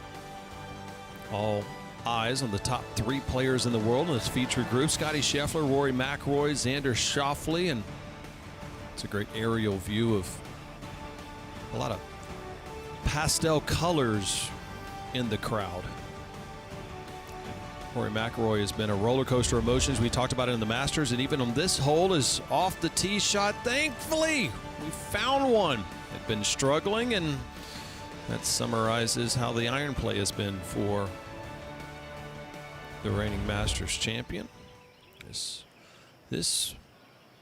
is a tricky shot, Matt. I mean, do you pitch it into the fringe, or you try to land it all the way on the green? Well, again, he caught a heck of a lie, guys. He can get to the back of the ball. I think the safe play is banked into the fringe.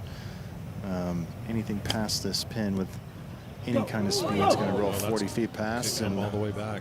Yep, won't have any problems with that. Oh, this is just disaster on 7, right from the garden spot in the middle of the fairway. Needed something at 2 over par. Well, Ken, it's the beauty of the design here at the 7th. You know, the water right. Naturally, these guys want to bail left, and no bargain at all left of this green. And pay the price for the bailout, and it's on full display there from Rory. Now, Xander approaching this one, and gotta go straight up and straight down on it. There's quite a bit of risk Xander took on that second shot, but I'll tell you what, it's paid off now. This is very run-of-the-mill as far as a greenside bunker look, and wouldn't shock me one bit to see this one scare it.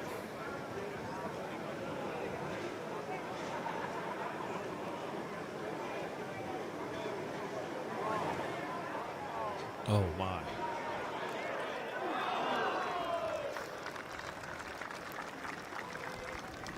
Just want to point out something, guys. You know, our whole group in general out of these greenside bunkers today really struggled to generate any kind of spin, and I really think it has to do with the prongs on the rakes. Just and explain that for those who don't understand the difference between those two, about like either, you know, with the prong size speed difference. They're just spread out further from each other. So what happens in the bottom of the bunker where the balls all work their way to, it's not as uniform, it's not as compacted. There's areas for that ball to nestle in, and you pay a bit of a price for hitting it into these greenside bunkers. Settle. Okay. Still going to feel like a missed opportunity for Rory, assuming he taps that in.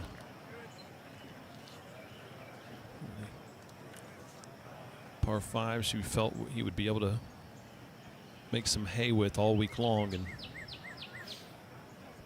had finally found that bunker, or found the fairway, and couldn't take advantage of it.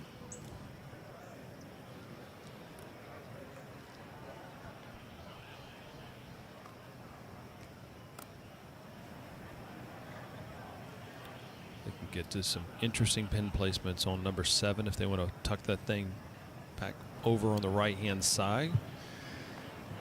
Peter, I think get a pretty good argument out of a lot of guys that this might be the hardest one on this green. You know, that right pin location, yes, it does bring the water into play, but everything works over there. You don't need to take an aggressive line into it. Everything kind of ends up in the same area here. There's just not a lot of room, and boy, where Scottie Scheffler left this eagle attempt, he couldn't ask for much more. This is a killer look to pick 2 up on the field. If anything, it might move just a little bit to his right, but if he keeps the speed up, I like his chances.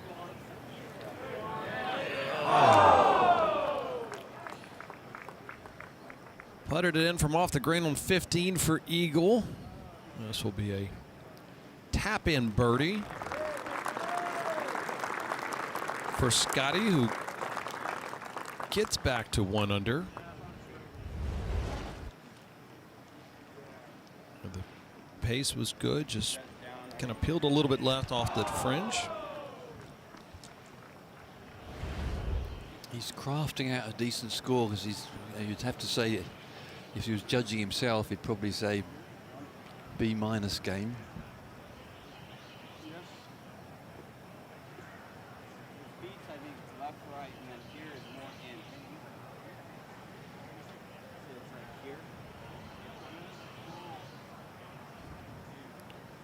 Really see it, there's a little shelf. Low on the left as we look at it, and low on the right, the green runs away, so it's sort of landing on the deck of a dinghy.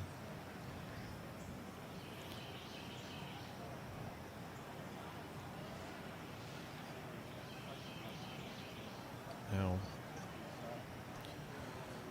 5 under being the round that everyone's trying to catch so far. I think it should be a little bit from left to right, but it's having a good long look, and birdies have been a bit thin on the ground. Single putts have been a bit thin on the ground on this 3-ball.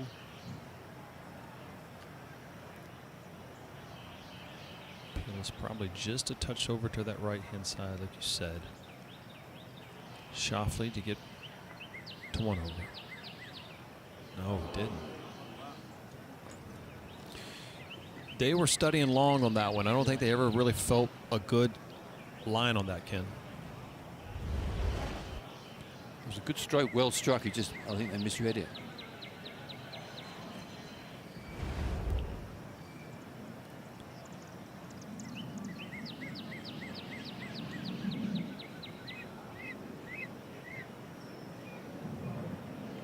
All right. So yet another par for Xander, but a missed opportunity after a nice bunker shot. They'll get ready to hold and stroll on over to the 8th after Rory taps that in.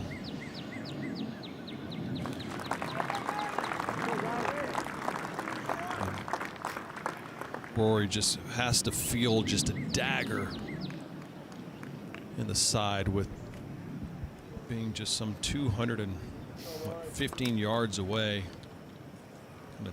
Double crossing it over the left and not making birdie, as we'll head on to the par 4 8th hole, playing just a shade under 350, Ken. Yeah, it's just about 330 to the front of the green today, so it is sort of drivable. You lay up wherever you think's a good idea. There's lots of options off this tee, but what you can't do is launch one right. If you hit it over there, there's a hazard jungle, so you've got to be careful. Missed left's not too bad. Been in a little gathering spot, so there ought to be some birdies here today. But options off the tee. I think most would go with the driver. But it is just absolute Sunday best to reach. This course will be interesting to see how it plays over the next couple of days. Not expecting to get any rain. We got as much as 4 inches since last Friday, and so the course is pretty soaking wet. Yeah, that little gathering pins produced 21 birdies. 2 others, they probably hit the tee shots down the right. If you do that, you do well to get another.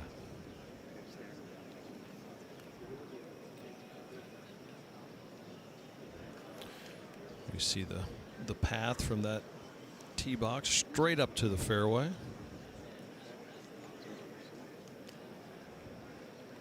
God, it's in mint condition, the course, isn't it? Oh, my goodness, it's ridiculous. Again, this town has been ramping up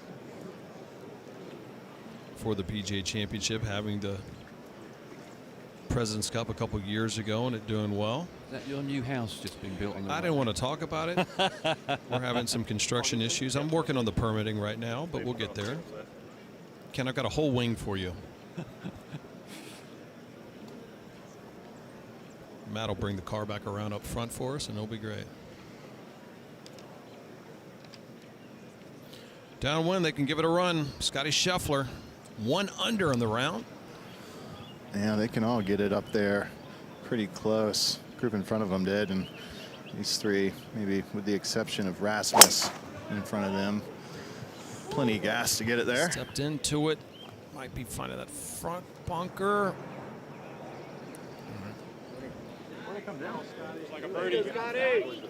Just short right. But could be pitching back up to that hill. Matt should be okay. Yeah, this is just such an awkward hole, guys. It really is. It's that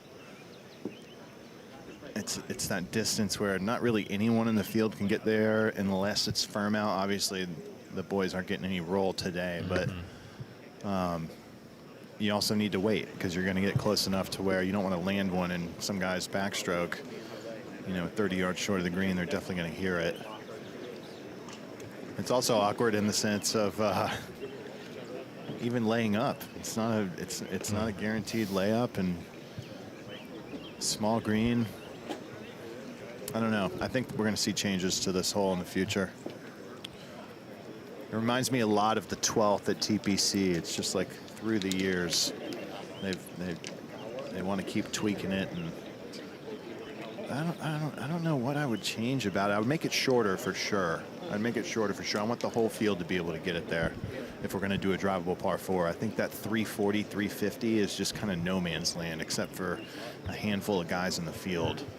Just makes it way more entertaining and way more fun to play when everybody has access. So when you say that too, if you look at how deep that actual tee box is, they could probably move it up a good 15 to 20 yards, and wonder if that's something that maybe Kerry Haig and that great crew that set up this course might look at. Hey, maybe there's a different tee option in different rounds to make it a little more accessible for some of these players.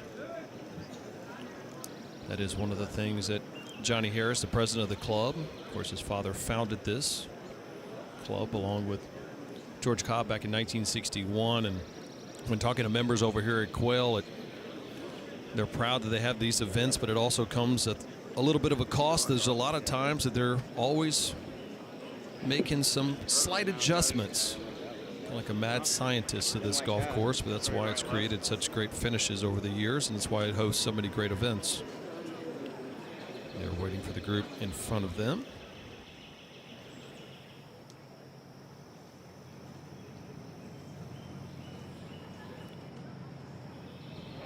So Minwoo Lee. That sounded to me like the applause of a man that drove it close and chipped it close for a birdie. So now Xander patiently waiting. Big tee shot on the 8th.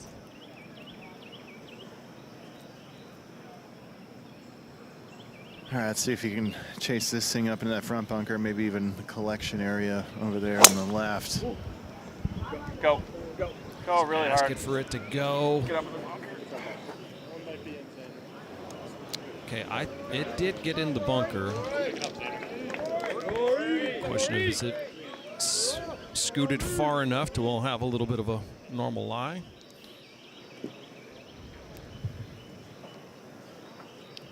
Ken, did you ever have this much thoracic rotation in your swing? I had quite flashy hips. Got a bit of clubhead speed. Can he find one of his magical shots? Put it in the heart of the green. It's got to cook just a touch left again. By the tree. All right. All right, catches. That's actually going to be a pretty good angle for Rory McIlroy. You see if he can jumpstart something late into this round. We continue our first round coverage of the PGA Championship.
This week at Quail Hollow, several players are trying to get into a very exclusive club.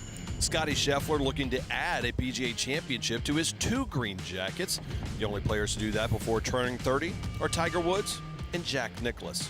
Rory McIlroy and Jordan Spieth are trying to get what the other has.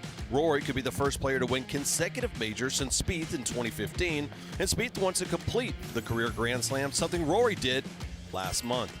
And what about last year's PGA champion? We didn't forget about him, Xander Schauffele. Since the tournament moved to stroke play in 1958, the only players to go back-to-back are Tiger, Tiger again, and Brooks Koepka. Speaking of Mr. Koepka, he's looking to win his 4th PGA championship. The only player to do that all time? There's only 3 of them. Walter Hagen, Jack, and of course Tiger. So whether this Wanamaker Trophy is the 1st, 2nd, 3rd, or 4th, it might be time to make some room behind the velvet rope.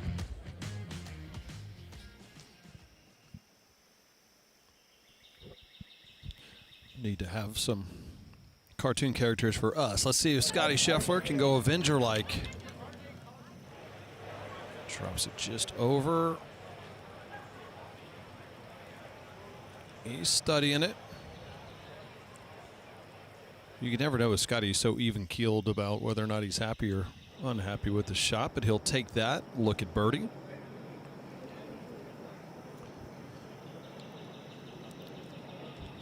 As we saw, you can see Xander, that ball landed on the downslope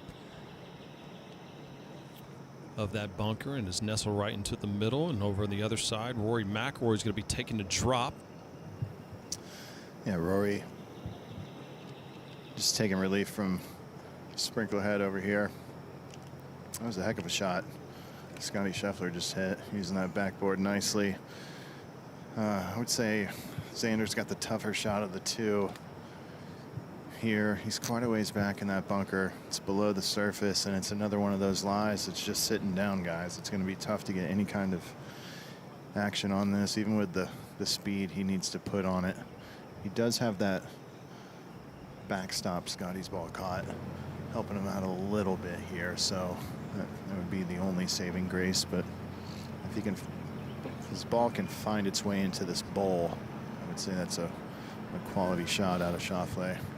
And for Rory, that appears to be quite a lofted wedge. So I would imagine he's going to try to land this on the green and not run that kind of anything of a pitch into it, will he?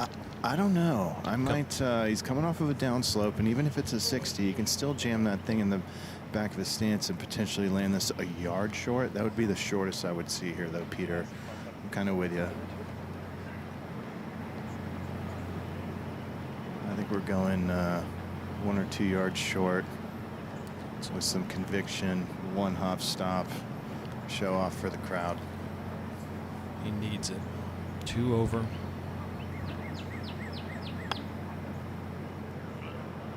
Go straight low. Needs to stay right there. Okay. I'm gonna go out on a limb there and say that was a slight mishit.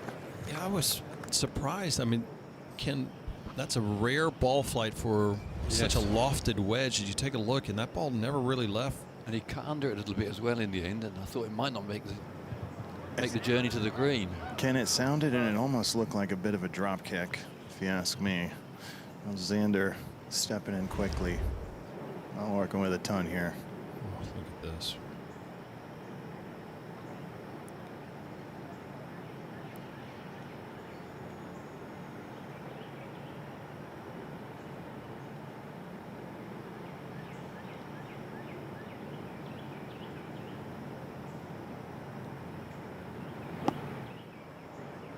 Trying to just rip the spin. Boy. Too good. Yeah, didn't think that there was an opportunity that he could land that ball short. Was going to have to nip it, and he nipped it too well, as you said.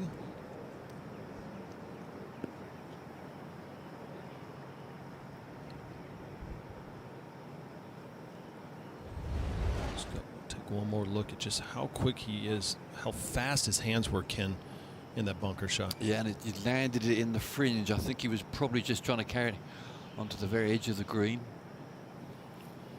Splash, as I say, the texture and the beauty of the sand is absolutely perfect for playing these bunker shots. It really is. There's no excuses.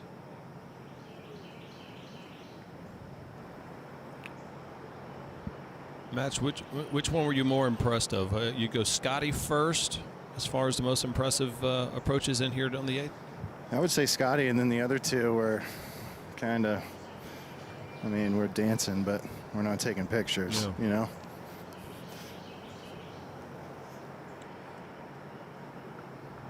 I was pretty surprised by Rory's. I think you'd want that one over.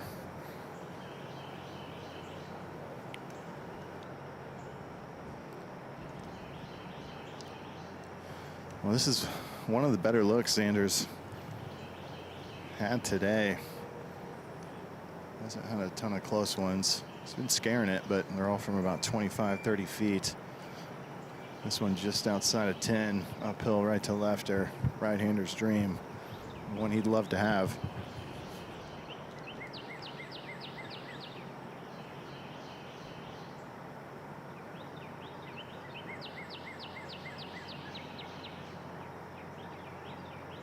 Bucket. Better late than never. Xander,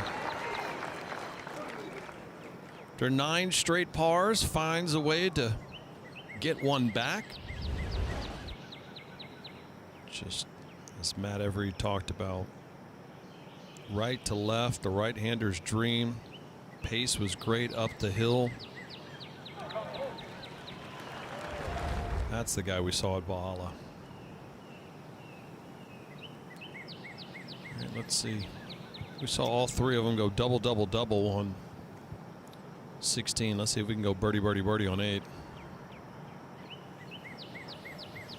Well, Peter, I think this is the toughest read out of the 3 by far. Sometimes the straight ones are the hardest, and I really didn't see anything in this. This is about commitment.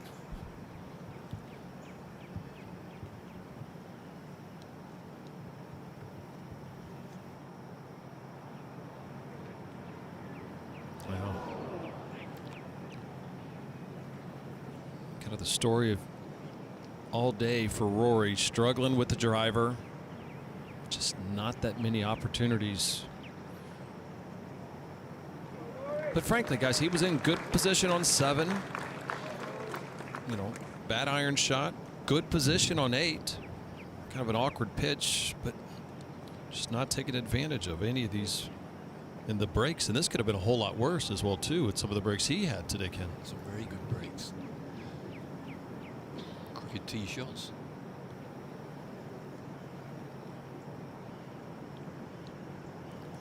Yeah, I just saw, you know, right before he hit that putt, guys, I just saw him take a second peek, and you know, I've been there a million times. Nobody wants to walk up to an 8 to 10 footer and see nothing in it. It's just you'd rather know one way or the other. And I think that might have been a case of that right there with Rory, just a little bit of indecision. And it's amazing how that stuff kind of just starts piling up out here. You start getting in between numbers and reads you don't like. And Scottie looking to go the other direction after a birdie on the last.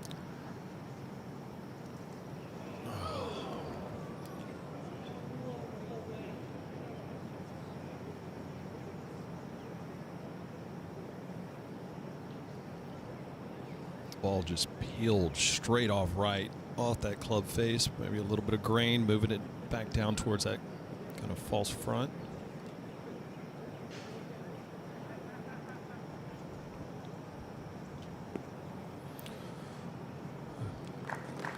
Great shot for Scottie, but not able to string together back-to-back birdies. Head, yeah, it's pretty steady. A little downgrade, you can see how shiny it was, but it also was a bit from left to right. Those sort of putts, if you're going to miss it, I know it doesn't make any difference, but you'd rather give it a chance on the high side and let it dribble down on the low side. Their finishing hole, the 9th, par 4, playing just a normal par 5 distance for us mere mortals, 531 yards, Ken. Yeah, and 325 to reach the right-hand bunker, and it's a little bit uphill. Then you turn half left to this big green, which when you look at it like this, you think, oh, it's just a big target, but it's separated into lots of little sections. And today, on that back right-hand corner, if you go 3-4 yards too far, it'll trickle off the back edge of the green. There's a brute of a par 4, this one, a real brute. 4's your friend, 4 4s on here, you've done extremely well this week. It's been the second toughest hole so far this week is Davis Thompson, the only player in the field so far. Made a birdie. Outside of that, few and far between. Even with the tee up slightly. Yeah.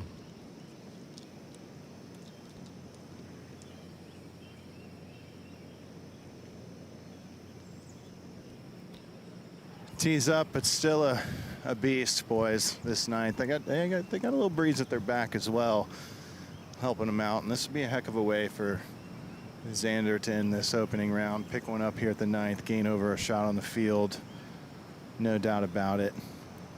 Carry a little momentum heading into round 2. Oh, all right. Lost that over on the right-hand side. Is it in the bunker, guys? No, it's not, Xander. It's in the French, or in the rough.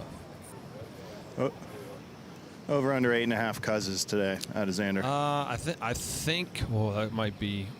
Depends on what we got. I think I'm at 7 right now. That's the counter at. All right, cuz. All right, cuz. We gotta get Ken Brown saying cuz tomorrow. Doing the Lord's work. Scottie.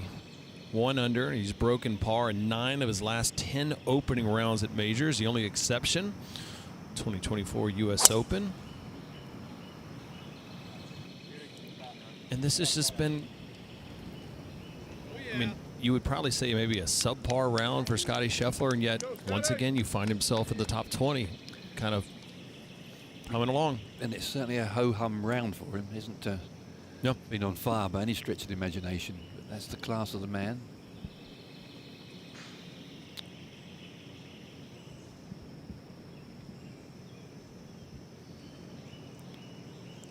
McIlroy, it's been quite the adventure off the tee.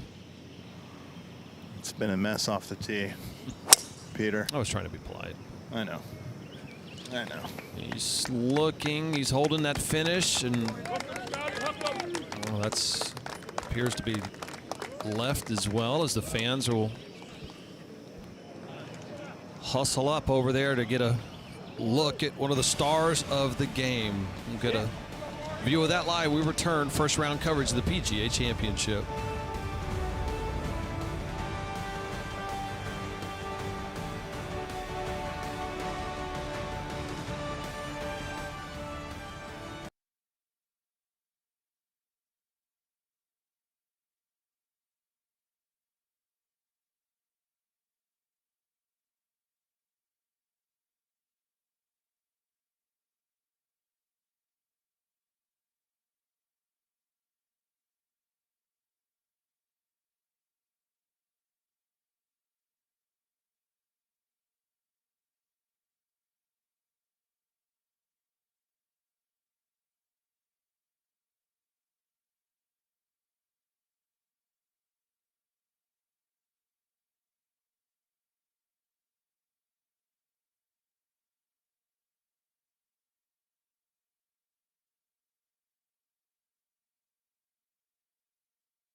So we see the closing hole for our marquee group of the top 3 players in the world is once again Rory McIlroy just struggling with the driver.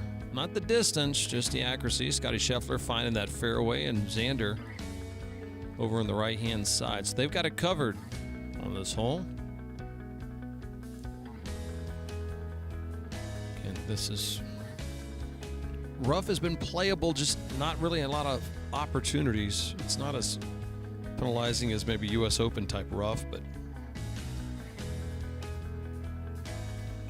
he's trying to find something as the leader is at 5 under. Scottie Scheffler, the only player in the top 3 of the world, finds himself under par so far today, and kind of did it in a different way, Ken, for him. It wasn't throwing a bunch of darts. It was a chip in early, some unorthodox ways to get in. We go back into the 12th, talking about that chip in.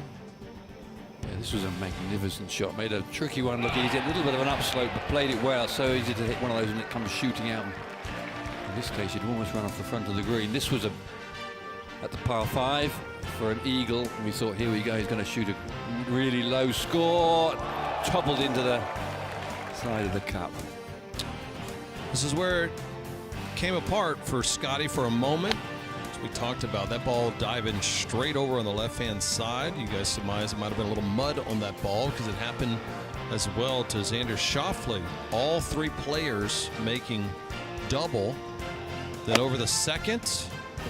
This was quality plus. Coming out of the rough to judge this so well. Never left the flag and under the cup as well for another birdie opportunity. Cashed that in on the second. Then on the 7th, another opportunity for eagle right off the green. No, but a tap-in birdie, which would get him to 1 under. By the way, big credit to Matt Every, who called that eagle for Scottie Scheffler earlier in the round. As we take a quick look at what Rory McIlroy is going to have to deal with some tree trouble here, Matt. Yeah, Peter, I wouldn't exactly say that. Say that call was a stretch, though, that eagle call there, but I appreciate the pat on the back. Rory's got a whole lot of nothing over here. This tree is going to affect his follow through. I think anything back in the fairway and just some kind of shot for his 3rd is a victory. Nicely done. Rory has played this course as much as a lot of the members have, and he's probably seen some sides of this golf course he has never even knew existed, gentlemen. Most definitely. I would agree with that. You know, one other observation from today, you don't always get to see these three guys play together. Xander is long. I mean, long. Like, he's noticeably, I would say, a healthy 15 by Scottie Scheffler off the tee. That's shocking. Healthy. Scottie looking to throw a dart here on his final hole. Oh, this could be good. Scottie Scheffler. Give the crowd what they came to see.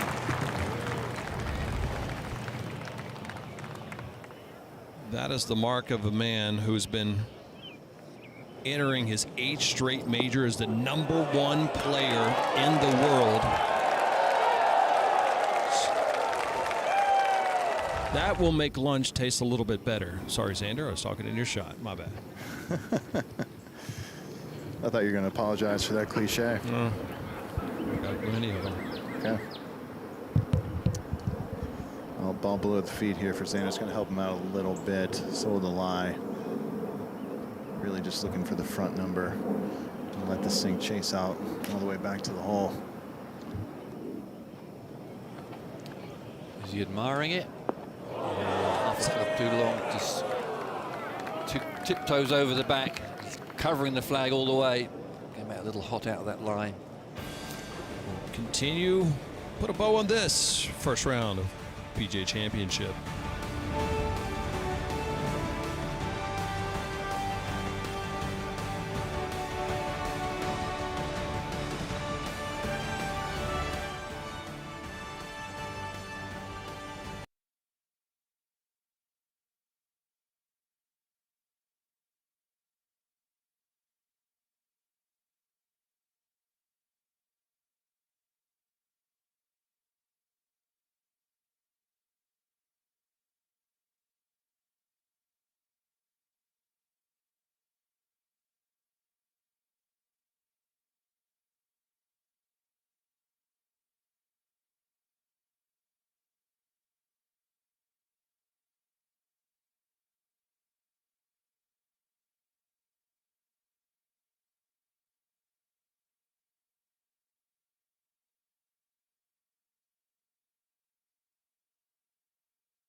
Well, we are just getting started here at Quail Hollow. On the course, Justin Thomas, Dustin Johnson, Colin Morikawa, part of our feature group coverage. We're on ESPN Plus, one of 3 different feature groups. Patrick Reed, Jordan Spieth, Ludwig Boberg will be part of that trio as well. Get back to those other featured groups, but first, featured player Rory McIlroy having to take his medicine after an errant drive. Backs off of this one, Matt. This is an important up and down to stay in contention in this tournament. Very important up and down, but a fairly straightforward wedge shot. Wind just slightly in off the left for Rory at the moment. I'd look for this one to do some dancing around the hole, though, boys. Spin. So he'll have a putt at it. As we see the remaining part of our featured groups, Wyndham Clark, Hideki, and Tom Kim, 136. In about 15 minutes, teeing off our last of the featured groups, Gary Woodland, Victor Hovland, and Bryson DeChambeau. Well, again, there was a lot of eyes on Rory McIlroy, one of the odds-on favorite according to ESPN Bet this week because of how well he traditionally drives the ball. He's not very accurate today. We'll see how Bryson navigates this course. And now Xander and Austin taking a look at this kind of a thick and juicy lie, Matt. Yeah, it was well described there, Peter. Thick and juicy. On point. He's going to have to keep the speed up here. Just the angle of attack and the slope he's going into alone. This club is going to come to a stop at the bottom. Plenty of green to work with, though.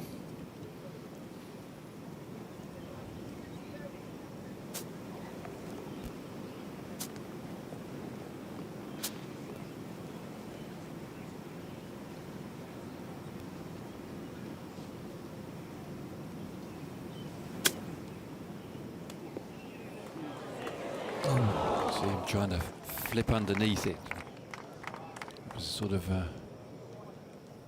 rather verdant green grass around the ball.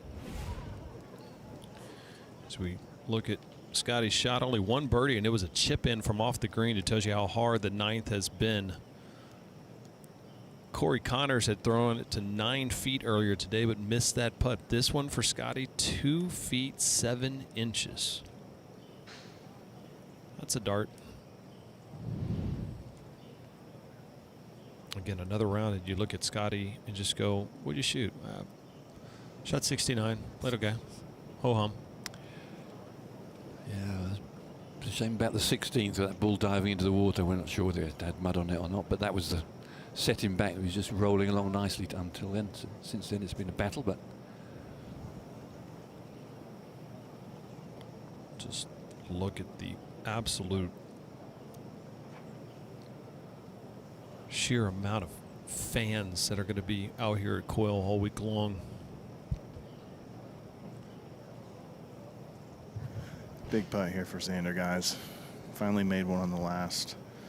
This is actually a very similar putt to the last. Should work off to his left. Not positive on that one, Peter. And I'd hate to end the day on a bad read, but I got this thing about a ball out on the right. Don't let us down here, Every. The whole world. Scott Verplank and George Savaricas got our feature group coverage coming in also. They're listening in. So it's all about this call.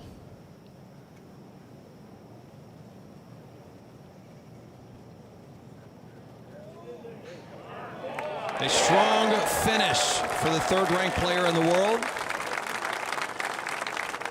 Strung together those 9 pars, Ken. The birdie on the 8th and a strong finish on the 9th, and lunch will taste a little bit better than he did after that double on 16. yeah, that was a lovely way to finish. Putter was a little cool, drove pretty well overall. Just one of those days, never got the ball very close to the cup, but steady.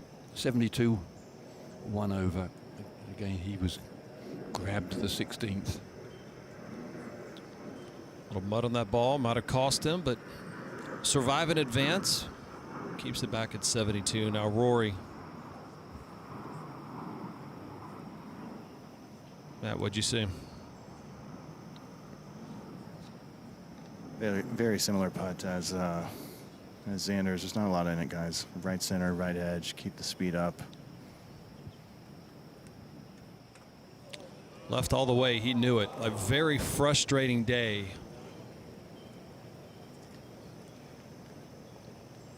For the man who many thought would be the odds-on favorite, how well he played at Augusta, and would it unlock another level of his game? Just Ken kind of struggled the entire day.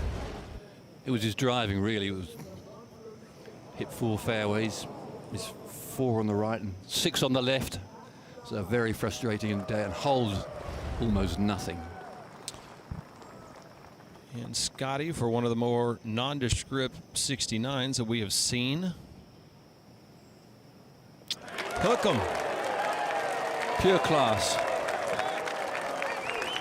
Major championship, tough golf course, not got your A game, and there you are, round in 69.